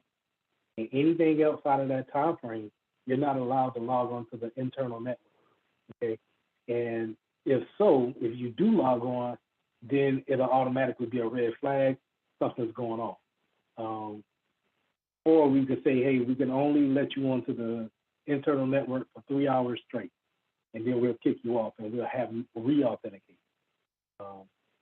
Or the time basis restriction will be, like I kind of stated in the first one. Well, we'll give you normal business hours, but we'll give you an hour buffer before time and after time. So whether you clock in at 8, but we'll give you a buffer time from 7 to 8, and then we'll give you another buffer time after 5 to 6 o'clock. Geofixing and geotagging. This is where we're talking, our devices are constantly talking to satellites orbiting the Earth. And I wanted to show you an example of that with my good old friend, Google, who is constantly watching all of us and our actions and where we go. So let me show you this by copying that.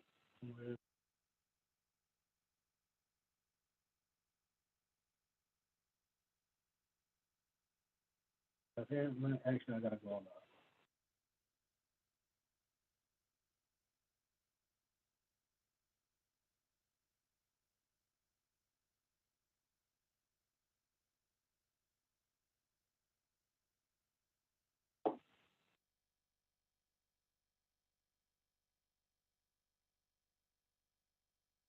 Okay. So put in my timeline. Parentheses out. My timeline, and this is my mobile devices as well as my phone, constantly talking back to the servers, the satellites orbiting the Earth, showing you my whereabouts with Google. And Google tracks all of this. This is not, like I showed this to the last 3 classes that I've taught, and I constantly say, I did not know that this was running on my profile, but they're tracking you.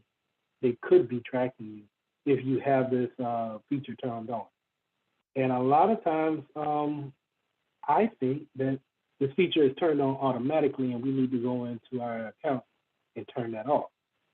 But as you can see here, it's tracking anytime my device can catch a good shot to the satellite, it'll check in on the time and places that I went.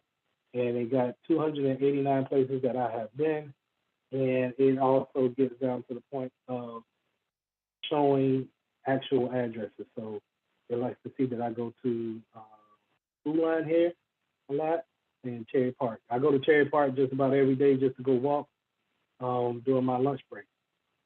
So it sees that I like to go there.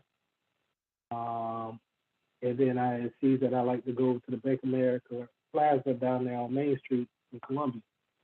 This was where I was working at Ag First. So this is an example of geofencing. Well, this is not an example, but it kind of sets the basis for it. Let me scroll up. So geofencing will say, we're going to outline everything in the city limits of Columbia.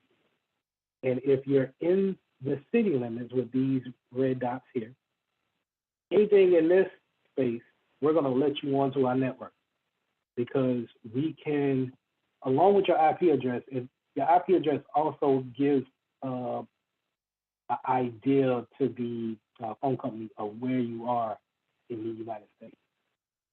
And if you're in the UK, it will give a good idea of where you're at in overseas countries as well. But geofencing will give you an invisible fence and say if you're in this visible fence, you're able to log in.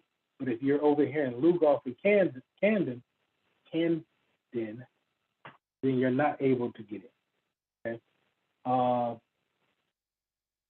Some people like that feature, but at the same time, you can see how easy it is for just someone to just get into that geo fence area and then be able to get onto, now have the opportunity to get onto the network. Just because you're in the area doesn't necessarily mean that you have a permission or you have the user account to get onto that network. But I just wanted to lay the principles down that, hey, if I'm going to the Ag First, the Plaza Center, let's say if I worked at the Marriott downtown Columbia, if I work there, then I have the access to get onto their network. That's the geofence is the actual building for that company. For that network. So it'd be the actual Marriott.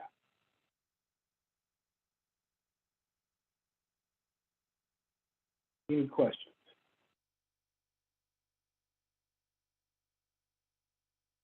So let's slide. Let's talk about diversity of technique, training techniques. In giving information to people is going to be your strongest defense against cyber attacks. We can't stop we can put all the firewalls in place that we want to, all the appliances that we want on the network. We can put all those things in place and we can make people use two-factor authentication. But until they understand how cybersecurity is actually ran, when it comes to how people are actually going about hacking each other, then it really doesn't make any sense when it comes to spending all this money to try to put in these appliances. We need to train our individuals in order to recognize a phish, recognize social engineering, have our security analysts and engineers understand more about the tools that they're using, but more importantly, understanding how the business is ran, and then how do we use it to secure it better. We can do things such as phishing campaigns for the regular users. We can do capture the flags for our analysts. Capture the flags is more of when you become a security analyst and you're getting on that, getting on red teams, blue teams, penetration testing. This is where we're talking about reading clues and then looking for the red flag, so to say, and seeing, okay, what's vulnerable here. Now, vulnerability management is similar to that, but these type of vulnerabilities won't show up on a scan. The vulnerability management is normally going to bring up what patches we're missing and then what we need to do to actually patch these machines. But a capture the flag may be a code is missing in a website, a particular code that allows, that defends against buffer overflows. And if we don't have that in there, are you versed enough to see that code and then point it out and then send it back to our coders in order to get that code implemented in? We have computer-based training. So that's basically what we're doing now. It's just the fact that, I give lectures, but it's still, once we turn it into a video and we put it back on the Google Classroom, this is a computer-based training classroom, good way of learning security tactics on the fly, on demand. We have scenarios, branching scenarios. So those branching scenarios are coming up with scenarios of, if this was to go bad, what will we do in order to remediate the problem or to eliminate the problem altogether. The funny thing about that is that in 2020, in the beginning of 2020, at Ag First, we had a meeting going over the worst case scenarios, and the scenario was a worldwide disease broke out, and now everybody was dying off on the team. And when someone passed away from the disease, who will pick up their duties and then keep the business running? And we had to go through this to kind of understand, where does my duties lie if we go down to only a handful of people. And just funny that, just months after that, we were all going into the COVID, the first part of COVID, and staying home, and we never really returned to the office after that. But I thought that was kind of, it was the good training at a good time, because while nobody, thank the Lord that no one became ill enough to, they become detrimental, but we did have to learn how to work differently and be able to still have a security presence away from the office.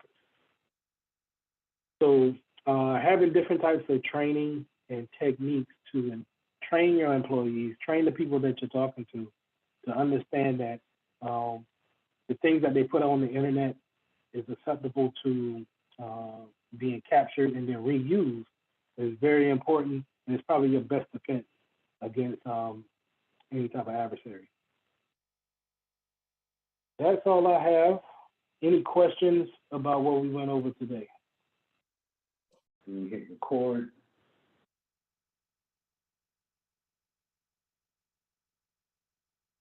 And so let's start talking about the single points of failure. Single points of failure is when you set up a network. Hold on, I got an echo. That echo just me, or everybody else is fine? Okay. So when we setting up a network, we want to make sure that we have a redundancy throughout that network. So our clients can always reach the internet, reach the servers that they need to get the documents that they need to get. Because if we have one thing go offline, or let's say if an attacker attacks a server, then it becomes money that we lost in the business. People can't do their jobs for that day. Not only just, it may be sensitive information that they're getting to. So not just the sensitive information, but can we actually keep the business afloat if we don't have this particular service running? So give you an example, let's think of Netflix as our business that we're working for. And let's say Netflix servers go down and now people can't watch their favorite said new movie or show. Well, that tends to go into the banking or the account revenue for Netflix. Netflix can't show you any movies, then clients become frustrated with them, and so now they move over to Tubi or they move over to YouTube TV. Okay, so we want to make sure that we have a redundancy of whatever we're having in our network. So if we have a bunch of movies for Netflix on 2 servers, we want to make that turn into 4 servers or maybe 6 servers. And in case like them in a real world scenario, they probably have hundreds, if not thousands, of servers all over the world that's constantly giving off the same catalog of movies that they have. So if one attacker takes down 2 servers, it's not really affecting a business like Netflix. You're still able to pull that movie from another server. Now, where we see that as affecting us as the consumer, if you remember in the early days of Netflix, they had a tendency of buffering. You'll pull your movie down, but then it would kind of buffer. Even if your network is pretty fast, it will kind of buffer and kind of want to load the movie up. That's because it's pulling from a longer distance, and it may be not pulling from the shorter distance to where you're located at. So we want to make sure that as security professionals, we want to map out what's in our network, and then how efficient are our clients, whether it be users or people from the outside business, actually are contacting those services we offer. Now, our first bullet point here is load balancing. Load balancing is just being able to, have those multiple servers or have those multiple desktops there to actually take the load in that they're getting or a request. Let's look at it like a request. So I'm logging into my favorite banking account, and not just me, but think of millions of people logging into Bank of America and then wanting to check their bank account at the same time. Well, that's a mighty big load for a daily task on a simple computer. Well, we have these load balancing machines that are taken and distribute those requests out to the different types of servers that we have lined up. Okay, so we're not overwhelming one PC or one server. If we overwhelm that one server, then it becomes slow. Like in the example with Netflix, it becomes laggy, it spins, it buffers. In the case of your favorite website, it may take a long time for it to load up. It may time out. You'll see a lot of pages give that timeout page and say that request couldn't be fulfilled at this time. Those are, examples of being overwhelmed and creating a denial of service attack. It's not really an attack. It's considered an attack, but it's not given by anyone else. Sometimes we can create these issues on our own. Okay, so we want to make sure that we have these load balancing machines in place in order to give off those type of requests to the different servers. So as you see here in this example, I'll blow it up a little bit. Let's say we have our clients here on the outside, and we're always going to have our clients go into the internet. And then when you cross that threshold here, after this side of the cloud, the right side of the cloud, you're coming into an enclosed environment, the network. You're going into an enclosed private network, and now that network is being distributed. That request is being distributed out to the different types of servers that's delivering that request. So for you guys who've never really seen topologies, we're going to go over a bunch of topologies today. So there's a lot of icons, and you need to know what they mean for the test. So a lot of them you can figure out, your desktops and your laptops and your mobile phones. But this cloud is always going to mean the internet, okay? I want you guys to remember that. This cloud is always going to mean the internet. Now, this load balancer may be a router, it may be a switch. It's not necessarily a particular device. It may be something that's distributing the network, okay? But in this example, we want to call it a load balancer. It's looking at what type of request you're making, and then now it's saying, oh, yeah, okay, you want to go check your email. So we have 3 different email servers over here. These are servers, okay? And I'm going to have Dr. McBride check her email here. I'm going to have Lee, you can check your email on the second server, and Chris, you can check your email on the third, okay? So that's a load balancer. That way, we're not overloading the first server here until it's filled up, and then now we go down to the second. It may go in a round-robin type of distribution. A great piece to have. If you get in a real-world environment, you want to ask your networking team, do we have a load balancing solution in place in order to distribute that traffic out? Okay. Now I'm gonna pull this over to the side. Let's look at this next diagram here. The single point of failure. So I wanted to put this up because a lot of times we'll see multiple. Mr. Mitchell, Mr. Mitchell, excuse me. I'm sorry about that. I had to step away. You were asking? You were saying something? No. You're good? Okay. Yeah, I was in the trying to explain this next speech. Sorry about that. Oh no, you fine, you fine. So this single point of failure here for the router, I like to put this because we see a lot of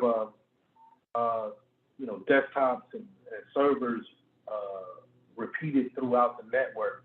But a lot of times we don't think about our network provider, our actual, who's giving us the internet, who's providing that internet, what telephone company do we have a subscription to, and are they providing us great or redundancy in internet capabilities. Now, here in Rock Hill, we have one telephone company, and that's CompTIA. CompTIA basically runs everything from the 3 counties that collectively surround Rock Hill. The problem with that is that if CompTIA has a problem, which they have had over the past 5 years, and everybody's internet is down who's on CompTIA, well, that means my business is down. So now CompTIA has just caused a denial of service on my business because now my clients, my users, they can't get to my website, or I can't talk to them and have a meeting because my internet is down. So a lot of times that router is your main source of life, really, when it comes to being in a network environment. If I take down that router, then now I've created a denial of service. Your business can't function until you have that router back up and running. The way we want to fix this is that if we're living in I think in Columbia, you guys may have 2 distribution. You might have a dish company that can provide internet, and I'm pretty sure AT&T is down there. So you can have 2 subscriptions to the internet, right, for your business.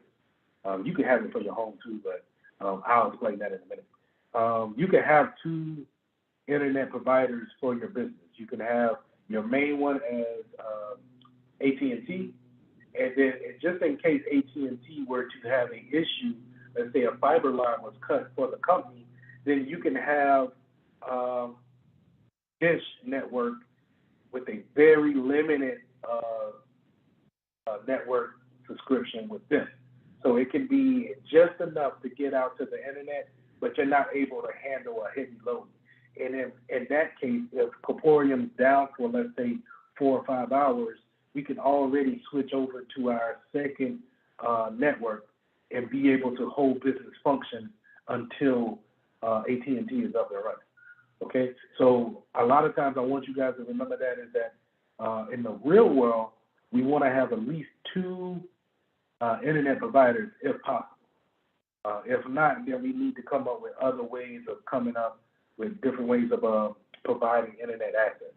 Now, in a home environment, you may have one, you got one internet provider, but if that internet goes down for your house, then we can more than likely go to the internet that's on our phone. And until we're able to have our internet back at the house boot back up or come back online, then we'll have to rely on our internet on our phone, pulling that data, just for a limited time. Chris. So best practices for when dealing with businesses is to have a redundancy plan. So what you're saying is, say you would have AT&T fiber and Dish network. If AT&T goes out, your redundancy plan is Dish to keep the business operating until fiber network is restored, right? That is correct. Okay. That's the ideal. Your pocket, if the business can handle it. So these subscriptions for your normal business is going to be a fairly higher bill than what me and you get for our internet bill. So you're talking maybe $300-400 a month just for internet, and that's for basic. If we're talking about the T1 line or having someone put fiber at your business, maybe talking $1,000 a month, maybe $1,200 a month. with these businesses. And you know, if you're a startup, if you're a cookie shop, you probably don't have money, you know, allocated for that. Maybe you want a T-Mobile hotspot just for, you know, your cookie shop or your coffee shop. And you know, I'm not going to give it out to anyone. I'm not going to have an open internet so people can actually join onto it. I'm going to have it just for my coffee shop. But you got to realize that, you know, if it goes down, then if I'm doing something important online, then I'm down for the count until my internet gets back up. So it's a single point of failure. And you're going to see that on the test. Any questions? Good question, though. So you're going to see that on the test. They're gonna show you diagrams like this, and they're going to ask you, what is the single point of failure here? And it's more likely, I wouldn't narrow it down to one line coming out of it. Okay, let me go back to this diagram here. So you see your end users. These lines are normally indicators of networks, right? They are saying, hey, this desktop is connected to this router, whether it be Ethernet or by a Wi-Fi adapter. Same thing goes for this laptop. Same thing goes for these mobile devices over here. Okay, so these lines are indicators of networks being able to be connected to these devices via IP address or IPv6 addresses. So that's single point of failure and load balancing. So let's talk about the best practice design.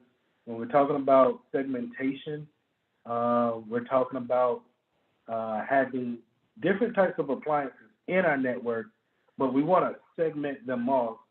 So if we ever have a snooper or someone sniffing the network, we can confine them to just one network. Okay, we don't have to. Okay, to have you think about your router at your house. Your router at your house is connected to every other device in your house. That's laptops, phones, doorbells, whatever. If it's connected, it's going to one spot, right? In a business such as this diagram, and we'll just go ahead and jump down to the diagram here. In this diagram, we're talking about a hotel. This hotel has 4 different routers. Then on top of that, it has multiple switches, as we see here, right? These long pieces here are switches, and then we have access points. These are the wireless points that you see in the hallways, or you may see them mounted up in the walls. Now, these routers may be in a closet somewhere. And here's the thing: when you're looking at this topology, it looks like, now I said the building was a hotel. It will look like these different routers will be on different floors of the hotel, right? But in the real world, we'll have all this in one closet, okay? And now the configuration allows us to put this in a segmented format, okay? So going back up to the front, remember we have our cloud here, and then we have an internet switch, okay? This internet is the open internet, anybody can connect to it, but it goes into the switch, and then now it goes into the router. And you may be saying, Lee, why are you skipping over the firewall? Because more than likely, the firewall is virtual and it sits inside of the router. That's more than likely, okay, in the real world. Now, on the test, they may say, this is a real appliance, which you can get an appliance, a real box that's its only function is to be a firewall. But more than likely, that router is going to have a smart firewall on it, and it's going to be able to provide protection that way. Okay. Now, like I said, all of these routers. I'm sorry if you hear that. Now, all of these routers may be sitting in a closet somewhere, and their switches may be in that same closet, or their switches may be on different floors or different parts of that hotel building. Okay. Now, in a hotel situation or in a any kind of corporate building, we like to put everything in one spot, all your appliances, and then we will take Ethernet cable and run it throughout the building. The problem with that is that with your Ethernet over 100 meters, I think, it starts to degrade the actual performance. So you can only go, I want to say 100 feet. 100 feet, it will start to degrade the signal. So we want to make sure that we keep our Ethernet cord to a certain amount of length. But then if we need to actually reroute a router or a switch, we can just do that. So let's just say if I needed router C and router D to be on the dining area and the conference room, which are normally on the first floors, then I can mount that switch, their managed switch, not too far away from the router closet, but I could just run the cable out to the routed switches and then have them talk to the access points, which is wireless, where I can have all of these in the same closet. Okay, hope I made sense on that. You can put the routers wherever you want to put them, but we just want to make sure that we're not running them too far apart with the Ethernet to where now we're creating a slow network because it's too far apart. Okay. Now, when we're talking about the segmentation part of it, we're talking about you have a room area, and then you have an office area, dining room area, and then a conference room. So staying with the example of a hotel room or a hotel building, all of our access points would be on the 3 different floors. Let's say these 4 different floors, I'm sorry. So we will have these access points in the hallway giving out Wi-Fi signals to everyone that's on the different floors. But then in the office, let's say we have 4 offices for the staff and for custodians to, use for everyday use, we can have different access points. Okay. The dining room for people coming in, eating, sitting down, want to browse the web, is a different access point there, as well as the conference room. Now, when I say these access points, all of these are different networks. We're using different addresses to confine the users to just that particular router, this particular firewall, okay? So if I have a snooper come on and they get on the 3rd floor, and they use this access point right here, then they're not able to go over to the office side network and see the important information such as credit cards and who's checked into that building. That makes sense? So we're just going to confine them to this area here. Now we're going to make the office access points invisible. I'm not going to show that as SSID. I'm going to make that invisible so only my coworkers and my employees can see those access points and connect to them. Okay. Whereas I'm going to make the dining area and the conference area visible. Anybody checking into the hotel or an employee can connect to these access points.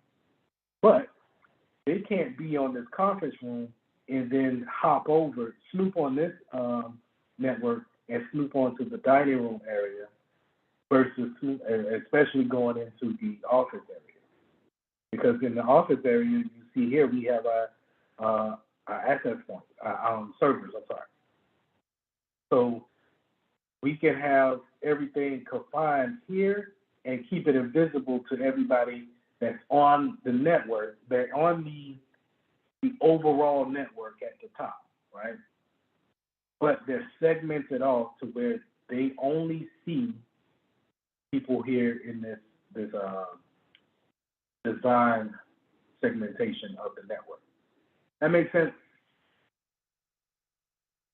So if I got that snooper, if Sally comes on and she wants to use Wireshark and see, James who's sitting in the dining room area, she has to, one, get out of her network segmentation, and then somehow, some way find out the encryption for router C and getting onto that network. It would be better if she just walks over to the dining room and then get on that same network, right?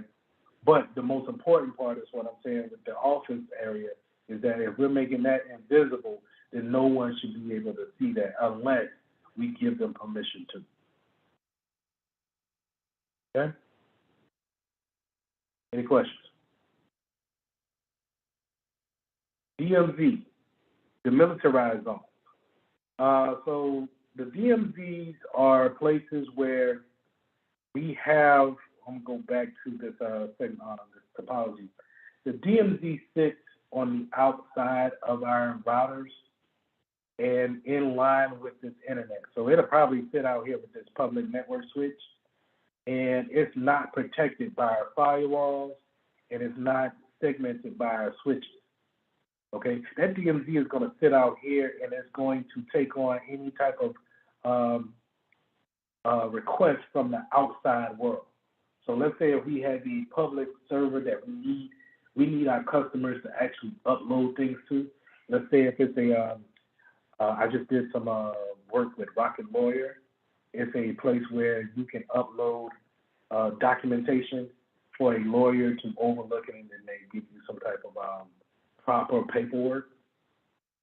Well, Rocket Lawyer doesn't know who I am, but they want to trust that I'm uploading something that's clean to their server in order for them to take a look at it. So what they'll do is they'll put a server out here on this public switch and call it a DMZ, and it's segmented off, and no one from the inside of the company cannot access this DMZ unless through a particular protocol, and it's only it's not, you're not going to see an interface or anything like that. It's only through the command prompt. So remember what I showed you what the command prompt was with the CMD prompt. You'll see it here in just a second. So this is the only way we'll probably be able to access the DMZ, okay? And we'll type in commands in order to pull down information from the outside. The reason why is because we don't want anybody logging in to an internal switch and being able to upload things, even if that's part of our business. So a DMZ is normally going to be put out there as a kind of like a safe zone for the company, but it's also an entry point for the consumer or the client. Okay? To give a better topology, I got this topology here. Let me zoom out.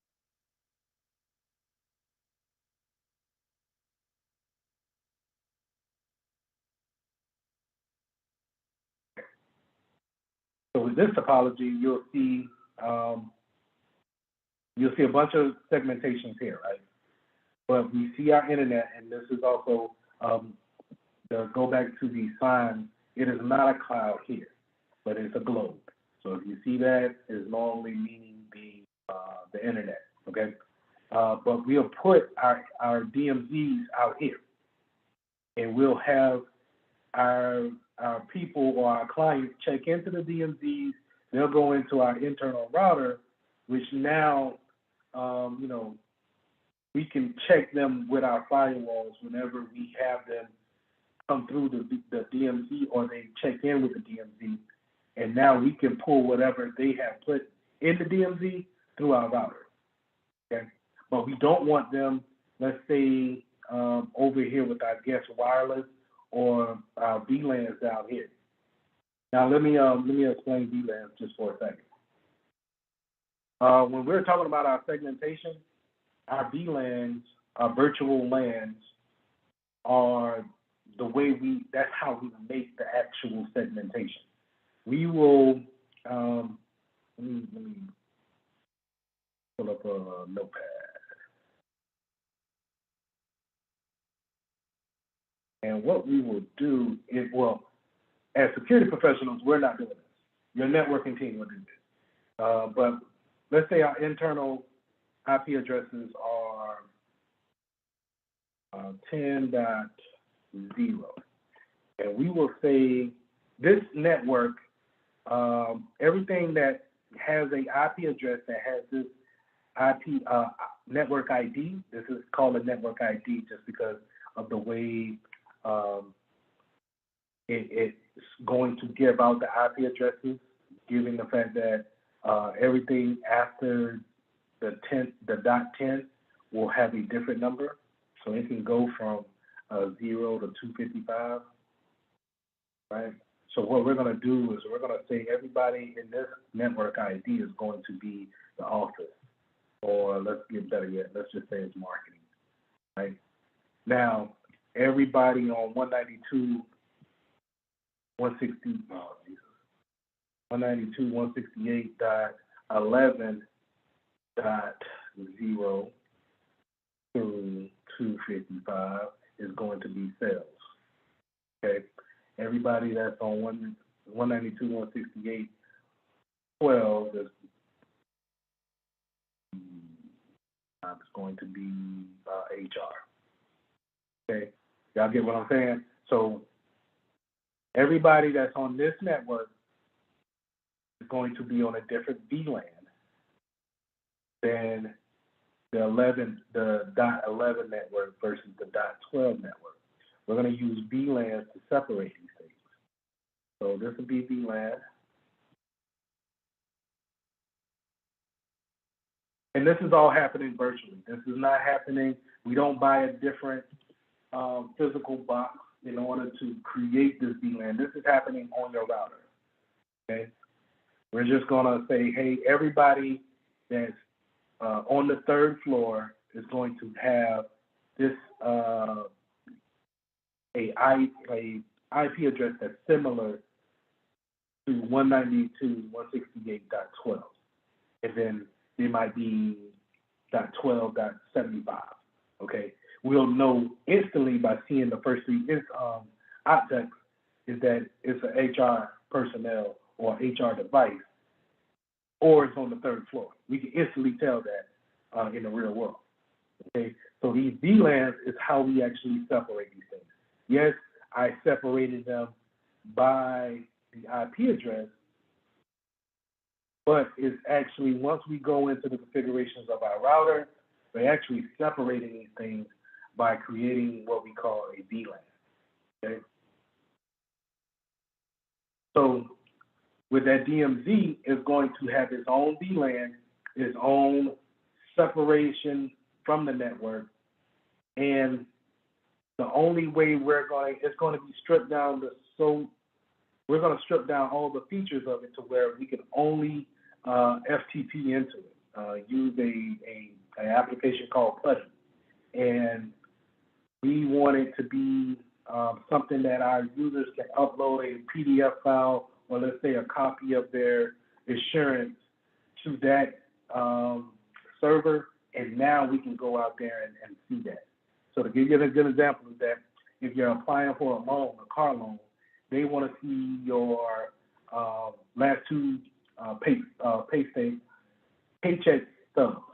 So we have to scan it, and then we have to upload it to their servers after we fill out the application. So we're on their website, but now they have a piece here and they're saying, hey, upload this, your file here. Now, they don't know if I affected, let's say if I affected that file with some kind of virus that will shoot back information back to me. Well, they don't want that inside of their internal network. Because let's say if it's a worm, and now it gets out in the internal network, and it starts to corrupt all of the different VLANs. Because even if we have segmentation, a worm can jump from PC to PC, okay? And if it can jump from PC to PC, and it can jump from router to switches to router, then it could possibly affect our whole network before we actually get a hold onto it and be able to stop such a thing. So we want to, have a safe point for us as a company, but we also want to have a safe point for our clients and keep them away from our network and put it into the DMZ. Okay, so that's going to be outside of the network, but it's a safe way for us to go in there, pull whatever information we need off of it, and then bring it inside. Okay. Now, here in this topology, you'll see that our core distribution, our routers and our switches, everybody is pointing back to them, but then we will have, in order for our clients to go out to the internet, we'll have them go out to a DMZ out here, and then they're able to go out to our internet service provider router. So let's say AT&T installed this router right here from the internet, right? This is what we call a DMARC point. They install that router, but before we just click into our internal, we click that our routers into their router, we want to put up another, it's a particular word for it. We want to put up another barrier, so to say, and say, hey, we're going to create a DMZ out for our web servers, and we're going to have our users go out that way before they actually just go straight to our ISP out to the internet. Because maybe we want to put an appliance out here and have them checking their website to see what website they go to. We want to put a CASB. A CASB is an appliance that we use in order to scan different files to see if you're uploading anything to Google Cloud or Dropbox that you're not supposed to be uploading to. So maybe we want to put that out there so we can see that. This is what you'll hear it called a lot of times in the conjunction with the DMZ, you'll hear it called an edge. So just think of it as it's sitting at the edge of your network, monitoring everything that's going from the inside out and vice versa. DMZ. Any questions?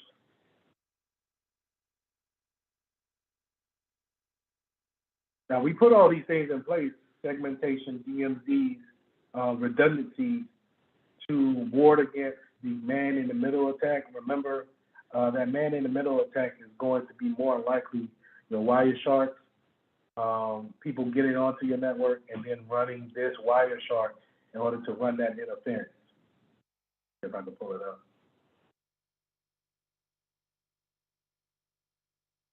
So remember that Wireshark is going to be able to read your network and be able to pull down the packets to see exactly what's going on.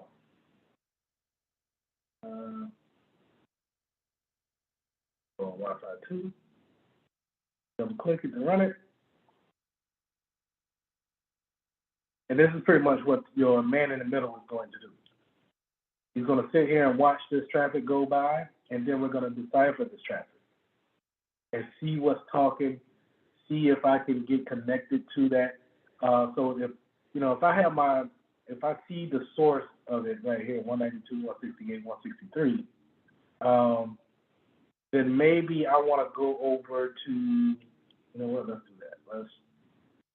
Let's go into our router. Remember, I'm going to my gateway in order to see my network router. Log into it. Have any one of y'all logged into your local router and changed your password yet? If not, I would suggest that you do. I got a quick question about that. If I change when I change the password on my router, all the appliances that's using the old password, I would have to go back and update it to the current new password, right? That is the different. That's two different passwords. So, okay. So the password I'm talking about here for the actual admin, the admin is an account. Oh yeah. I know what you're talking about. So change that password. Okay. What you're Yeah. changing, what you're thinking about changing is the password to get onto the internet. Okay. Or get on, yeah, that's the term we're going to use, right? To get onto, to connect to the router in order to have internet access. That's the problem. Because what you're showing us now is like the standard router on the back. They normally, what you log on, be like the username is admin, and then the password is whatever the 16 digits on the back of the router. Type in and let you log into this right here. Correct. Okay. Correct. So if you go on there and you can log into your router, but then see if you have an account management section, or see if you can. What I would stay away from is your gateway section. I know it might be different because you have a different router, but if you go into these sections here for the actual SSIDs, and we change the password here, then yes, everything that's connected on drop, and then you have to re-add them. But if you can find your user account, then you're not going to be able to change the username. Well, maybe. I wouldn't change it. Well, maybe I might. I mean, yeah, because I thought you're supposed to change the username, because all of them are admin. It's just 16 digits. That's how they was getting hacked. I would change it, but here's the reason why I wouldn't change it. Just in case I want my internet provider to route in and take a look at that type of stuff, they're going to want to know your username and password. And like I said in the last class, we got so much to keep up with, you might not even, think about what you're changing this username and password to. And so now they might have to default reset your whole router. Okay, I got you. So that's why I would kind of stay away from it. But best practices would be changing that username to something that you would know, and then changing that password to, definitely a tough password to crack. Yes, sir. Okay. All right, give me 1 second. My feed dropped. I'm gonna have to share my screen again.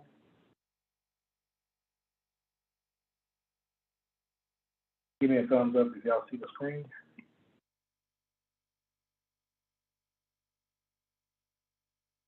Appreciate it. So, what did I say with the? Didn't I have an IP address? Oh yeah, Wireshark. So we wanted to see 192.168.0.163. What is that? Can we find that in our router? Who is that assigned to? 163. 163 is is that this computer? I think so. System name.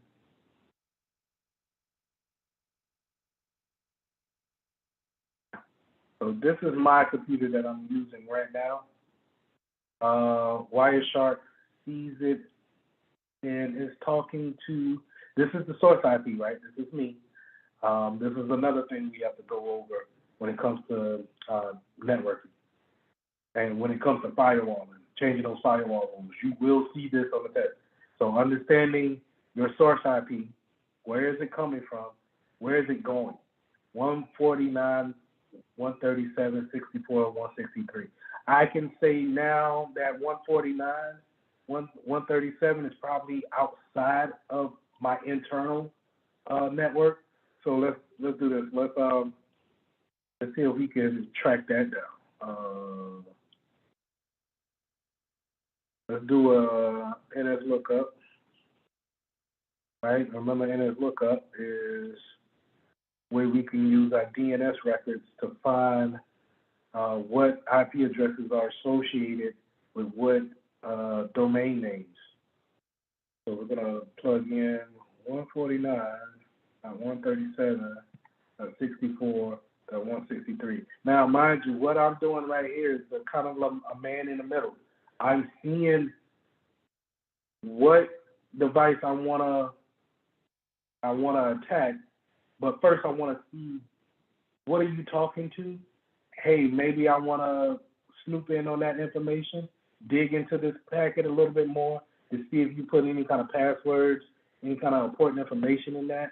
So let's look up. We got our source, right? I know it's Lee's PT, but let's see who is he talking to on this 149. See if we can find it anyway. IP address can I have? Okay.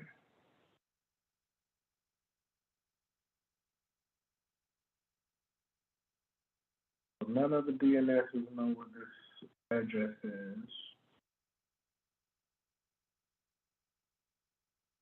I go to it, to the website. Probably not. If I don't have a DNS for it, I probably can't resolve it to a website. So let's go back to our Wireshark for a second. And so it doesn't have any kind of way of, showing any kind of interface. So what do we know as a man in the middle? We know that Lee's PC is 163. We know that for sure. Let's see who else I'm talking to. So I sorted the destinations. And now, just to say, and I think I have a slide on this, just because this doesn't resolve to a website, it doesn't mean that it's not resolving to a service behind the scenes. Maybe it's a updater, something looking for updates for a particular software. And that's the IP address that it's resolved back to. It just means that the DNS service cannot resolve the IP address to a particular name. But let's see if there's anything else I'm talking to that I can show you guys. Let's see. I have a reset here for that, and it's just using TCP. Was that a question? Which is funny because you see, this is the IP address we just looked up. It's talking back to me, so we're having conversations. I wonder what it is now. We're having a lot of conversations.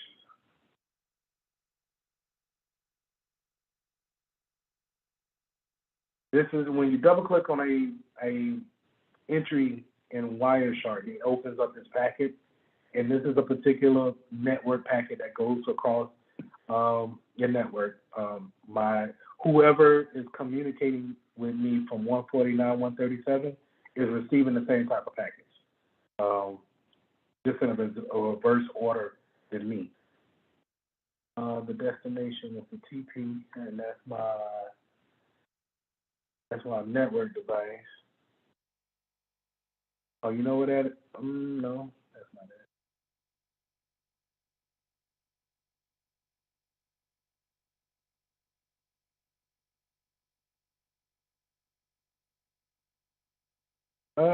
It's using source port 443.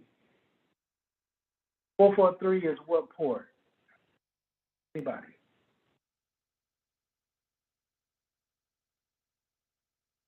Oh, y'all know it. Yeah. Hold on, give me a second. HTTPS, I believe. I think I'm going. So I'm using. So it has to be. If something's using HTTPS, that means what? That is the secure internet address. Correct. So I'm somehow I'm connected to a site that's using this IP address, but it's secure. I'm wondering if it's Zoom. But then again, I do have my Windows 10 running in the background here. Might be this.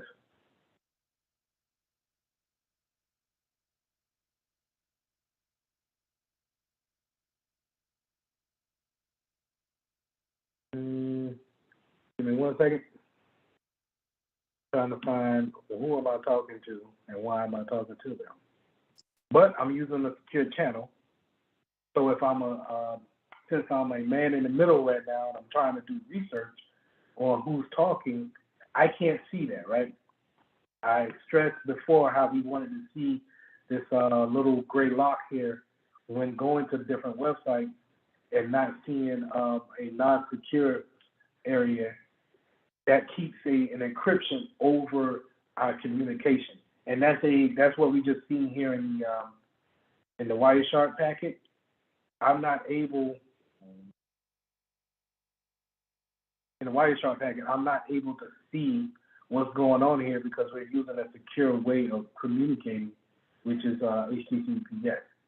So let's go back to my virtual machine. Go to NSA. And let's look up.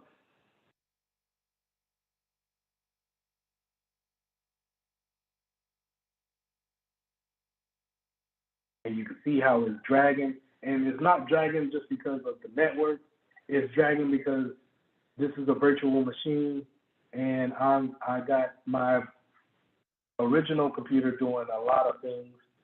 At the same time, I'm browsing the internet within a virtual machine. We'll go a little bit further into that when we get into virtual machines.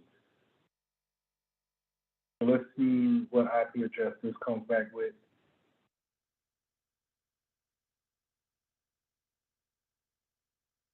Maybe it's the same, man.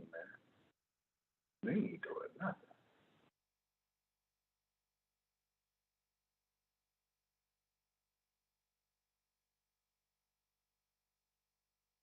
All right, so that's a failed attempt. I wish Google had their own thing. And plus, it's just dragging out. So I want to keep this open because I want to show you guys later. But let's get back to the man in the middle. So this is how they're going to pretty much do that.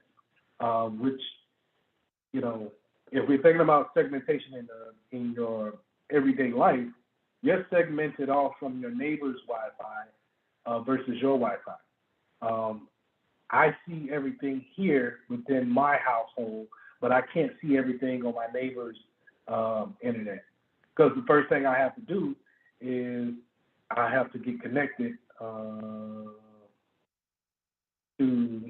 one of these routers here. So the Scott family, I would want to see what's on their network, but I would have to figure out what's the password to get onto it. So that's why we want to, you know, avoid open environments such as this hidden network here that's open. It doesn't have that little lock on it.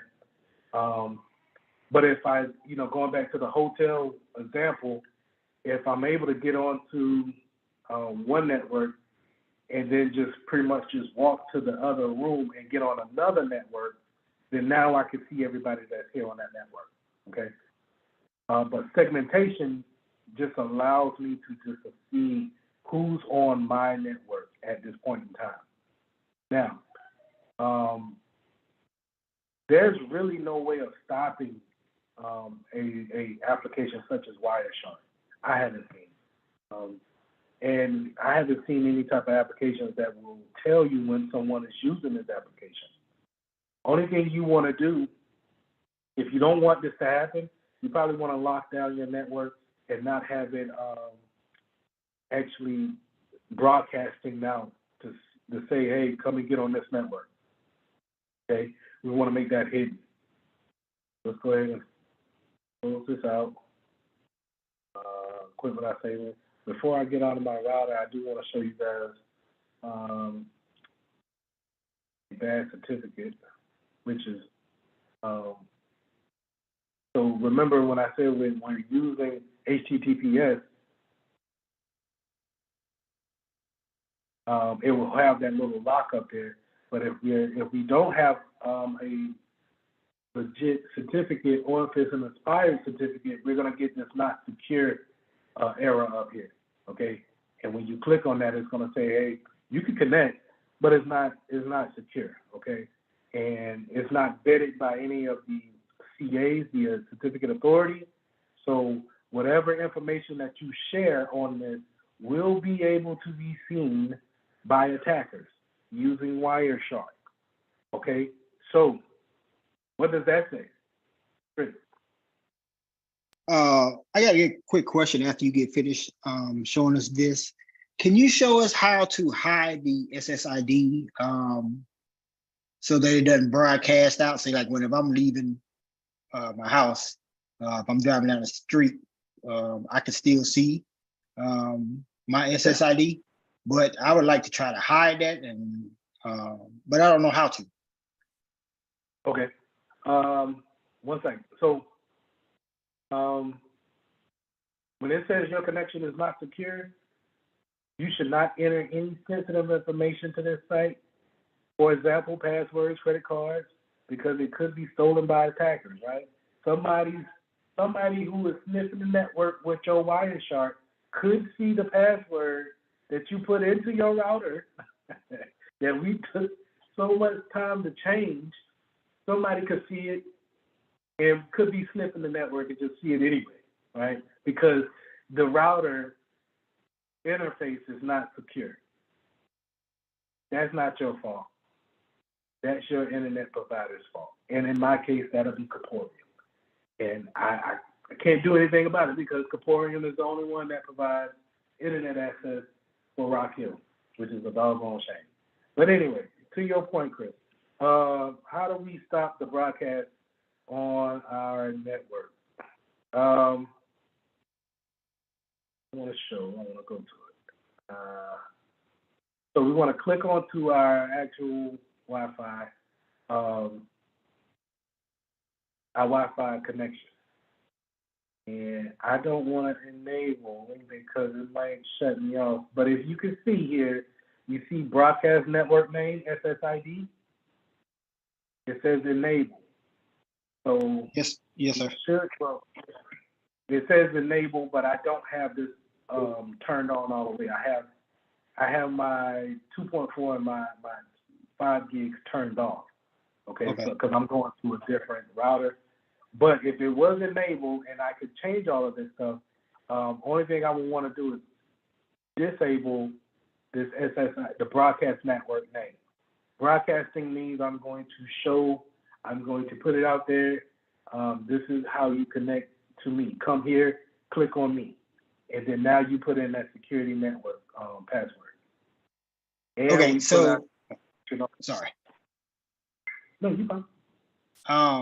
So I'm using Spectrum's modem, but I have Eero's Wi-Fi mesh network. So what I would have to go into is the Eero user interface and find broadcast network name SSID and disable it. When you connect to your internet, you're connecting to the Eero? Yes, sir. Through the Eero through Spectrum's modem. Are you able to log into Spectrum? No, sir.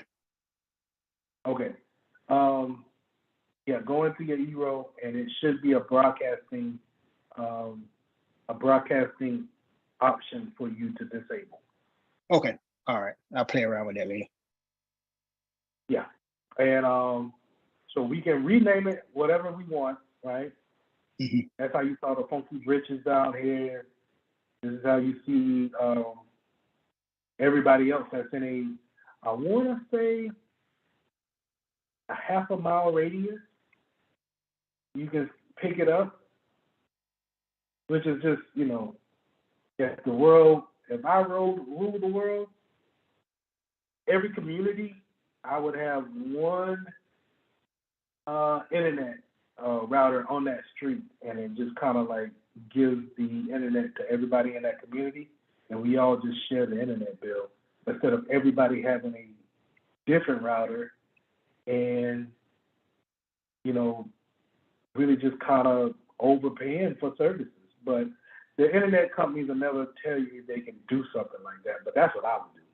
I would just set one up in the centralized environment and then have everybody kind of connect to that. But going back to the security mode, if you can see, I got AES which is a ill-advised encryption, but some routers are only going to come with a certain amount of encryption implanted on them. You can always check with your internet provider to get an upgraded router box. It should be free of charge, so it's something that they won't send to you on your bill.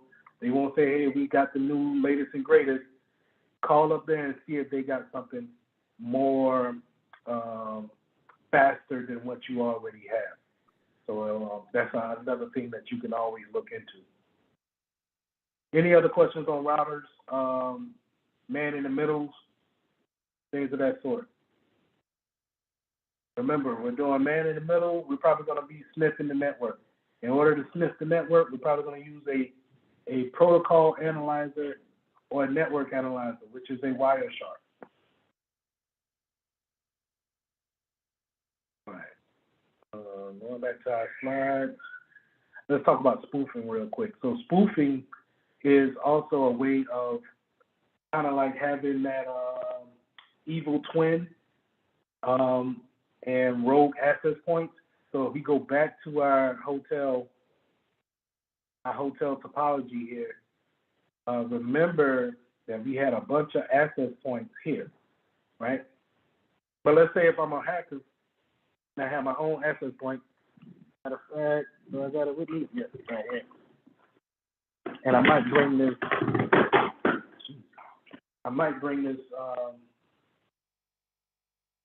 y'all can see that. I might bring this to the in-person class. And let's say I can have this offender plugged up and then giving off the same SSID as I see around in the hotel. So now people think that, oh, okay, this is just another access point that I can connect to, and then I can get on the internet. Because that's what our normal clients are probably thinking about. But if I'm a nice hacker, I can have you connect to that rogue access point, and then now I should be able to see all of your traffic as you're going through my router. Okay, so I may not have no type of encryption on it, so I can see the type of traffic that's going back and forth. Okay, going back to my screen. So that's a way of kind of spoofing your wireless access point that you already have there. You can also spoof IP addresses to trick your network devices, your routers, and your firewall. If we're going back to our VLANs here, you know, for this VLAN for marketing, I have 253 different types of IP addresses that I can put out. You never give out 0 and you never give out 255. That's why I said 253. Okay, you never give out those two.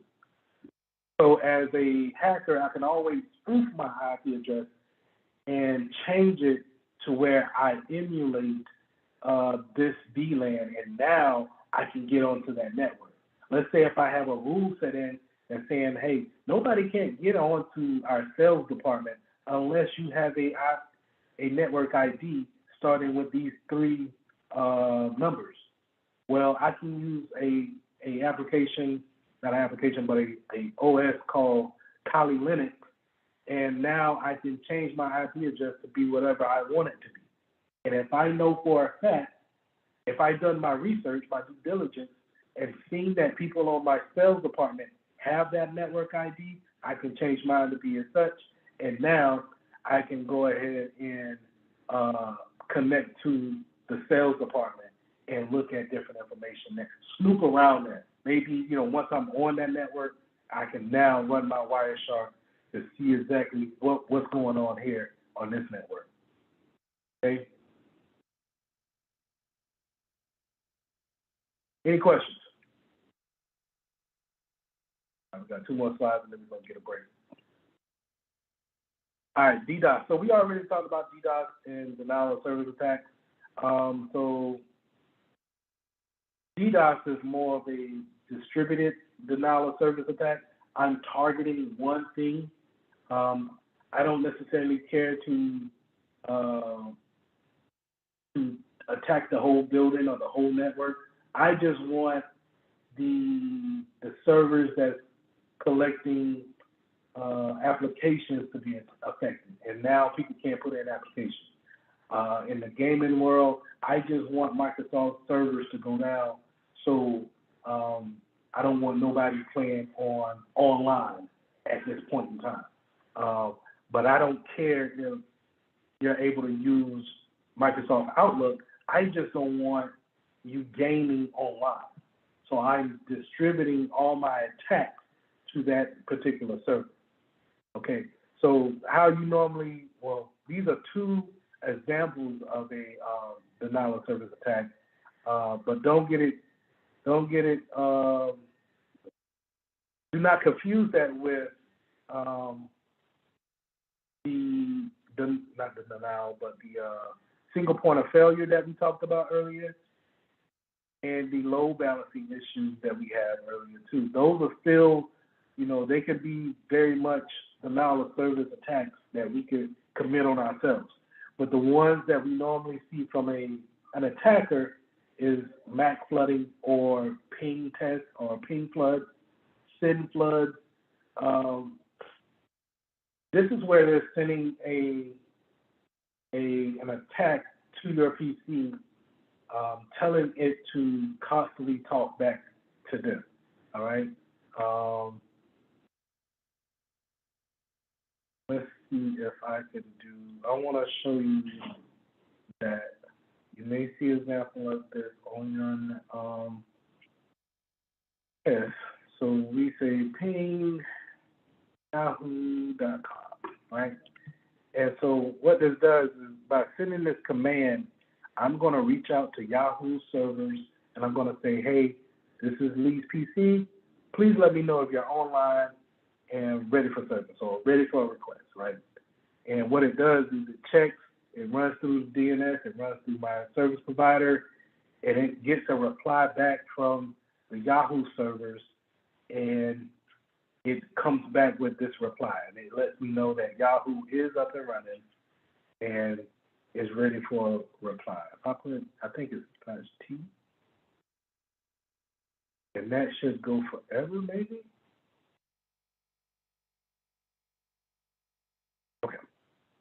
Now, what you're seeing here is a constant pinging or just kind of a constant watch of my PC talking to the servers at Yahoo. And it's constantly seeing, hey, we got a reply. We reached out, we got a reply. We reached out, we got a reply. We reached out that time, we didn't see a reply. It timed out, it was too far away, whatever the case may be, right? Now, this is simple for a server to actually come back to my request and say, hey, yeah, I'm here, I'm up, I'm ready. But if I have a zombie network or a multitude of bots doing this command to a particular server, I can overwhelm that server and I can bring it down to a crawl, if not stopping the server altogether. This is a simple ping flood. Now, one PC is not going to hurt it, right? A lot of times we use this in the real world to see if we have any kind of connect issues with our servers within the network.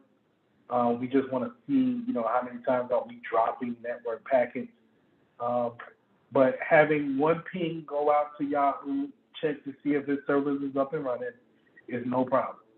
But if I have, let's say, 200 PCs doing this all at the same time and never stopping, it could overwhelm the one server that we're going out after and bring that server down.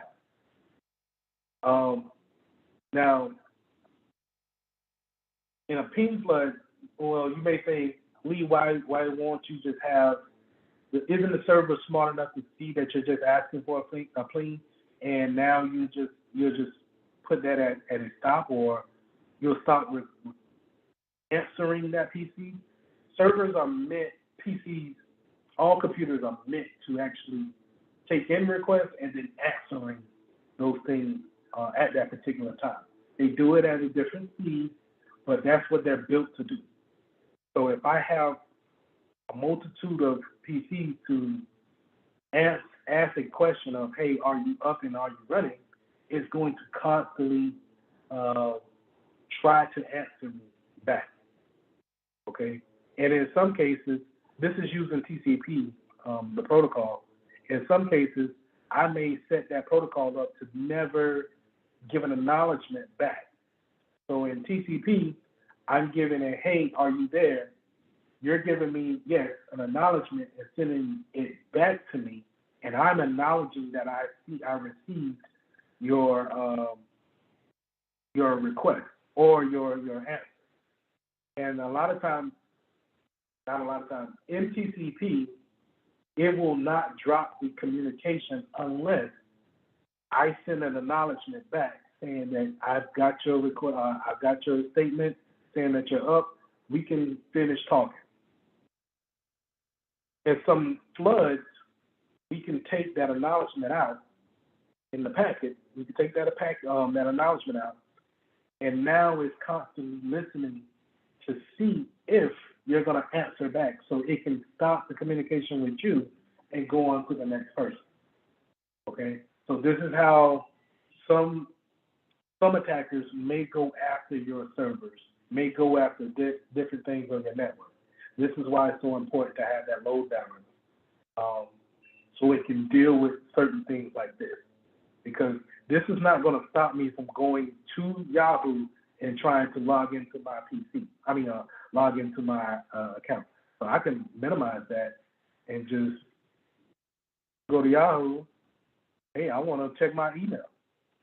And the servers on Yahoo is not going to stop, or it will be a bad business move if I'm running a ping request over here, but at the same time, I can't check my email, right? So they want to put multiple servers up, multiple lines of communication, so it can handle different types of requests like that.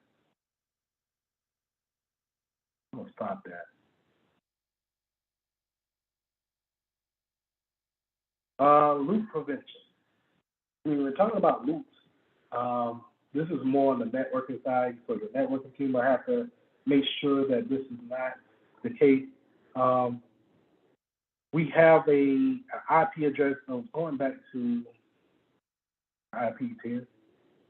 When we have a 192.168.11.255, if you ever see a 255 IP address on anything, it's probably a broadcasting address or a loopback address, and it's constantly giving out that address to say to other devices, hey, I'm here.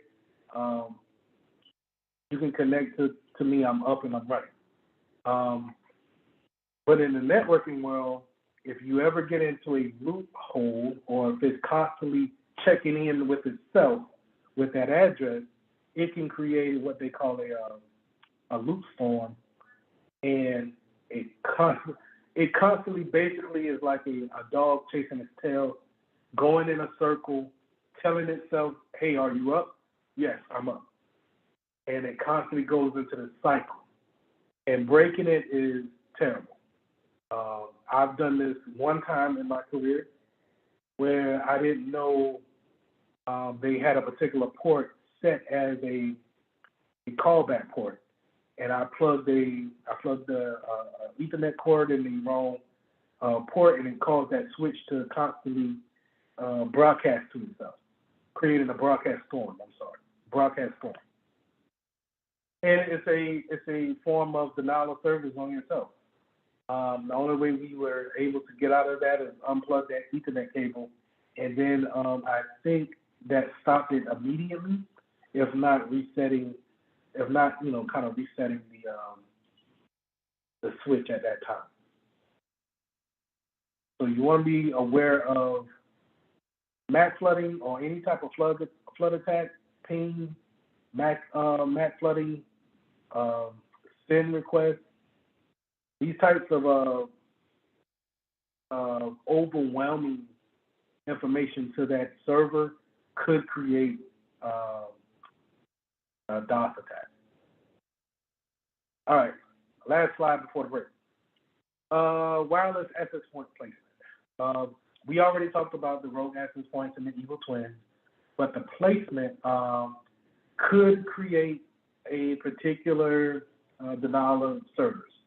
So when we're talking about a router, we're talking about an access point. We're basically talking about something that gives off radio waves, and that radio wave could be hindered whether we're talking about 2.4 gigahertz or 5 gigahertz. And 2.4 gigahertz is probably going to be a wider range, but it's going to be on the same wavelength as your microwaves, your TVs, and other things that use radio waves throughout your household or in the building. So we want to make sure that we have them in open spaces. So if you're thinking about your router at home, make sure that it's not clouded up or bundled up behind, out of the way, stuck in a drawer somewhere, or it's covered up. You want to have that out and open as much as possible. If you have it in a corner of your house and you're having a hard time connecting to it on the other side of the house, then you might want to consider having it moved in order to have a better broadcast within your house. In the business aspect, we can have a wide range, but say if we don't want that to be broadcast into the parking lot. If we're having we can get onto the internet in the parking lot, then someone can just sit in the parking lot, not go into the building and connect to your network that way, and then see be able to snoop around and perform that man in the middle without even showing his or herself in your business. So having the right placement is key to making sure everyone can get the internet, but at the same time, we don't want it to permanently broadcast so wide to where someone can sit across the street and still get onto your network and snoop on it that way. Any questions? Yes. Hmm? Yes, sir. I have AT&T Wi-Fi for service, and they got it in the corner of my house too. And my reception is kind of bad when I'm talking on the phone. So if I bought a router, does the router have to connect to the actual box, or can I place the router somewhere like near where my computer is? Now you can do it. Do I have that slide? I ain't got that slide. All right. So what you could do, if you had a long enough Ethernet cord, you can plug that new router into your existing one from AT&T and run that new router wherever you want it to. If you can, if you have the skills to run it through the walls or wherever you want it to, that's fine. But you can also use a feature on that new router as well as your existing router called WPS. And I thought I had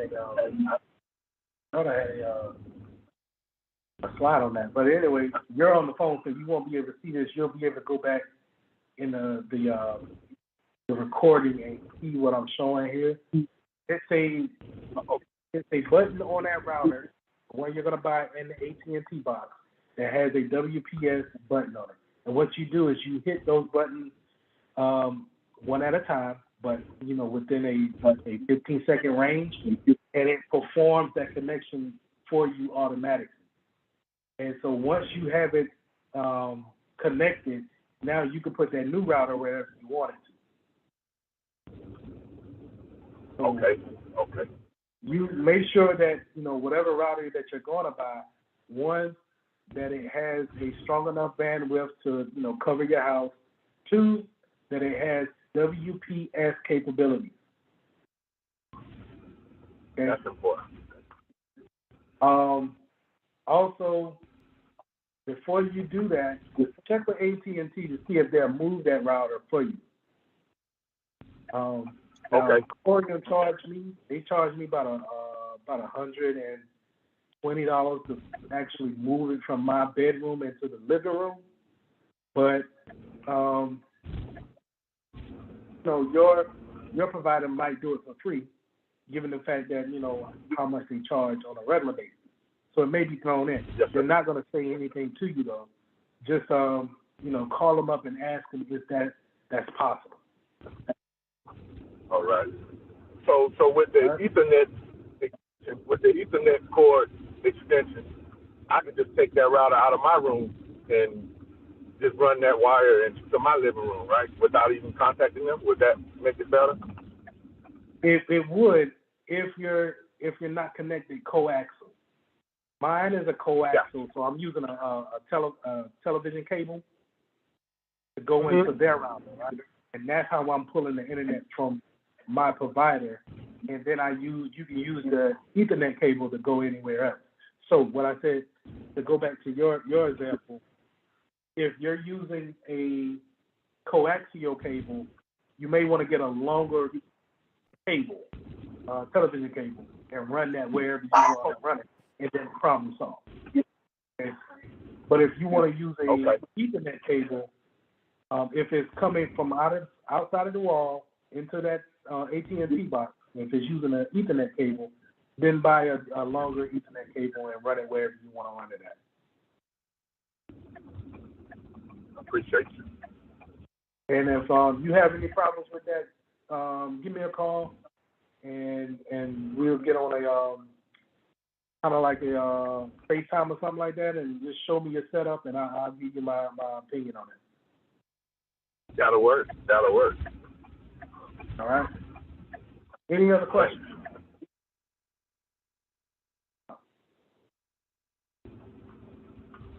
All right, y'all want to take a break? Nothing like that? Yes, that's fine. Oh, I'm sorry. Someone has a question? I do. And it's about the 25th. Okay. I actually have to work on that day. And I know y'all may not make any provisions for one person, but I would really like to attend. I work the early morning hours on that Saturday, and I may get off around 12. So what time is the actual meeting set up for? So it's set up for to start at 9. And so appliances. Now, the things that I would talk with the first set of slides were actions that these appliances actually perform. So, of course, we talked about firewalls and routers and switches, but they can also be proxies, perform tasks such as network addresses, and have the access list, the access control list. So who can get in, who's blocked, what are we looking for? Are we looking for this particular IP address? Are we looking for this particular MAC address?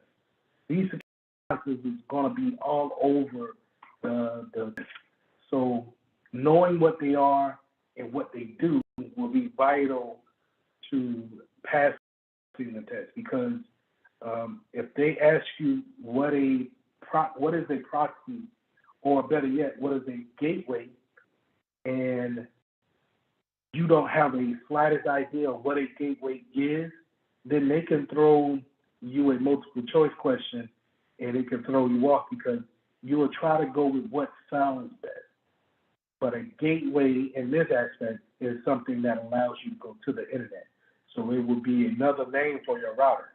A proxy is another name for a DMZ or a router as well, where it's telling you to go here. You're wanting to go here, but it kind of diverts you to go a different route. Going back up to our topology here, you see, you'll go here to our core distribution, your switches. It will point you up to your edge, your DMZ. It will then proxy you to go out to your ISP router. It will then tell, instead of going out to the internet through your DMZ, out this way, going straight, it will then turn you and say, hey, go here, and we'll keep a track on you. At this point, we'll keep you safe here, but this is where you want to go at to go out to the actual internet. So that's a proxy. Now these could be done by one appliances, or it could be done by multiple appliances. More likely in the real world, you're going to have it done by multiple appliances, so it doesn't bog down one appliance. You could actually have firewall just do firewall things. We can have our gateways and our routers just do routing stuff, but we're not going to have it doing switching things. It's smart enough to do switching, but why bog it down when we can have, remember, if we're bogging it down, then we go into that denial of service aspect, and we'll create on ourselves. So why have that do that when we just wanted to do routing things? So a lot of these big time corporations have an appliance for each and every one of these tasks right here. Even though your router can do firewall, routing, access control, and NAT all at the same time. But we might want to just, separate those things out.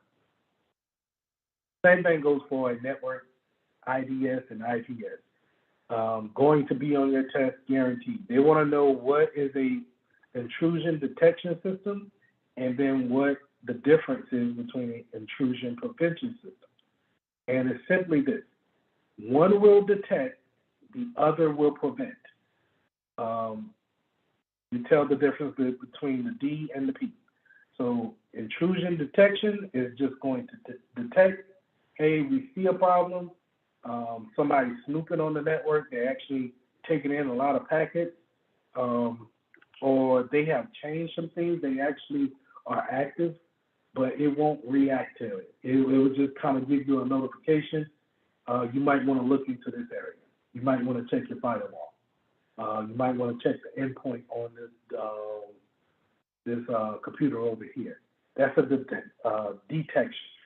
Prevention will go a step further, and not only will it detect, it will actually prevent further actions of that actual attack. So it will, normally you see these in EDRs, what we call endpoint detection response. So EDR, and we'll go with Red Canary as one of the most, Red Crow does the same thing. They're kind of like the new age,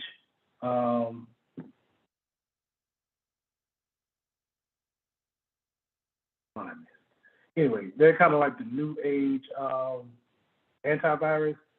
The antivirus is, they would use a particular database to see if a virus was malicious, and then it will prevent it from actually doing anything by shutting it down or putting a quarantine on it. So that's a IPS, right? Well, the new age of it is an EDR, where you can actually have the detection, and then we can isolate that workstation on the network. We can put it in its own little VLAN. So now it segments it off from everybody else, and now we can do analysis on it. We can see what is the attacker looking for, what is it trying to do.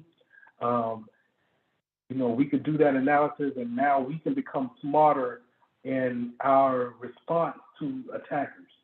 So having an EDR is the new wave, but it's an expensive solution right now. A lot of people are still going to just go with the regular antivirus solution right now, just of seeing viruses out there, and then putting them in a quarantine state, putting the virus in a quarantine state, and then deleting the virus later.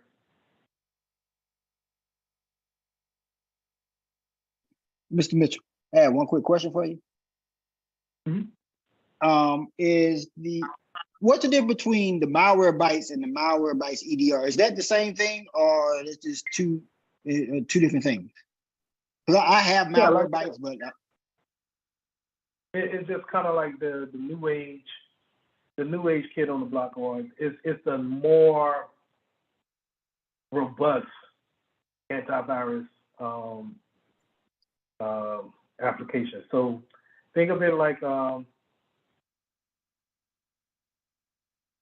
okay, so your application now could probably run a scan. It constantly scans any kind of changes onto your environment, and it's just really looking for the files. Where EDR is more for a business type of aspect. So if me and you we have a client and we have an EDR on their machine, that EDR reach out to you and say, hey, Joanne just downloaded a file. We believe it to be malicious. How do you want to react? And then now you're able to say, okay, Joanne, I'm going to isolate your machine from the network, but you're still able to, do your work or whatnot. I'm going to isolate your machine though. So with regular antivirus, we would have to call Joanne up and tell her to unplug her machine, unplug it from the network, and now she's done for today. You can't do any more work. With an EDR, we can say, hey, you can still check emails, you can still do your data sheet. It's just you won't be able to print, and you won't be able to do a lot of more network things. But you should be able to stay at work, right? And now me and you can go in there and we can remote into her machine on the back end using a command prompt and look at the file that is isolated, do some kind of analysis, maybe have malware bytes do a scan on it and see what we need to do. Maybe it's a false positive. We can unisolate her machine and she can get right back to work as if nothing happened. Okay. So that EDR is just the main point into it is just the R part, the response. Endpoint detection response is going to give you more of a there's more features that you can actually do when it comes to responding to an intrusion. That's what you're saying. Okay, thank you. So network IDSs are going to be, remember, is going to be a system that just detects. It's not going to actually quarantine anything. But the main thing I want to say is you have a network IDS and then you have a host IDS. So a network IDS may be sitting on your router, your switches. It may be sitting on a server somewhere, and now it's running that application on the network. It's scanning everything on the network. Your host IDS may be it may be some type of endpoint that we put down here, and it's not necessarily scanning the network. It's scanning everything that comes into your personal PC, that work PC. So that's the difference between, pay attention to that. When they say host, we're talking what you're actually, the client is using. But if we're saying the network, it's out there sitting on the router somewhere, maybe sitting on a firewall. Okay. Next gen firewall. So let's talk about the next gen firewall. There's a unified threat management. So that next gen firewall is going to be more of a virtual set firewall instead of a actual appliance that we put here on the network. So I like to go back to my topology here, the hotel. So that firewall.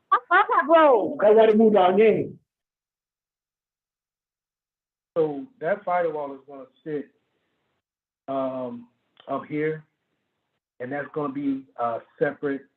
Let's think of it. I remember, on this slide, I said that it's probably going to be sitting in the router. But let's just say, for argument's sake, that this is a separate router. This is an ASA, a Cisco ASA router, and it's sitting out here as a separate appliance. Well, that virtual router, that virtual firewall may be sitting on a switch somewhere.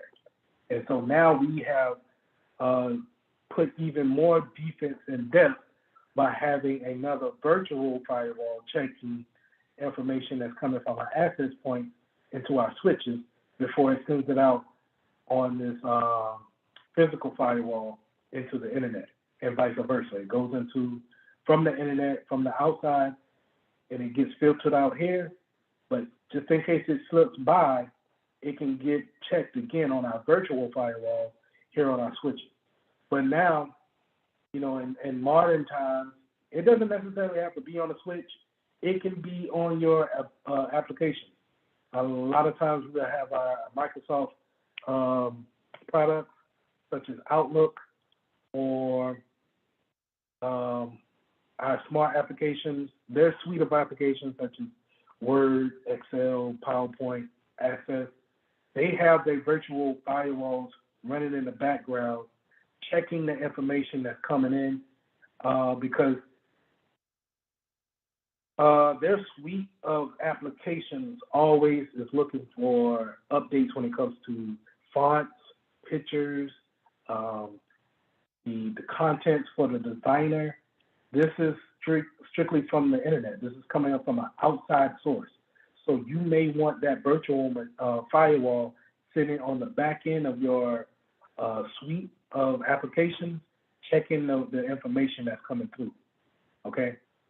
So that's a virtual firewall.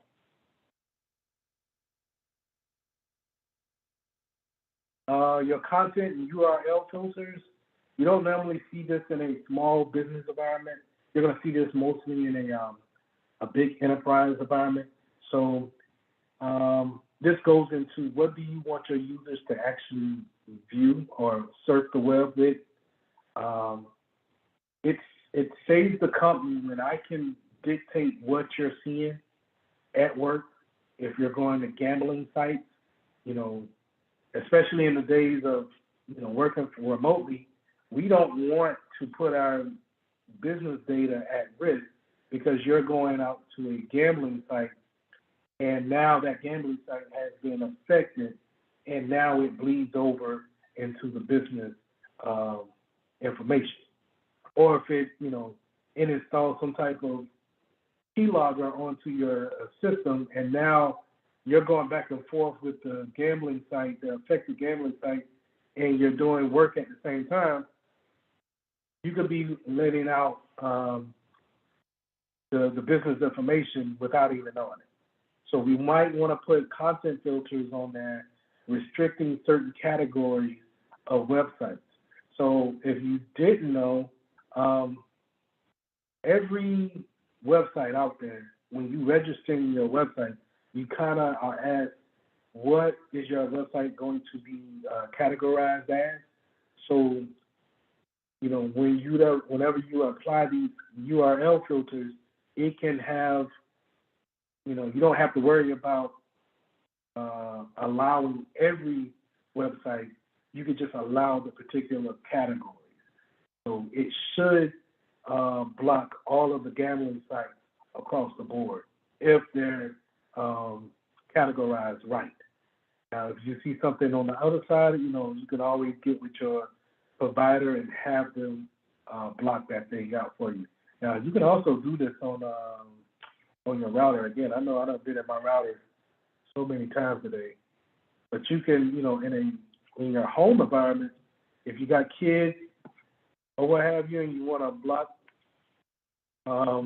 particular sites from them, you can log into your router, and you can go. For me, it's my parent control, and now we can go in here. We can block sites that are categorized by keywords, or we can do that by the URL.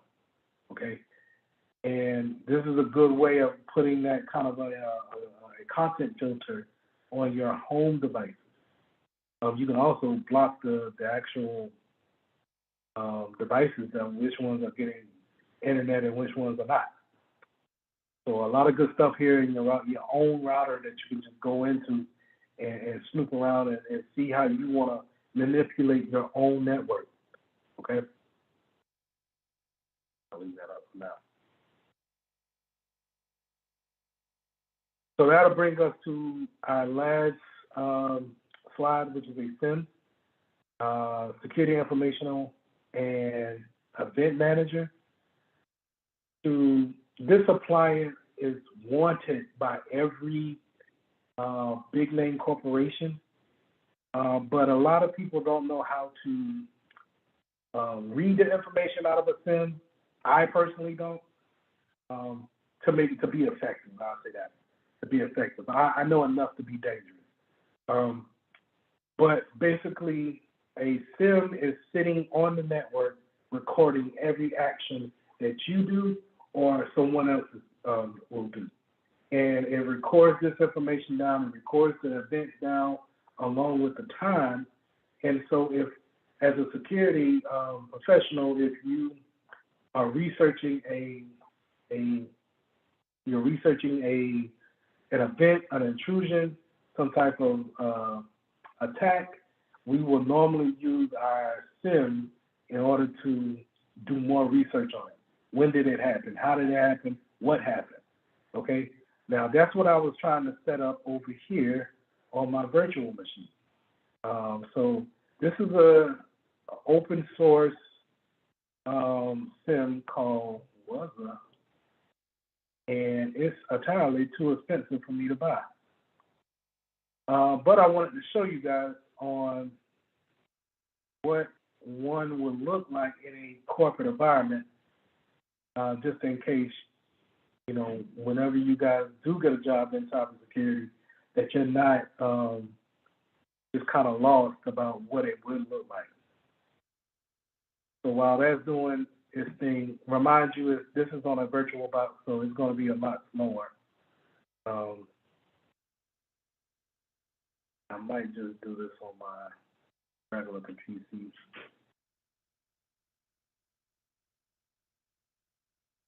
Okay, while that's doing that, let's pull this up to event. Viewer on your host, on your actual host, your actual box, you have an event manager that's constantly taking down everything that's happening on your PC. So along with the logs that we're going to see on the SIM appliance, we're going to see similar logs on our actual device. So I went into my start menu and typed in event viewer, and now I can see all the events that happen with my applications that I have open. Okay. When it comes to the audit log, every time that I logged into something, it takes a log of it. It doesn't take down what I'm typing in. It takes in the fact that I have logged in. Okay. And this is important because if we have someone doing something in the background that we're not aware of, this audit log is going to be how we actually prove that it happened. A telltale sign that someone has been on your PC and has been doing anything is that when we suspect something, we look up the time and date of it, and a lot of times an attacker will erase the logs corresponding to whatever attack that they have done. So whenever they erase the log, you know that you've probably been compromised in some type of way, and someone's trying to clean up their act. But there's no way of, putting fake logs in there. There's no way of, replacing the log that they have taken out. It'll just be an empty factor here. So that's a good way of just, kind of doing your research, making sure that what you think happened actually did happen. Now let's go back to our cloud instance here. Another reason why I'm not buying this appliance is that it's $500 a month just to use this doggone thing. And I don't think that that's worth it. I really don't. I just wanted to show you guys what it looked like. But $500 a month is insane. So I'm definitely going to erase my account after today. I'm not doing that. And we'll have another, for the live event, we'll have another solution for a SIM. But we're definitely not going to use this. This is insane. But as you can see here, you can see from my last time we talked about passwords, you see what type of password that they use. Very strong password. I would have liked to see some special characters in that, but that's very strong. Now, going over, this is exactly what we see in the real world. You'll see these type of dashboards, and they give all types of information out across the board. So unlike my host SIM or event logger that's sitting here just taking down everything that's going wrong on my PC or what has happened, this SIM is designed to put the agent onto the PC and then take down particular information on those agents. So that agent will sit on that PC. It'll sit on that PC here with the this little icon down here. I don't know if you can see it, but in the lower right-hand corner, it'll sit down here, and it runs in the background and pulls information off of it in order to show you from a grand scale of what's going on. So if you see any type of weird event, a brute force attack going on, someone constantly being locked out or trying different passwords to one particular account, it'll show up in a SIM like this in different types of files, just putting it in a prettier interface. But as an analyst, you're probably going to be in a SIM more often than not, looking at logs, trying to determine what happened, and this is called threat hunting. And you know, I'm not really showing much here, just because I don't have an agent set up for it, and I really hate that. Maybe I can have it set up for the next time that we have class, so I can actually show you how it looks over the internet. But this is a cloud-based SIM. This is more likely what you're going to see. Remember that SIM is going to take down any type of action that has been taken on that agent and record it. Now, once you get to a certain amount of logs, because you can imagine, once you get so many logs allocated, it will begin to bog down, become slower. So you do want to erase files after a certain amount of time. And maybe that's why this is so much, because I only got 100 gigs of storage for files here. And you can imagine if we had 12 PCs to probably look after, that 100 gigs of file space will probably be eaten up pretty quick, okay? But that's a SIM in a nutshell. Is going to watch over and create a log sheet of everything that's happening, so you can do research on a incident that you have later on. Also, I want to just reiterate, if you guys wanted to download VirtualBox, let me know if you guys want to do that, and I can put an ISO in the Google Classroom so you could download and load up your own virtual machine. Tell you the truth, if someone wants to do that, that's more PCs we get to work with on our live session on the 25th, and it'll be more interactive that way. So the more we can have virtual machines ready to go, the merrier. So if you wanted to do that, just let me know. Shoot me something in the chat or shoot me an email, and I'll put that ISO out there for everyone to get. Okay? That's all I have. Dr. McBride, turn it back over to you. Okay, all right. A very practical experience this morning.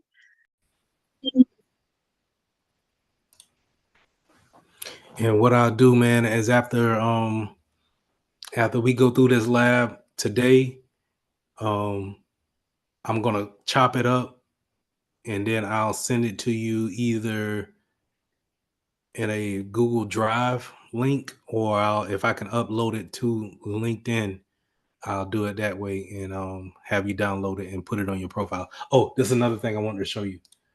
Check this out. LinkedIn. So after this year's after the class is done, we're gonna be, you know how we give out that certificate saying that you completed the class or whatnot? Yes, sir. I got it now. And let me know if it look whack. Because if it look whack, I'll go back and change it. Where right now, what I want is to have that not say Mitchell Technologies, but say Wally K Foundation. Mhm. Say Intro to Cybersecurity. Change that logo to the Wally K Foundation. But the most important thing is to show them credentials. And once you click that, then it can go straight to the certificate. Maybe I might change that little seal or whatnot.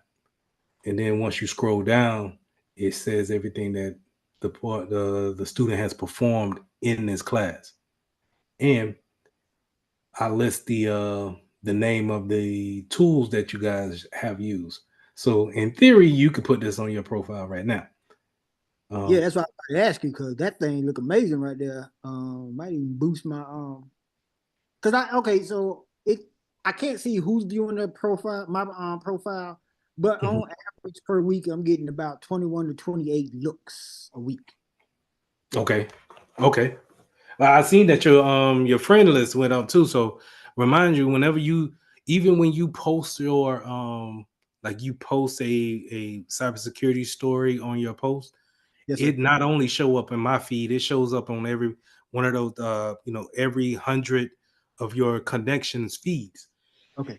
And so think about that's 100 times where it's posted on different people's feeds, and then their friends is looking at it and they might say, who is this guy? Yes, sir. Oh, let me go ahead and check him out. Or let me compare my profile to his profile. And then, that's why the profile needs to be on point whenever they do come and look at it, because you never know who's looking. Yes, sir. But yeah, man, I don't mind if you use it. I'll send you the link for it. And you can set it up the same way. Just put the skills of cybersecurity, informational security. Yeah, you can put 2021 too. Okay. And I don't have a official, because you see this comes from my Canva site. I don't have an official website for it, but I was gonna buy it, and whenever I do buy it, because I have to buy the domain, that's probably gonna be like $12 a year.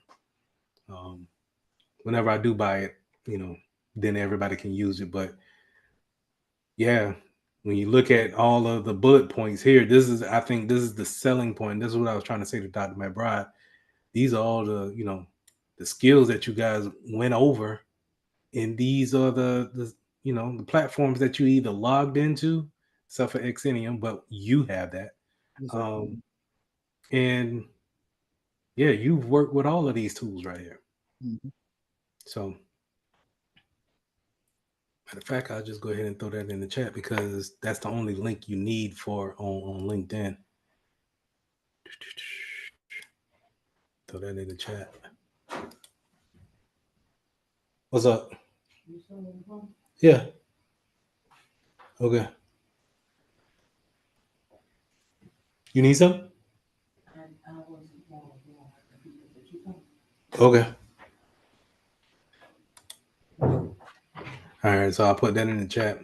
And all right. So with that being said, okay, let's go over the changes I made in Exinium, or what I've seen. So looking deeper into Exinium, I put the EDR, not the EDR, but the antivirus on 2 of my machines. The one that I'm currently on, and then my personal PC downstairs. And the reason why is because I wanted the function to scan. Now, obvious question. I do not know why it says at risk. I'm going to find that out. I don't know how, but I am. It just popped up today, so because I just asked for it to be installed on my PC today. Yes, sir. But the reason why I didn't put it on all of my PCs as far as the AV is concerned is because I don't know how much it's going to cost. Okay. And I ain't trying to have these people break me like that. Yes, sir. So as you can see, going into the licenses, I'm already over. I'm over in my mobile right here, 5 seats, and now I'm over in the advanced endpoint protection. But I wanted that scan capability. So check this out. So if you go to security, the security section, and then you go to, you can scan free. No, I take that back. You can scan whatever has the antivirus platform installed on that agent. So I can scan these 2 tablets here. The Which I Samsung and what's that? a Little Lenovo tablet. The crazy thing is about this is that I gave this to my aunt last week. So I probably need to get that back off her machine, or I probably need to delete this altogether. Okay. But let's save that for another day. But this is my father-in-law's tablet. And so I could scan his tablet, and I don't know any other antivirus that could scan a mobile device like that and give you, and maybe I'm wrong, but I don't know any antivirus that goes onto a mobile device such as a phone or a tablet, and you're able to scan and then see the results as if it's a PC.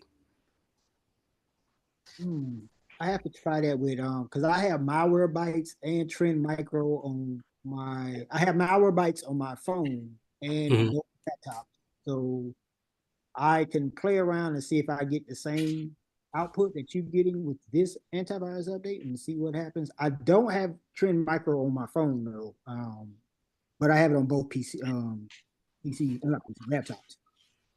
Okay. And like I said, I could be totally wrong and sound ignorant in that, but this is the first time I can see it. Yes, sir. And so I had it installed on my 2 PCs, and like I said, I don't know how much these cost, but if they don't hit me over the head with it and be like, maybe, man, it's like $3 per agent, then I might throw it on a couple of more machines that I don't deem to be, well, I might throw it on a couple of more machines that I deem to be critical, and I want to scan and have it, be able to look into it deeper if something were to happen on it. All right. All So right. go to, hold on 1 second. Trying to set my board up. All right. You said go to device, then security, then to. Sorry about that. Yeah, you can go to endpoint security status. There we go. Okay. All right. Matter of fact, let me get out of here. You share your screen. And I'll stop sharing. Let me make sure multiple participants can share.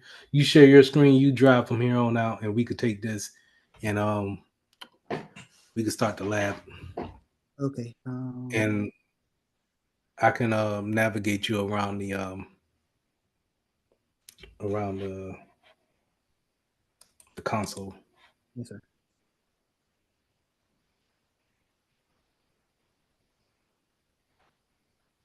All right. So this is All pretty right, so my bad. Go ahead. This is what you was looking at here. Yeah. So the reason why I want to do that is because I wanted to scan at a certain time. And so highlight my PC and the GWTN at the bottom.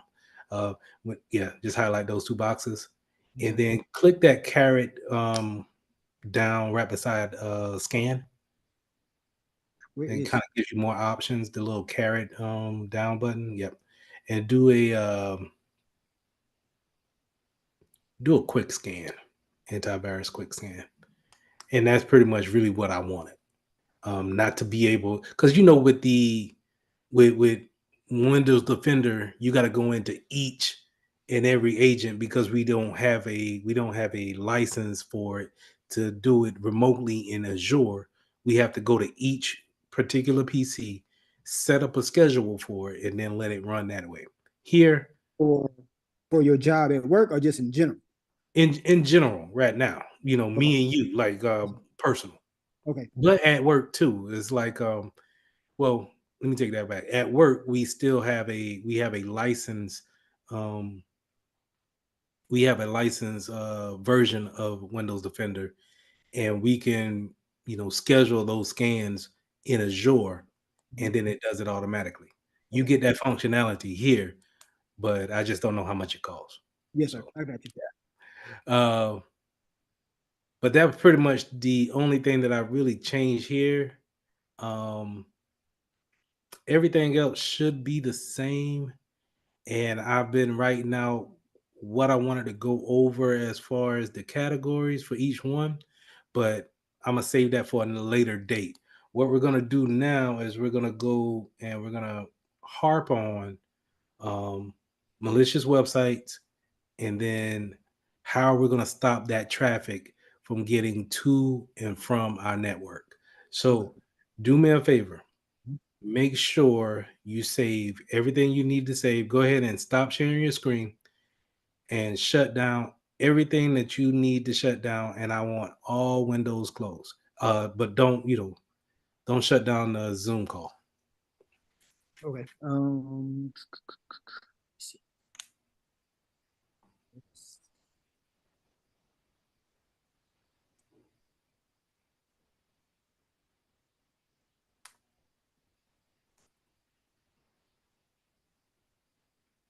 Yeah, because this one might like while I don't mind playing with these sites on my PC, I don't know what it might do behind the scenes. Mhm. So I don't know if you have anything open that's logged in as far as a profile is concerned, banking statements, or anything, like a social media site. LinkedIn might be automatically logged in. And the sites we're going to, I can tell you right now, three of them are phishing sites. Ooh. So I don't know if there um, will be anything actively listening, but I highly doubt it. I already tested each one, and I didn't see any um, weird activity. So, and we're going to be operating in a incognito mode, so it's automatically not going to be on your history, browsing history. And once you close down that site, I mean that window is automatically deleted. So, Let me ask you this question. Is it mhm. possible to pull up what we're about to attempt to do on a virtual machine? Yeah, you can do that. I don't know if you have enough memory to do so. Okay. Can you give me 5 minutes? Yeah. Because I can get my HP. I know I have enough memory on the HP and start up the virtual machine. Switch over to that, then the Zoom call, and we can continue to pick up from there. Okay. Yeah, let me go upstairs and get it and set it up. I'll be right back. All right. No problem. You want to pause the recording? Yeah. Okay. All right, I'll be right back. All right.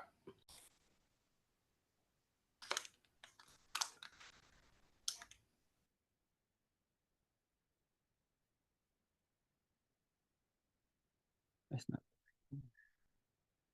I gotta try to remember how to add the PC. Okay, so that's up and running.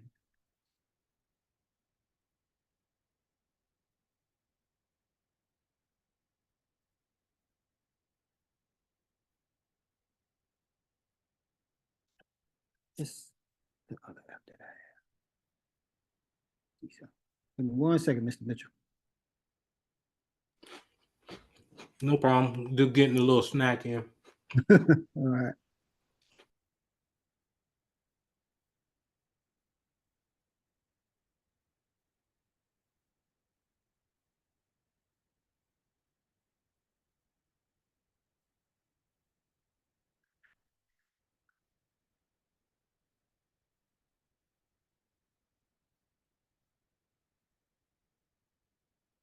I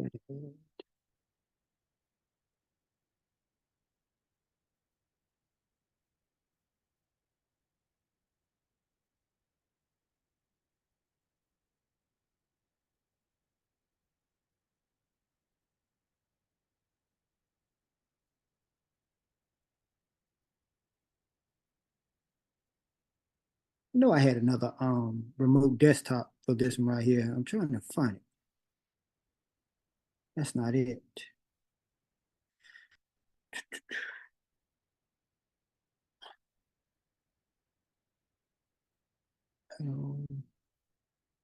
Team view, that's what it was.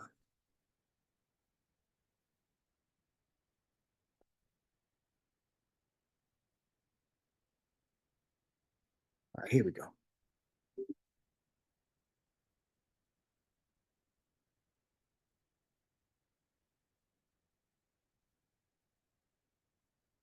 All right, what I'm doing here.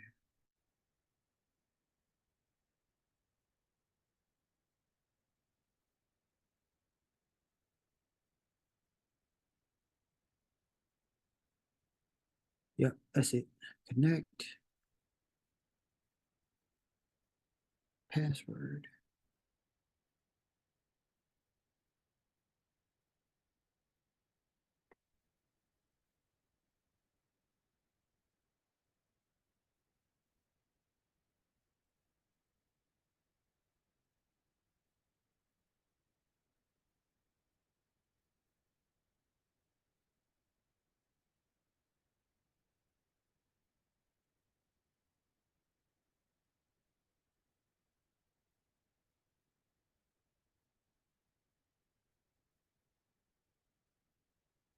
Okay, let's see here. And you can't see what I'm doing yet. Right.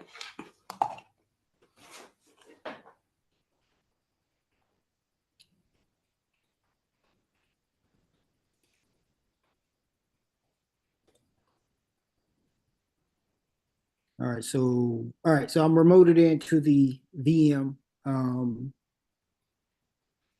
We need to go to a web incognito web browser. Yeah.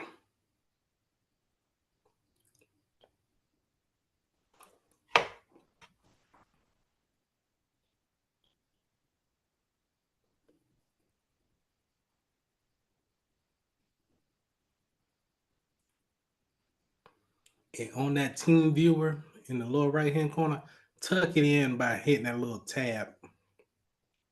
All right. Thank you. Yes, sir. Okay. Get rid of that. Now I don't really use what is this? Edge. Yeah. You me and you both. But it should be in that. So new private window. Now, type in virus total. Let's go there first. So, like last time we had talk, I told y'all about virus total. And I listened to somebody else give a class on it. Did not know virus total was owned by Google. And so when I think the last time I showed you this, I uploaded a resume to it. And I said, oh man, if it's owned by Google, so you know what that means. Google got more information on me, right? Because I just all of a sudden just uploaded a resume thinking that it was just going to be to that particular company, but hey, that's how stuff get leaked, man. Yes, anyway, Um, but more importantly, is that when you have a paid subscription to VirusTotal, you can go in and see the files that people have uploaded. So not only does Google, the company, can see it, any person who has a paid subscription to VirusTotal could see uploaded files. So imagine if I was a malicious person and you was uploading files at your job thinking that, okay, let's just make sure it's clean and it has sensitive information on it. Yes, sir. Ain't that messed up? And anyway, um, so but this still is a wonderful tool to use when it comes to getting a hash of a file and then making sure that it checks among the top vendors on if it's malicious or not. From what the study says, they are checking among 75 different vendors. So do me a favor, in the top where it says URL, IP address, and domain, type in espn.com, just so you know we get a good understanding that, hey, what a clean website looks like. And we could see, as you scroll down, um, all of these different antivirus companies have checked this, have deemed this website to be clean for the most part. There's no hidden links in there that would be malicious. Okay. Now I'm gonna drop something in the chat, and I want you to copy and paste. I gotta get to it again. I want you to copy and paste this into, excuse me, into VirusTotal. So in the chat, I'm gonna put this website, and let's copy and paste that into where you have espn.com.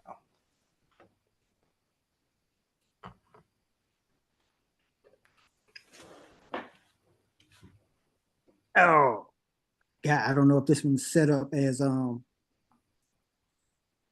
With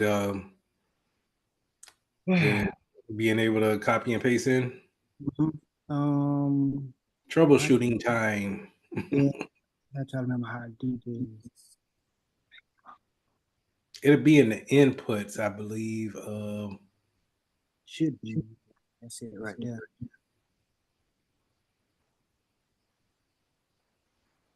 Still do it. I think that was try something.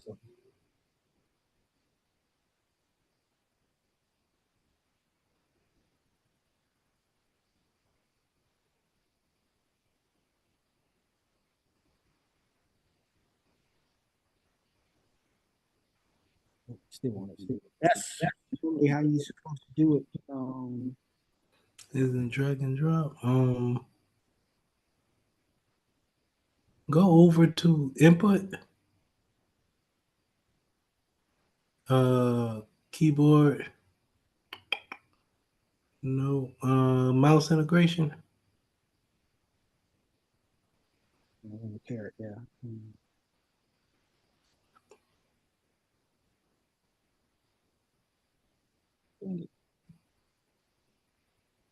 What is this? What guest to host to guest? You put it in the host computer. But if you had bi-directional, it should work both ways. Yeah, I'm wondering if in order for it to take effect, I would have to turn it back on. Yeah, and I hate doing that. I mean, it won't take a moment to boot back up, but then you got to cut that video. And well, I'm gonna edit it anyway, so it don't matter. Okay. Let me terminate this connection. Restart it.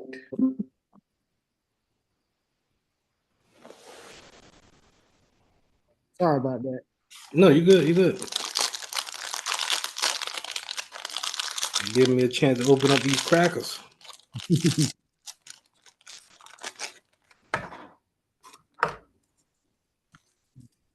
Let me restart the machine.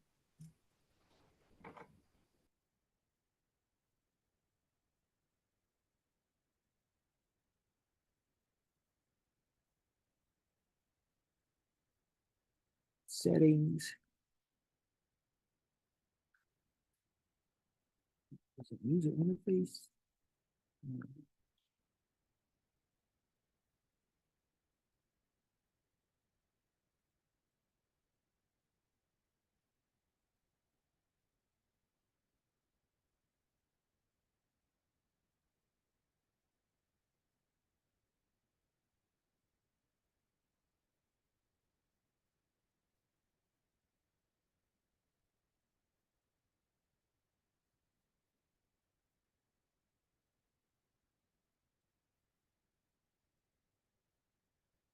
All right, booting it back up.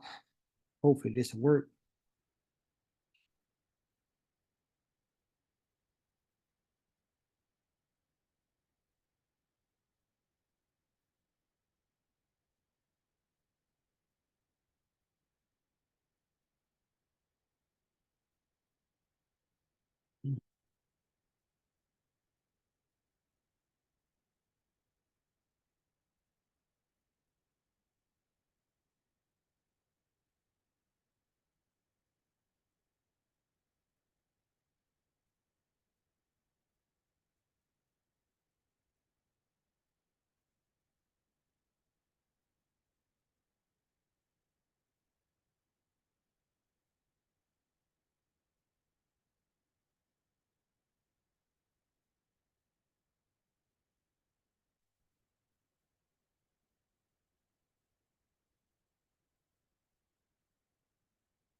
Come on, buddy.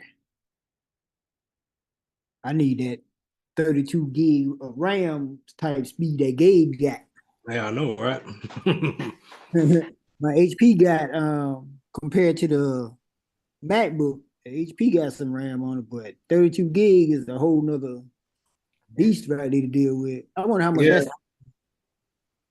Well, I know them gaming laptops or those gaming desktops. I don't know if he's on a desktop. Look like he's on a desktop.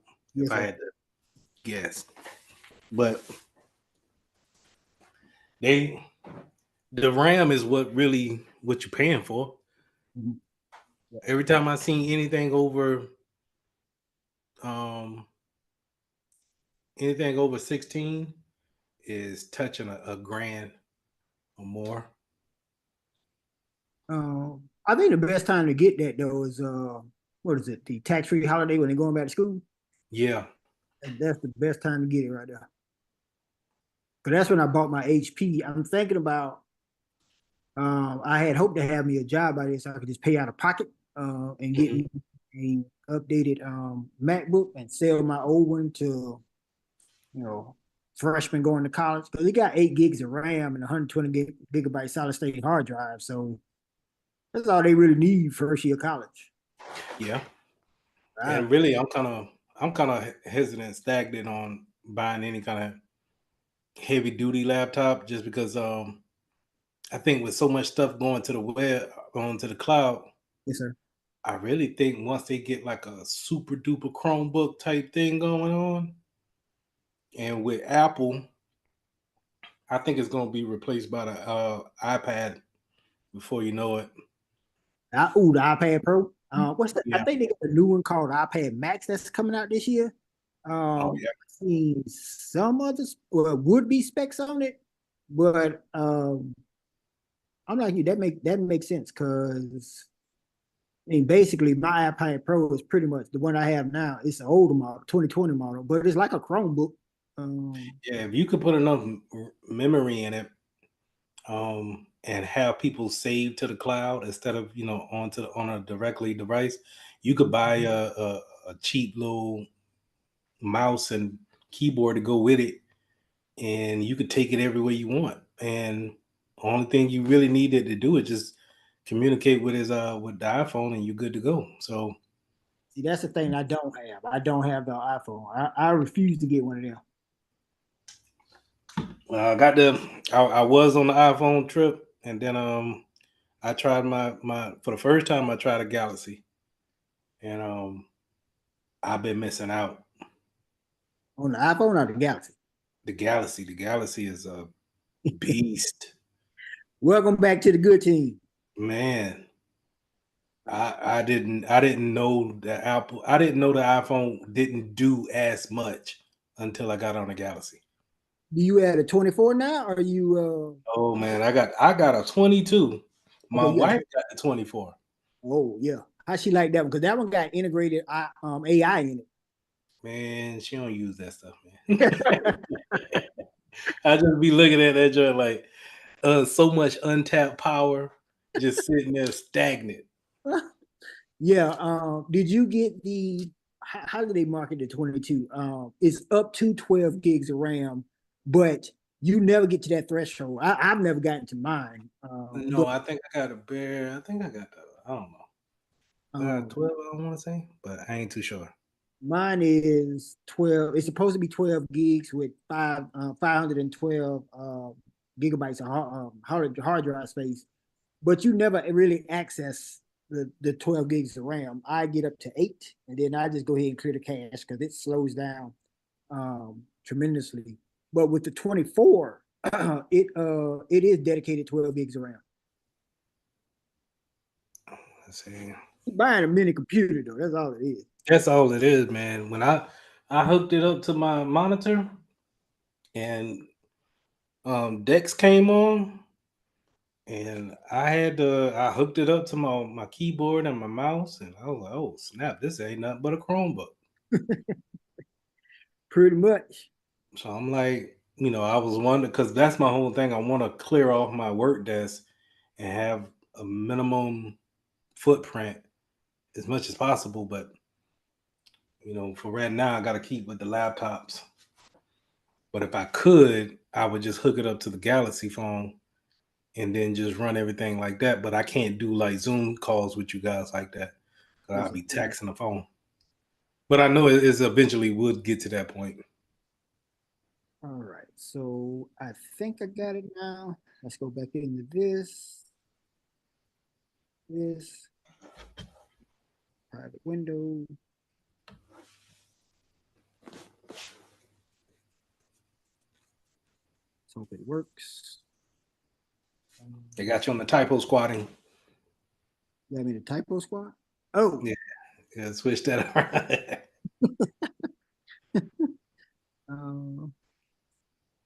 It's total virus, right? Virus total.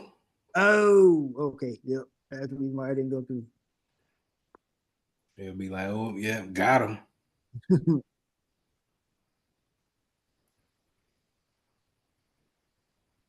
That. Here's in chat.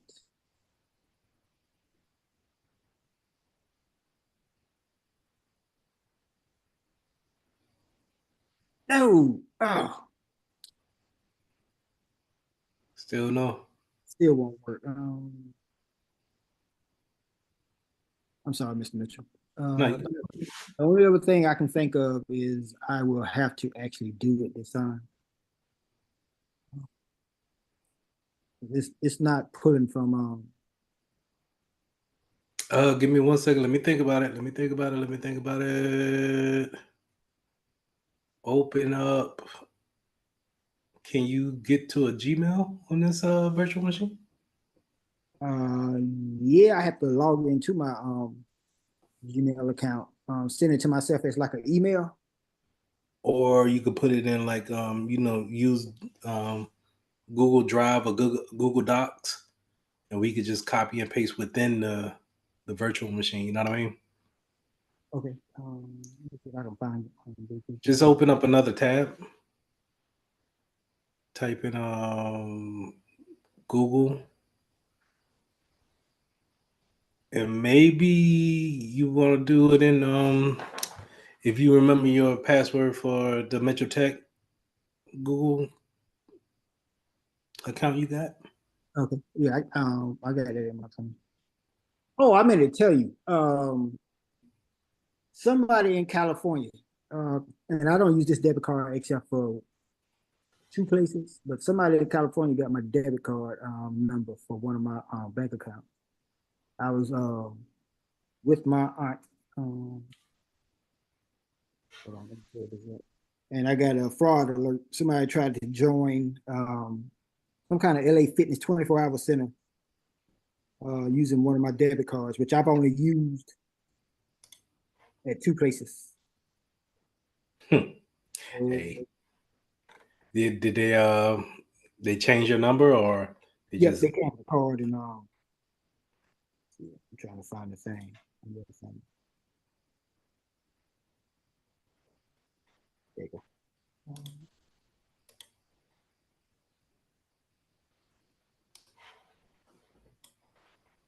so when you get logged into that, I'm going to start a chat with you.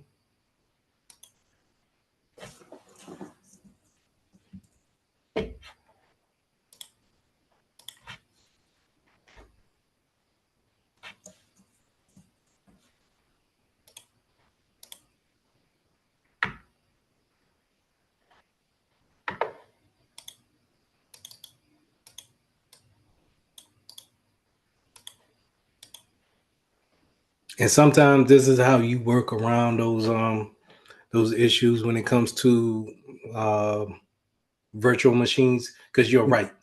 Since we're all right, so go to those 9 looking dots.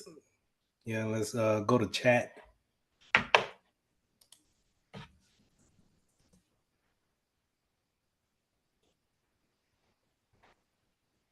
And I never use chat, but okay. You see where I just my name down there? Okay, let me here it is.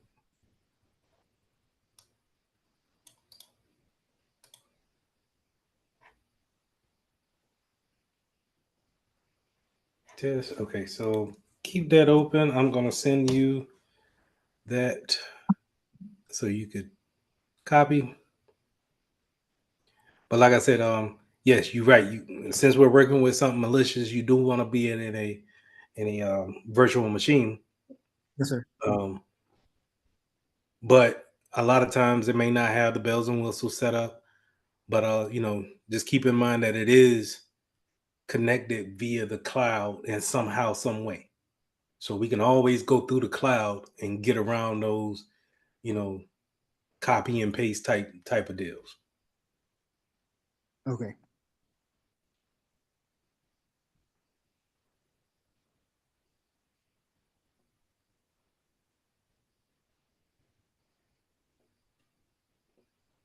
And it'll be that third symbol when you right click on that again.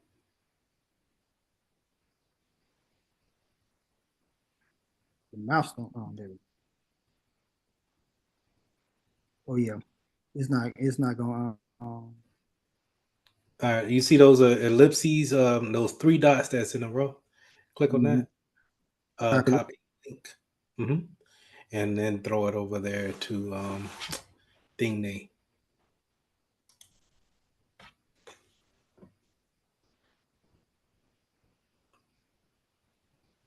Yeah. Nothing. They still won't. Try. You doing Control V or Yes, just sir. a right click?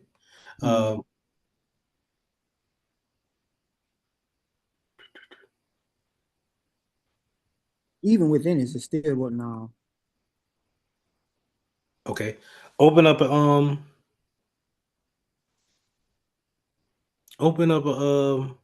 no, go down into the middle of it and where in the middle of the web page and see where it says URL. Back up a little bit above that. And then click on that tab. And then try to put it in the middle of it. Control V. Nope. Odd. Okay. Open up a notepad. Let's see. Ooh, that is not what I meant.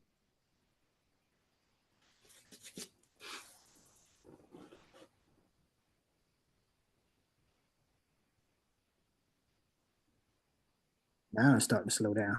Yeah, that joke again.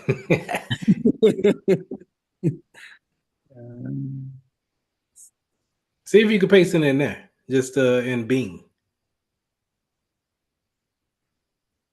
Nope. It didn't copy it then. I don't think. Well, maybe. Let's go back to it. Let's go back to it. And this might be the security of Google stepping in, knowing that it's a, not malicious site, but it has malicious things on it. All right, so now I gotta try to distinguish this from mine. Is this? No,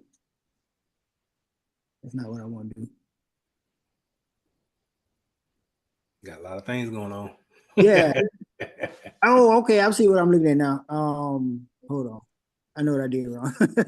I had to cause the bottom panel threw me off a little bit. I was like, which one is mine? That's what I say. I say, hey, close everything. All right. Now I need to find where it went at. Drag and drop operation from detail. You just not showing me this? It looked like it was hidden the whole time though. It was not supported by guests. Make sure the guest additions are properly installed and running. All right. I need to make a note to myself to do that. That's the reason why it didn't work. So I might have to update the iOS file that supports that and then reinstall the drag and drop. Okay. All right. So now that I got that out of the way, let's get back to what we were doing.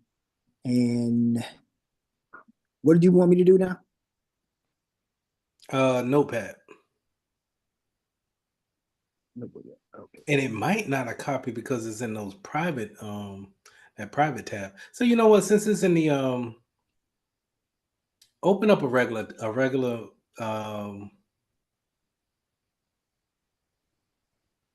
tab? Yeah. Well, we might have to close out of all of this, and we may have to log into Google again. But let's just close all of this. Okay. And let's go to Google and let's log into Google Mitchell Tech.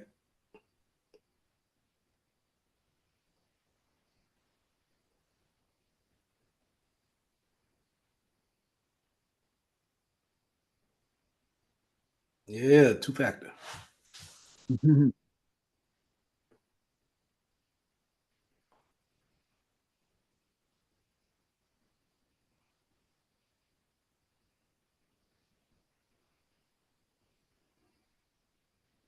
Come on.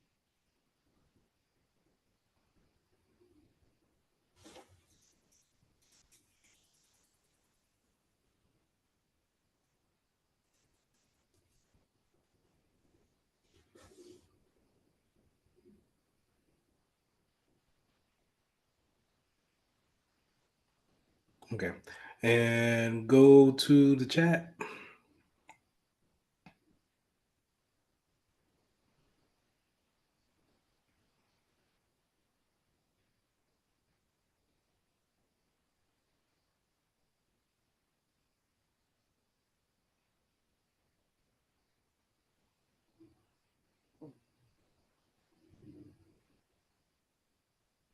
Scroll down.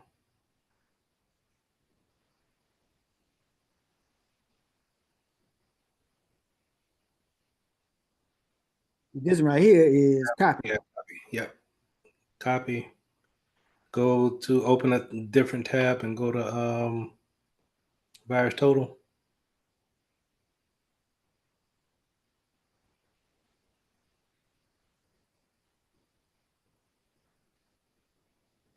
Throw it up in there. Yeah, same thing. Hey, all right. Yo, just type it in. EICAR.org. EICAR? EI. Oh, I did IE. EICAR.org. .org, yes. And hit enter. That should see it. All right. So here's the difference. So when you scroll down, you can see it's different than everything else that we've been seeing on Virus Total. We see that one vendor has said that, hey, this is a malicious site. And theoretically, they're right. Now, what we're going to do is open up another tab and then open up that site. Go to eicar.org, and I'm going to show you this site. Okay.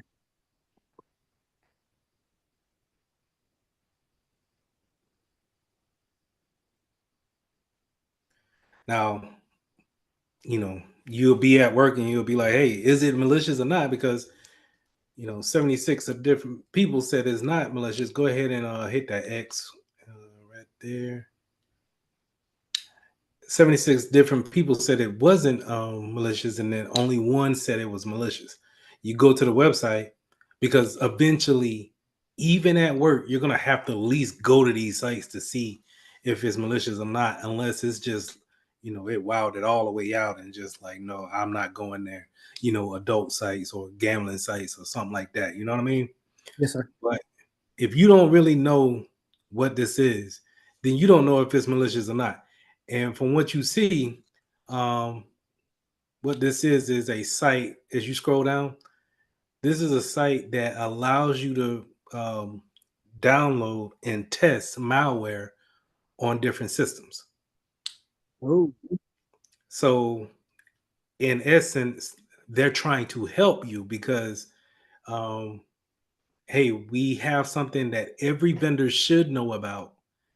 And so it should, if you are able to download this, it should go ahead and fire off and said that, it should block and quarantine this file before it gets down to your hard drive.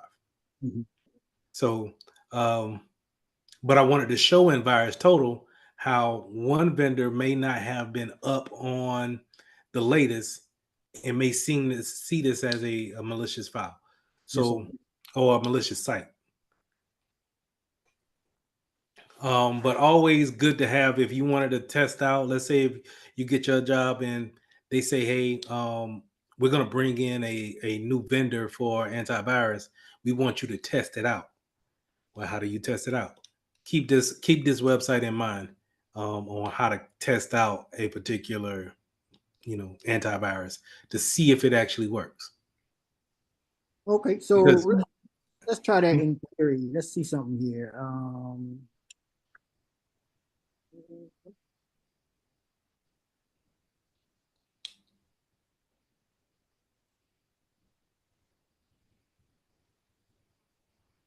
make sure are you putting in Trend Micro? Like, oh yeah, okay.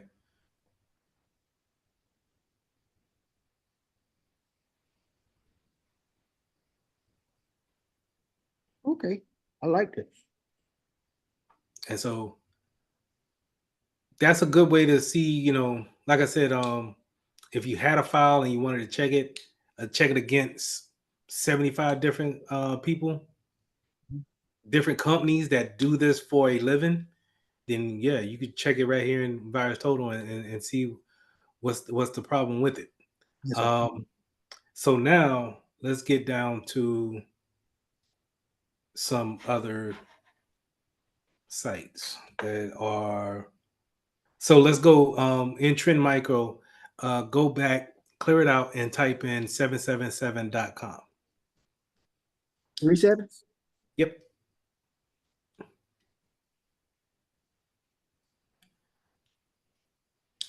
So you may get something like this, or in our case, I seen this at the banking institution I was at. This is a gambling site. Okay.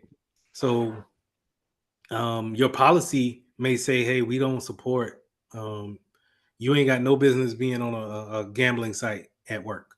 So we shouldn't allow that. This category should be blocked. The way you see that category is in the details section there. So go ahead and click on details. And you see how each website has a category. Yes, sir. And I forget what categories, all the categories they have, but I think it's maybe about 40 different categories. And gambling is something that pretty much every business is going to block across the board, unless you work for MGM Grand or something like that. You know what I mean? Like it's going to be something crazy like that, or you work for Prize Picks, or what's another what's the gambling fantasy sport thing? DraftKings. Who? DraftKings. DraftKings. You know what I mean? So those categories play a big part when it comes to web browsing and then what people can see and what they can't see, because it's easy for me to teach a class and say, hey, make sure you block 777.com. But you as a security professional, you as a smart guy, you'll say, well, that's not the only gambling site out there. Mm-hmm. But and it's, you could think there's maybe millions of gambling sites out there. Well, you can't block all of them, but you can block these categories. That's what I was about to ask you next. Is like you said, you can't block all of them. You could block categories, right? Right. And if that category, if when you register your website to be online, they when you register with GoDaddy or Squarespace, they're going to ask you, what category are you? What are you doing? Is this for IT? Are you selling products? Are you going to be in the marketing field, the marketing category? And this is how they put you in these columns. Okay. So this is, how we're going to base people off of, okay, if we're working for a school, yeah, for sure. We're going to block violence, adult, maybe drinking, drugs.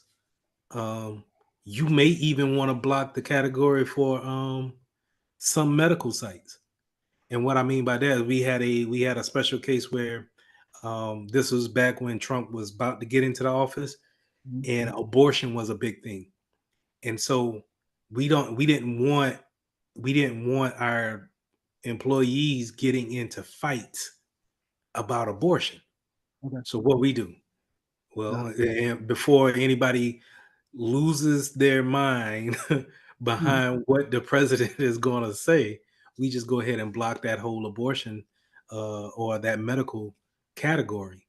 Because we're a financial institution, we'll see if anybody yells about it. We'll go ahead and shut that whole sector down. And so that'd be like something y'all have like Monday morning meetings, like, hey, this could be a potential issue. I need IT and security to go ahead and block these keywords. Yeah. So like every Monday where I'm at now, every Monday at 10, we have a team meeting, and we'll say what we're working on, any concerns that we bring up, what have you. And that'll be something that you bring up. Hey, I seen in the AT&T outage. Hey, I had, I'm pretty sure everybody's aware of the AT&T outage. Just be on the lookout for different phishing scams that may come out of that. And, just to, kind of keep everybody up, their guards up, make sure we pivot right. But this is how you get everything under an umbrella. And you're not just trying to block one particular site. Yes, because while everybody may know of 777.com, everybody might not know about DraftKings. Okay. Especially, what I'm saying, if you're an older guy, you're not even really into social media type of platforms. You think social media is the big four: Twitter, Instagram, and it's not. You're not even think about DraftKings being a social media type of platform. Yes, sir. So that's categories. Okay, now let's get into the heavy stuff here. Now these next three, what I'm gonna do is I'm gonna throw all of these into the chat. Right, and let's gonna go one by one. Well, let's just go one by one. I'll just throw one at a time. Okay. Because this first one is a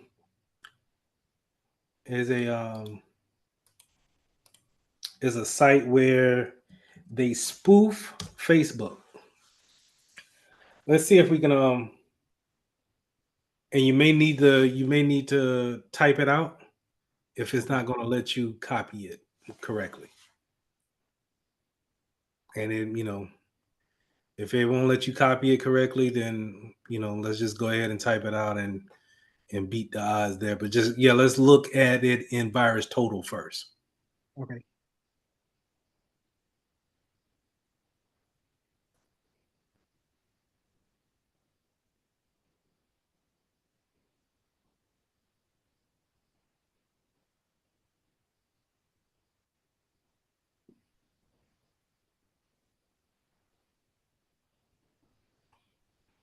All right, so you see how bunch of people flagged this one, right?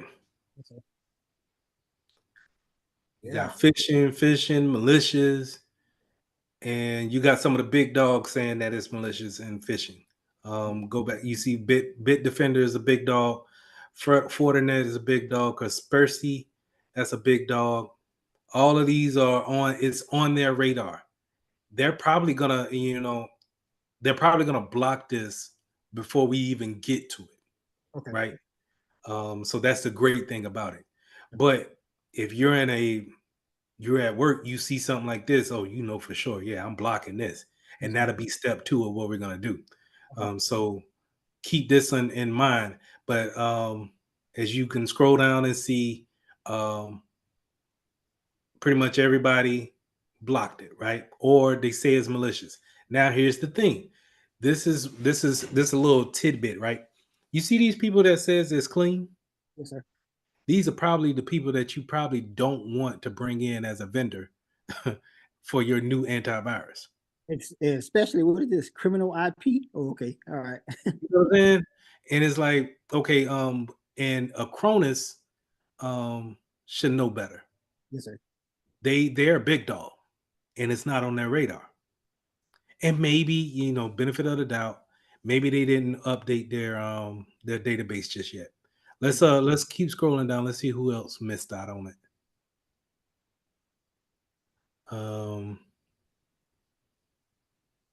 The funny thing is, Openfish says it's clean, but that's who I got this website from. So okay, and maybe it's it's the part of the failure on Virus Total, and they don't have it updated just yet. But either way, Yes, sir. oh man, now it's just now coming up with your with your errors. Yes, sir. But okay, so yeah, that's where you may get some people saying that it's malicious, some people saying that it's not. Scroll back up to the categories. Let's take a look at those real quick.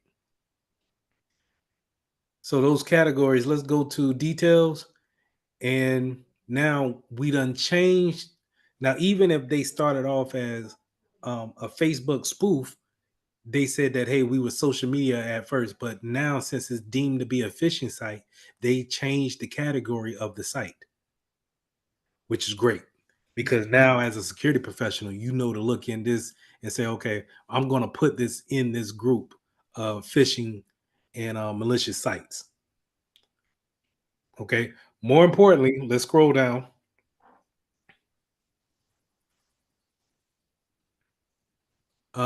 We want the IP address. So scroll back up just a little bit.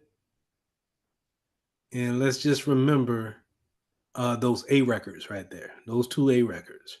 All right. So what we're going to do in our second part, we're going to take these 2 IP addresses and we're going to block all incoming and outgoing traffic coming to and from those IP addresses. Okay. You get what I'm saying? So now, Firewall. Say it again. On the firewall, we're gonna block those 2 IP addresses coming in and coming out.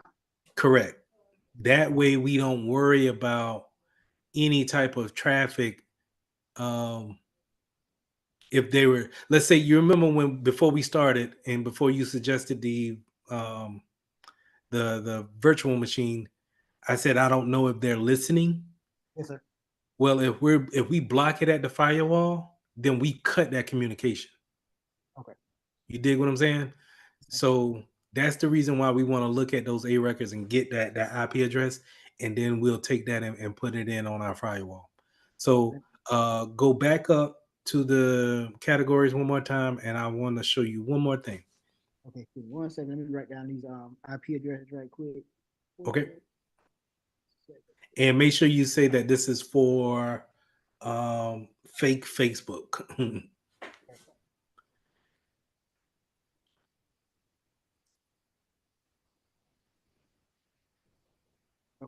All right. And you said scroll back up to the categories real quick. So now you see community. Click on community. Now the good thing about the free version of Virus Total is that they'll still let people come in here and give community suggestions about those malicious sites or clean sites or whatever, however you want to put it.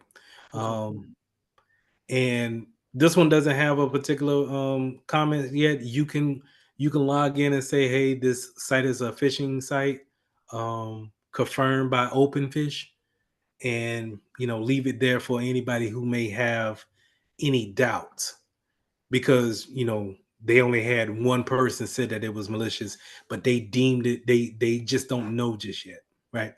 Yes, sir. So you can always look and see what they're saying about it in the community section. Now, let's see if you can copy that that address from the top and throw it into a tab, and let's go to it and let's see what it actually looks like.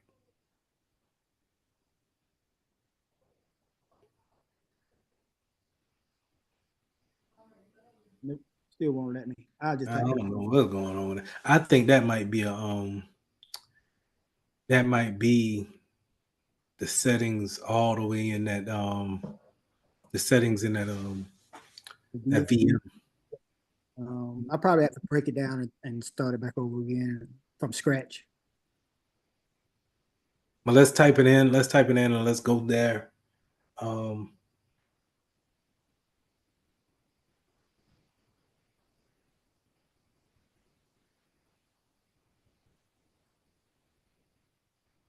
And you're gonna get the big red screen. Should, maybe. Hit refresh. It should have gave you something.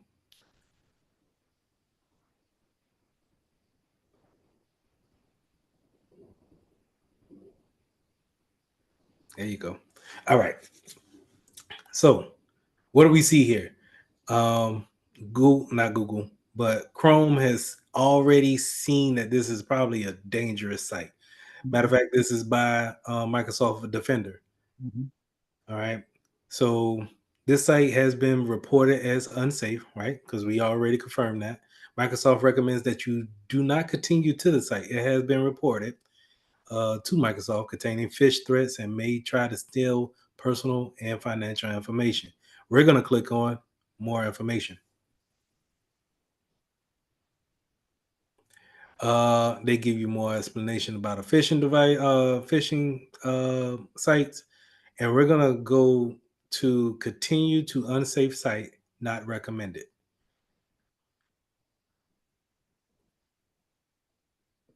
And this is what we may have to refresh again. This is why I don't like Virtual machine? Edge. No, Edge. Oh, Edge. Oh, okay.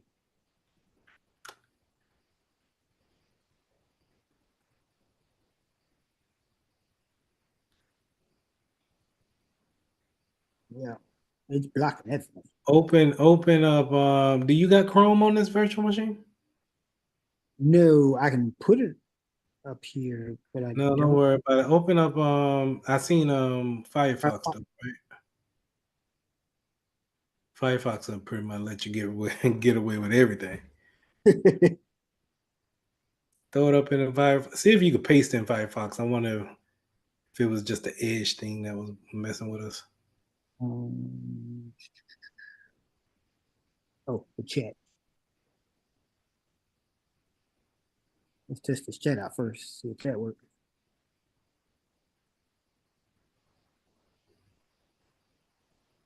No, it didn't work.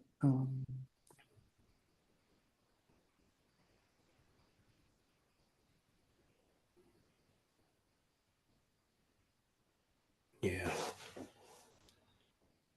That Let's worked. see what Chrome talking about. I don't think I spelled it right.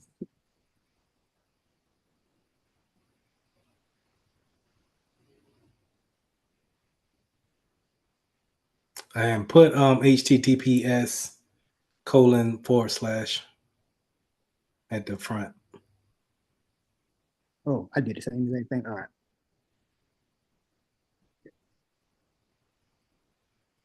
Mm-hmm.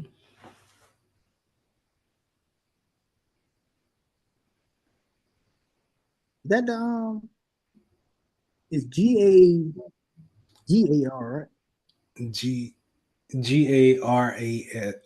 GARAZ. Sorry. GAR. RZ. Oh, okay. .com.pl/. All right, yeah.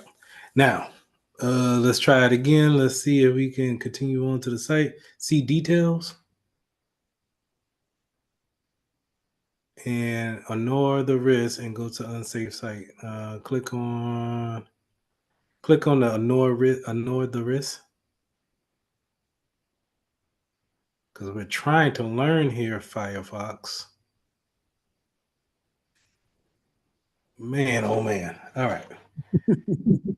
Unshare your screen real quick. Let me show you on my side. Yes, sir. Matter of fact, we'll just do that. You sure? No, I'm not. You still gonna drive. I'm just gonna show you what it looks like on my Okay. side.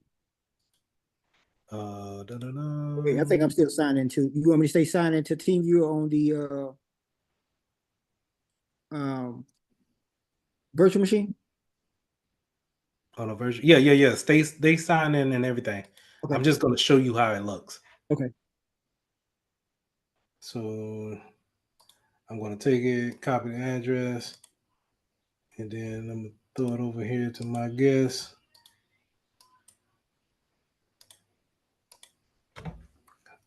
This is what you see. All right. So off the rip, you can see it, right? Yes, sir. Off the rip, you can see that one is already going to tell you that this is a dangerous site. This is not going to go anywhere. But the funny thing is that the certificate is good. Yeah, that's what I was about to ask you about. This is, sometimes you can't really go over that. And you have to be careful. And if you see someone on a site that's using HTTP, or if it's deemed to be dangerous, we're just not going to put anything into this site. Mhm. Now, I don't know if it downloaded anything on the back end of my PC, but I'm not worried about it. But what I'm not going to do is you could put things into this, right? And I could put something here and hit that, and it would react as if I'm putting in the wrong materials. And it would ask me to do it again. Hold on, so let's see what Google says, because I don't know what it says. Server is overloaded. Please try again later.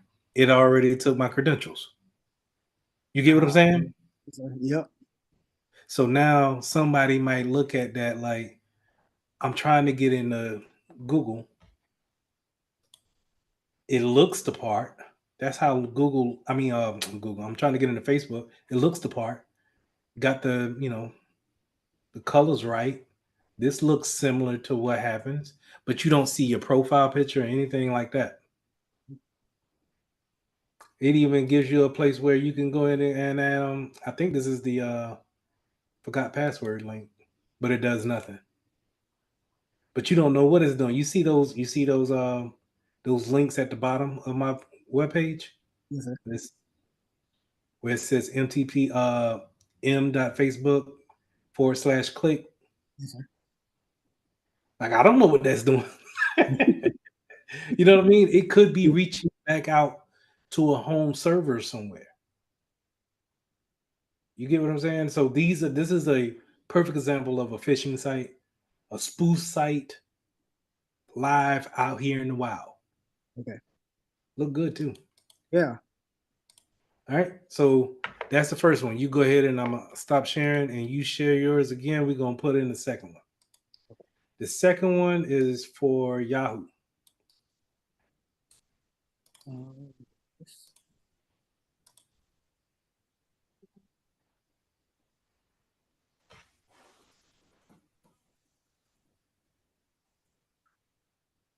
Did you put that in the? I put it in the chat, the Google chat.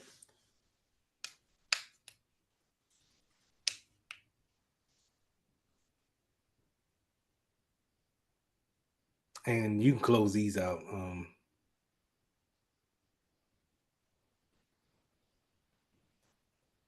Yeah, close these out. All right. And then that Google chat.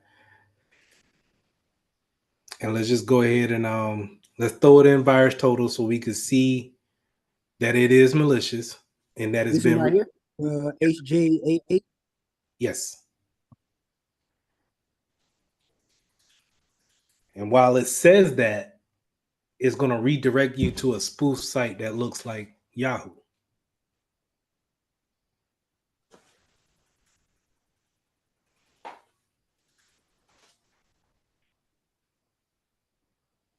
Pages developed.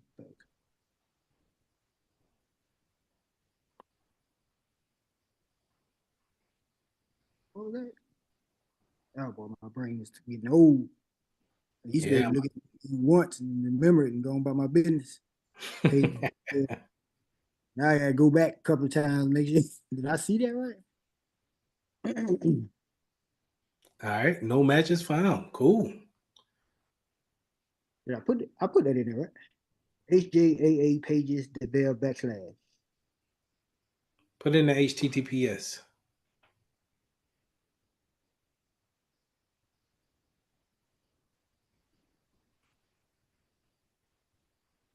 There you go. Ooh. Everybody seen this? Except for Cronus. Okay, yeah. I forgot about that. Yeah. Cronus. Is that so? Cronus supposed to be one of the big guys in They're a big dog. I put them. They on the job board that I showed you earlier. Man. Somebody so if I get a job with a Cronus, I'm gonna be like, hey, Chris, what y'all doing over there, man? Yeah. They're not updating the definitions up there, it seems. That's what it looked like.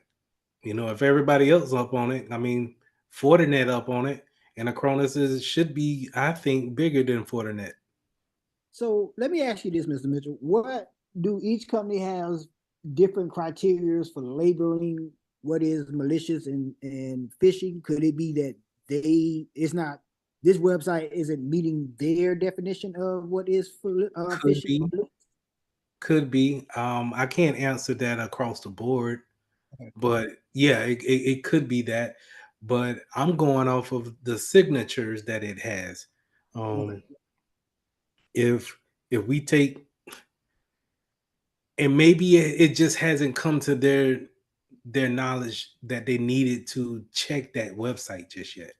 Okay. Or maybe they don't have a big enough team to update the database. Yeah, that's true. So I can't really say the reason why they're not, and I'm picking at Acronis, and they still a big dog, even if I'm picking at them. But you know, when we check this last website, and if they still haven't, that's 3 different phishing websites we've seen, and they still haven't updated none of them, then I might take them off my job board, because it's just kind of like, I don't want you working at a spot where it's like your clients is going to be like, man, you got us hacked. Yes, sir. Yeah. So throw this up in a try to go to this in a browser, that web page, see if it lets you go there. And we don't have to try it in Firefox. We can keep it in Edge, and if I need to share, I'll share again.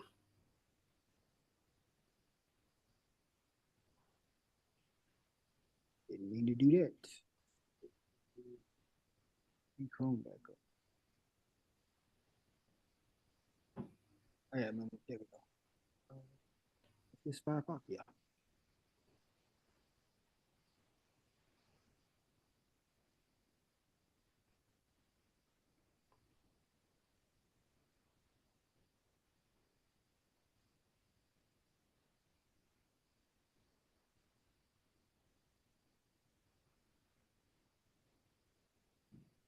Mm-hmm.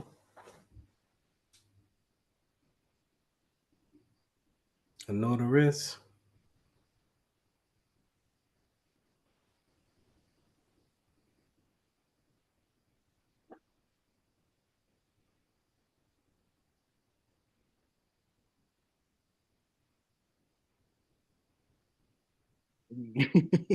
Nothing.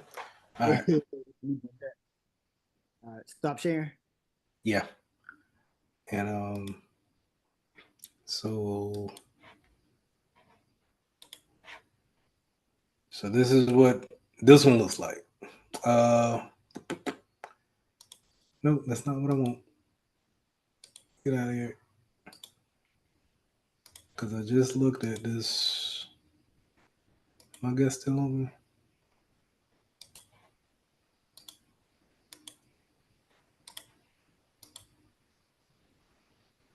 Look just like Yahoo sign on. Go ahead. Go ahead. Put your email in there and see what you get. You know what I mean? But look at that photo. No obfuscation, no dots. Yeah. It shows you straight password. Yes, sir. Yeah. I mean, even if I overlook this, everything looks the same. I'm just kind of drowsy for the day. I'm just kind of going through the motions. And you'd be like, I ain't had to hit the I to see my password. They just got it open like that. Like, oh, well, hit next. You go to Yep. Yahoo's acting kind of weird today. That's weird. That's odd. They never did that before. Look at that, still spinning. Hit forgot password. What'd that do? Nothing. Hit help. What'd that do? Ew. So they even got it to where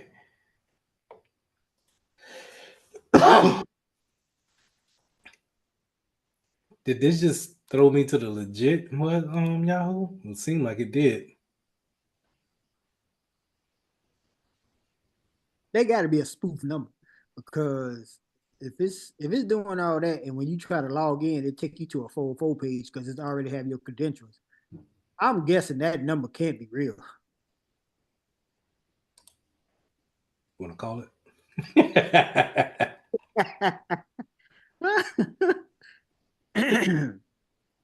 It got to be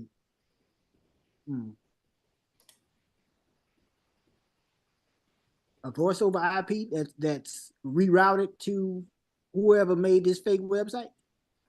I can't trust anything right about now, because as you can see, my danger sign went away. Yeah. And if I hit sign in, see, this is different.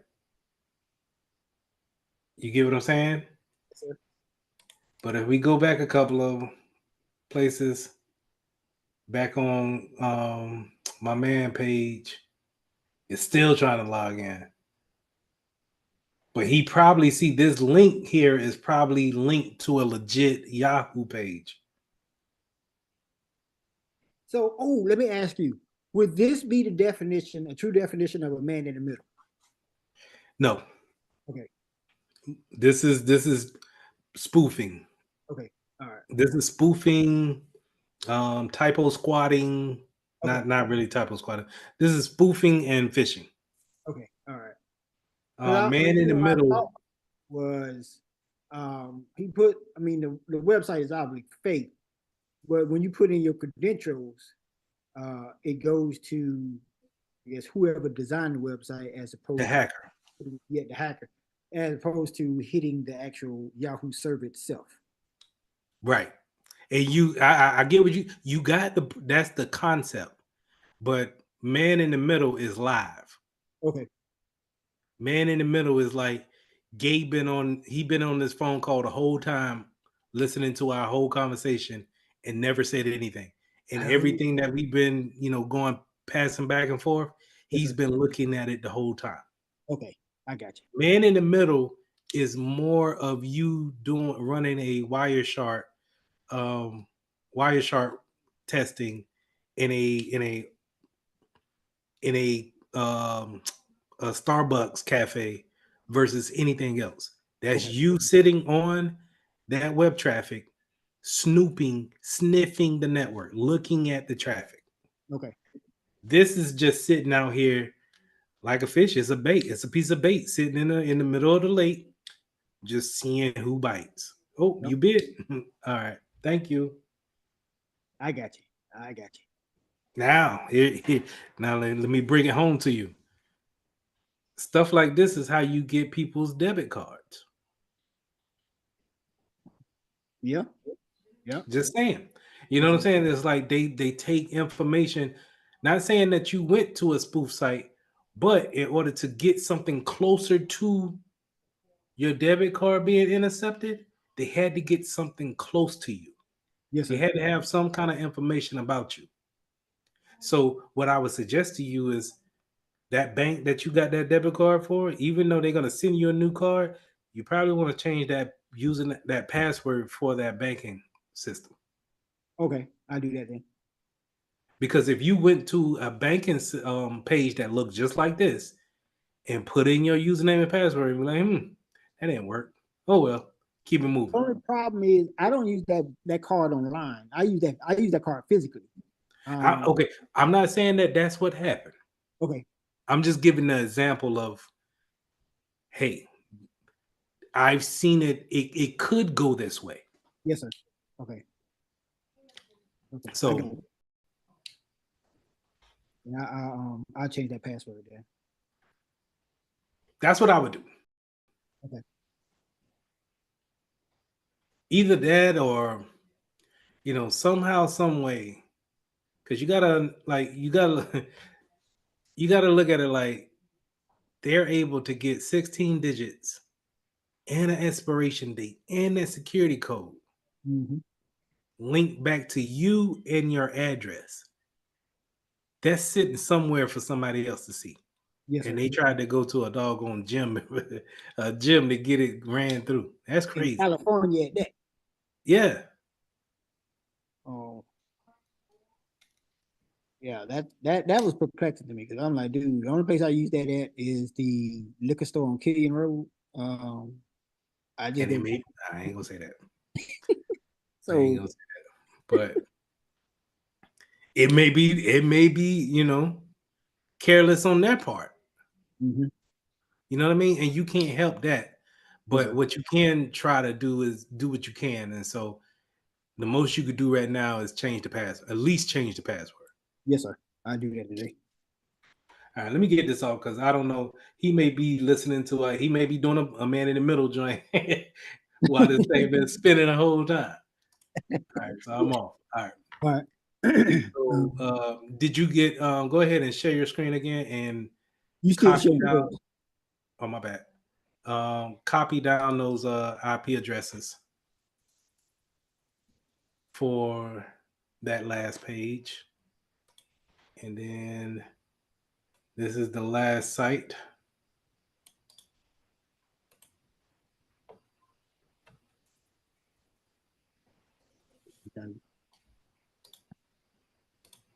Oh wait, hold on. It was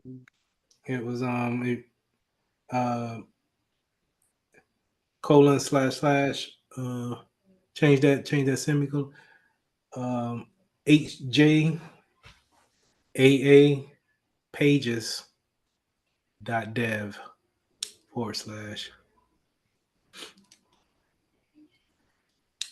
Yep. and that one has 3 community notes, it seems.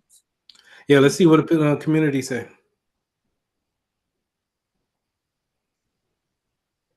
"27 days ago.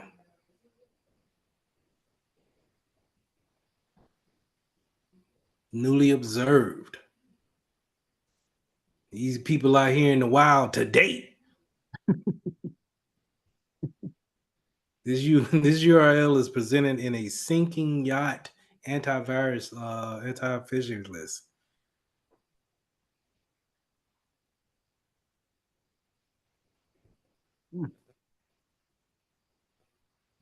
Dang it, man.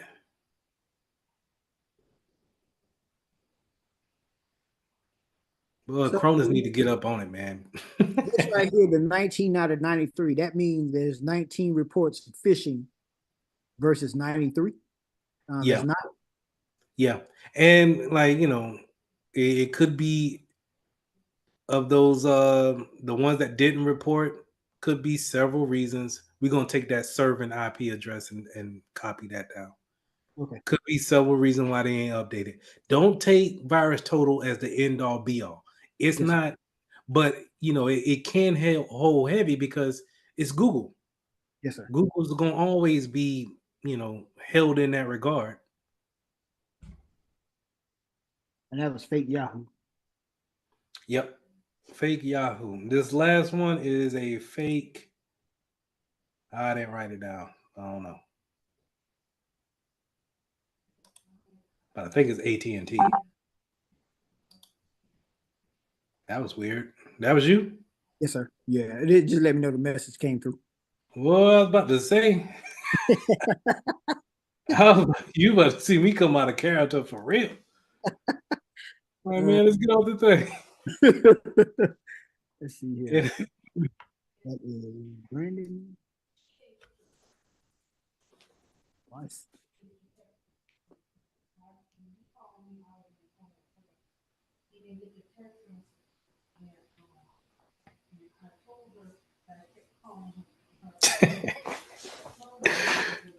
I knew I shouldn't have showed Chris these doggone sites, man. We done got hacked.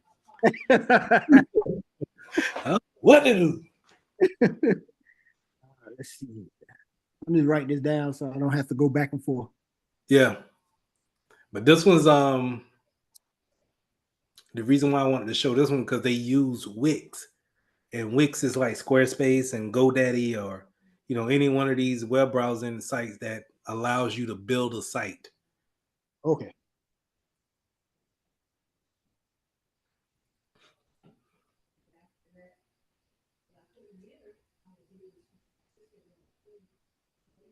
But yeah, this is good training, man. I think that I'm gonna do this for a lab for the class too. Yes, sir. And I don't know how they'll feel about doing this on their own. I gotta think about it more. I mean, if they can spin up a virtual machine, that one. Oops. Is that right? Yeah. Yep, that is. So 8 people said that it was. Now, Pete, this. Of course, hold on. Acronis didn't. No, they said it was clean. All right, so Acronis is not. But look at Fortinet. Fortinet, I think Fortinet reported on each one of these sites. Yes, sir. Yep. And Fortinet is climbing. Kaspersky is up there too. But look at some of the big dogs that didn't report on this one. Scroll down a little bit. Bitdefender. Mm-hmm. Is Google on that? Go down a little bit more. ForcePoint didn't do anything. Google didn't say anything. Jupiter didn't say anything. So you have these. Is the community saying something about it? That was my next thought. You read my mind. Nope, they ain't got no notes on it. So, and this came off of Open Fish. Let me show you. Go ahead and record the IP address while I show you what it looks like.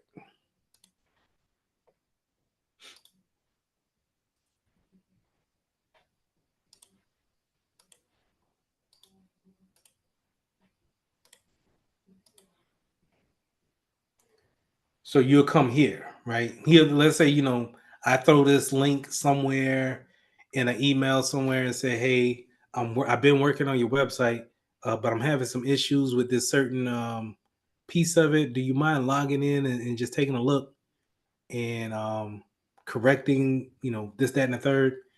And it takes you here. You get your classic, hey, we don't know what's going on page. And all of these are clickable. But it's so important for us to, pay attention to these obvious informations here to say, hey, this is a dangerous site. But you can click on these, and now I don't know. See, Because this it is where changed. we say it again. It changed up in the URL browser. It don't have dangerous anymore. Right. So it's just like I don't know. I'm not too sure what's going on here. So best practice Or would be to just not mess with that, right? yeah, that would be my suggestion. Just let's not input like for any one of those that we seen that was phishing. Mhm. We don't need to input anything. Okay. But just in case they install something that we was not aware of, then we need to make sure we block those things at the firewall. And so Yes. you may be asking, well, Mr. Mitchell, how do you know if he's putting something on your computer right now? Well, you and me have user access control. And what that means is that, and I'm gonna go ahead and get off of this. Okay. User access control means, you know how you when you want to install an application on a Windows machine, it Yes, asks you, okay, put in a username and password for it. Mhm. That's automatically on any Windows machine, unless you tell it not to be. Okay. And there's a setting to say, hey, nah, you know what? I don't think nobody will get on here. You could just install anything without asking for authentication. But since we have those things automatically defaulted on, then I'm not worried about anything installing on the back end without my knowledge that it's not there, that I put it there. Yes, sir. Okay. And also, let me show this and share this too. To be even more careful on it, I can always go to the control panel here and look at the uninstalled programs here.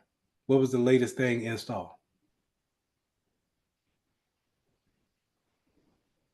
Latest thing that was installed was Microsoft Edge WebView 2 runtime. I don't know where this came from, but I just ran updates. So it might have came in on the updates.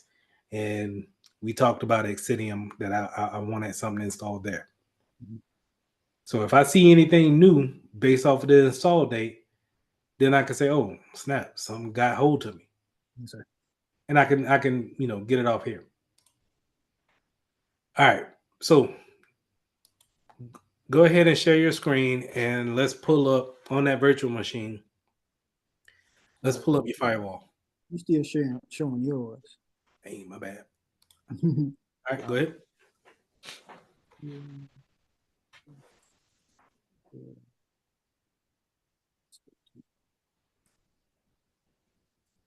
Late.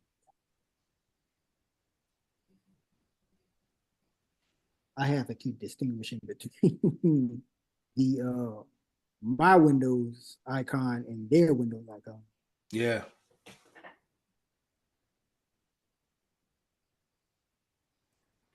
So type in firewall.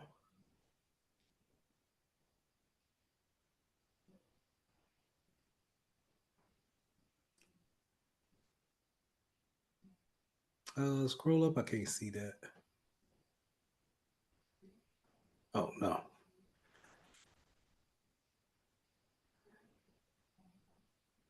No, let's look back for it in the start menu again.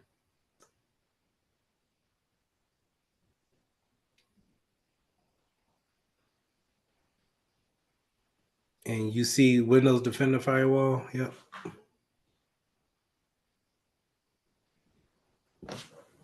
Okay. So this will be a host firewall.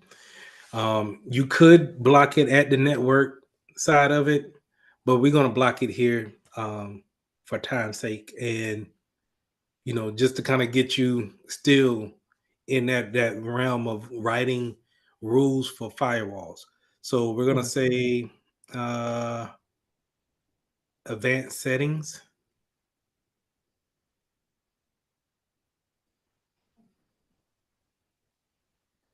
And this is your rule set. So remember, we have the IP addresses. Yes, sir. And so we don't need to know your IP address because we're on the host.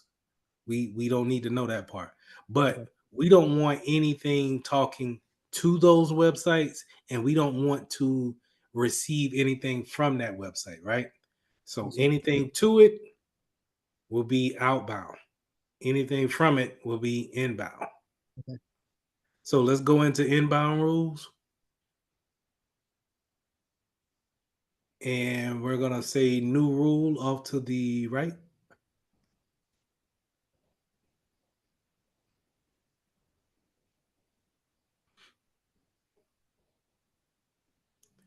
And we're going to say this is a custom rule.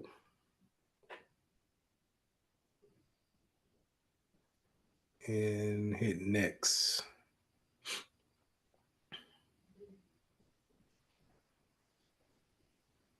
All programs.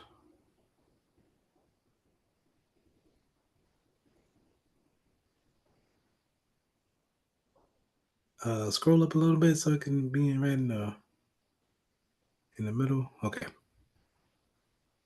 Drop. Well, it could be any prototype. Okay. Because if you drop down that protocol type, let's just say we wanted to keep it with IPv4. That's cool, but or IPv6. Mhm.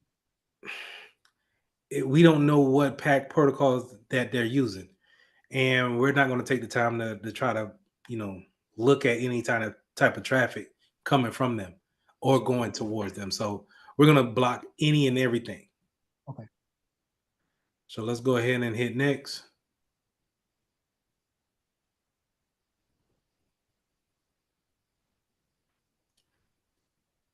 And throw in our these addresses, which yeah. So all the addresses that you collected, yep. All right, let's start with the last one, which was Brandon. Mm-hmm.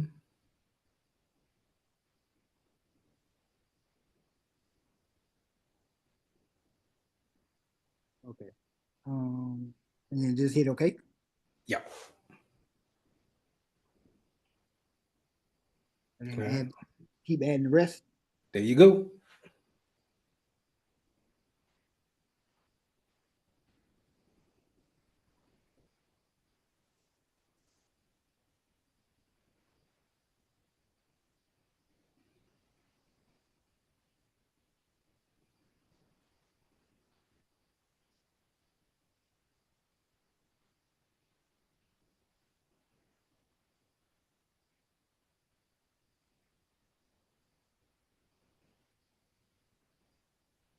Now, if we wanted to be granular with it, we can do one IP address for each rule.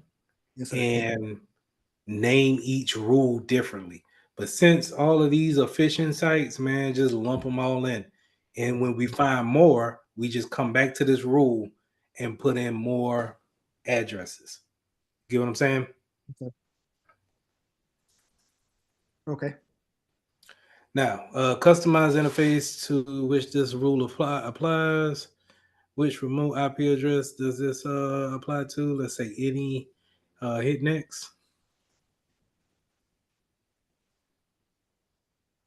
And I'll let you decide what we want to do. This includes connection that is protected with IPsec as well.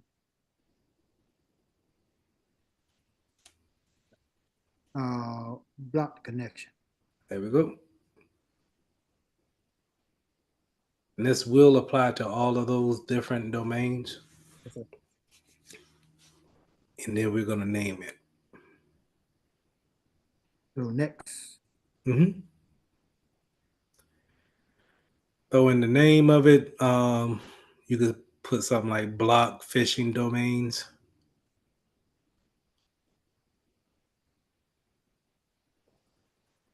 And then a good practice is to always put a short description of why we're doing what we're doing. Only reason why is because when somebody comes behind you, and let's say if you're on vacation that day and they just started, then they can see exactly why you had a block in for those domains. Yes, sir.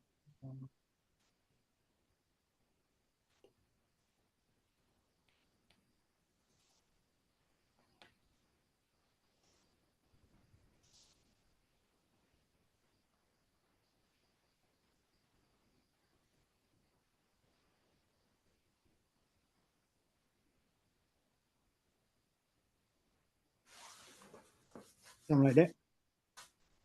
Yep, look good to me. Hit finish. Congratulations. You just blocked those sites from communicating to that virtual machine.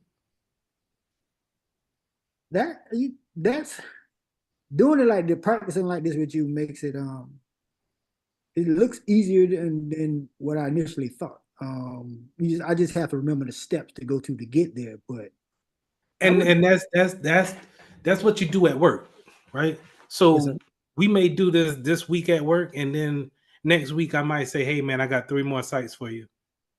And we got a month after that, hey, do you remember how to block those sites? Hey, block these 2. Hey, Shirley called from marketing. She says that we're blocking one. I know we marked it as malicious. Hey, take that block off. And how would you take it off for one of those sites? You would go back into that rule and just remove that IP address that's associated with that site. Okay. And that's all. We will still keep that rule in because, hey man, we just gonna lump everybody that we think is malicious. We're gonna lump them in here. We're not gonna communicate to them at all. See, I like this. I do. Because I watched you block IP addresses. Mhm.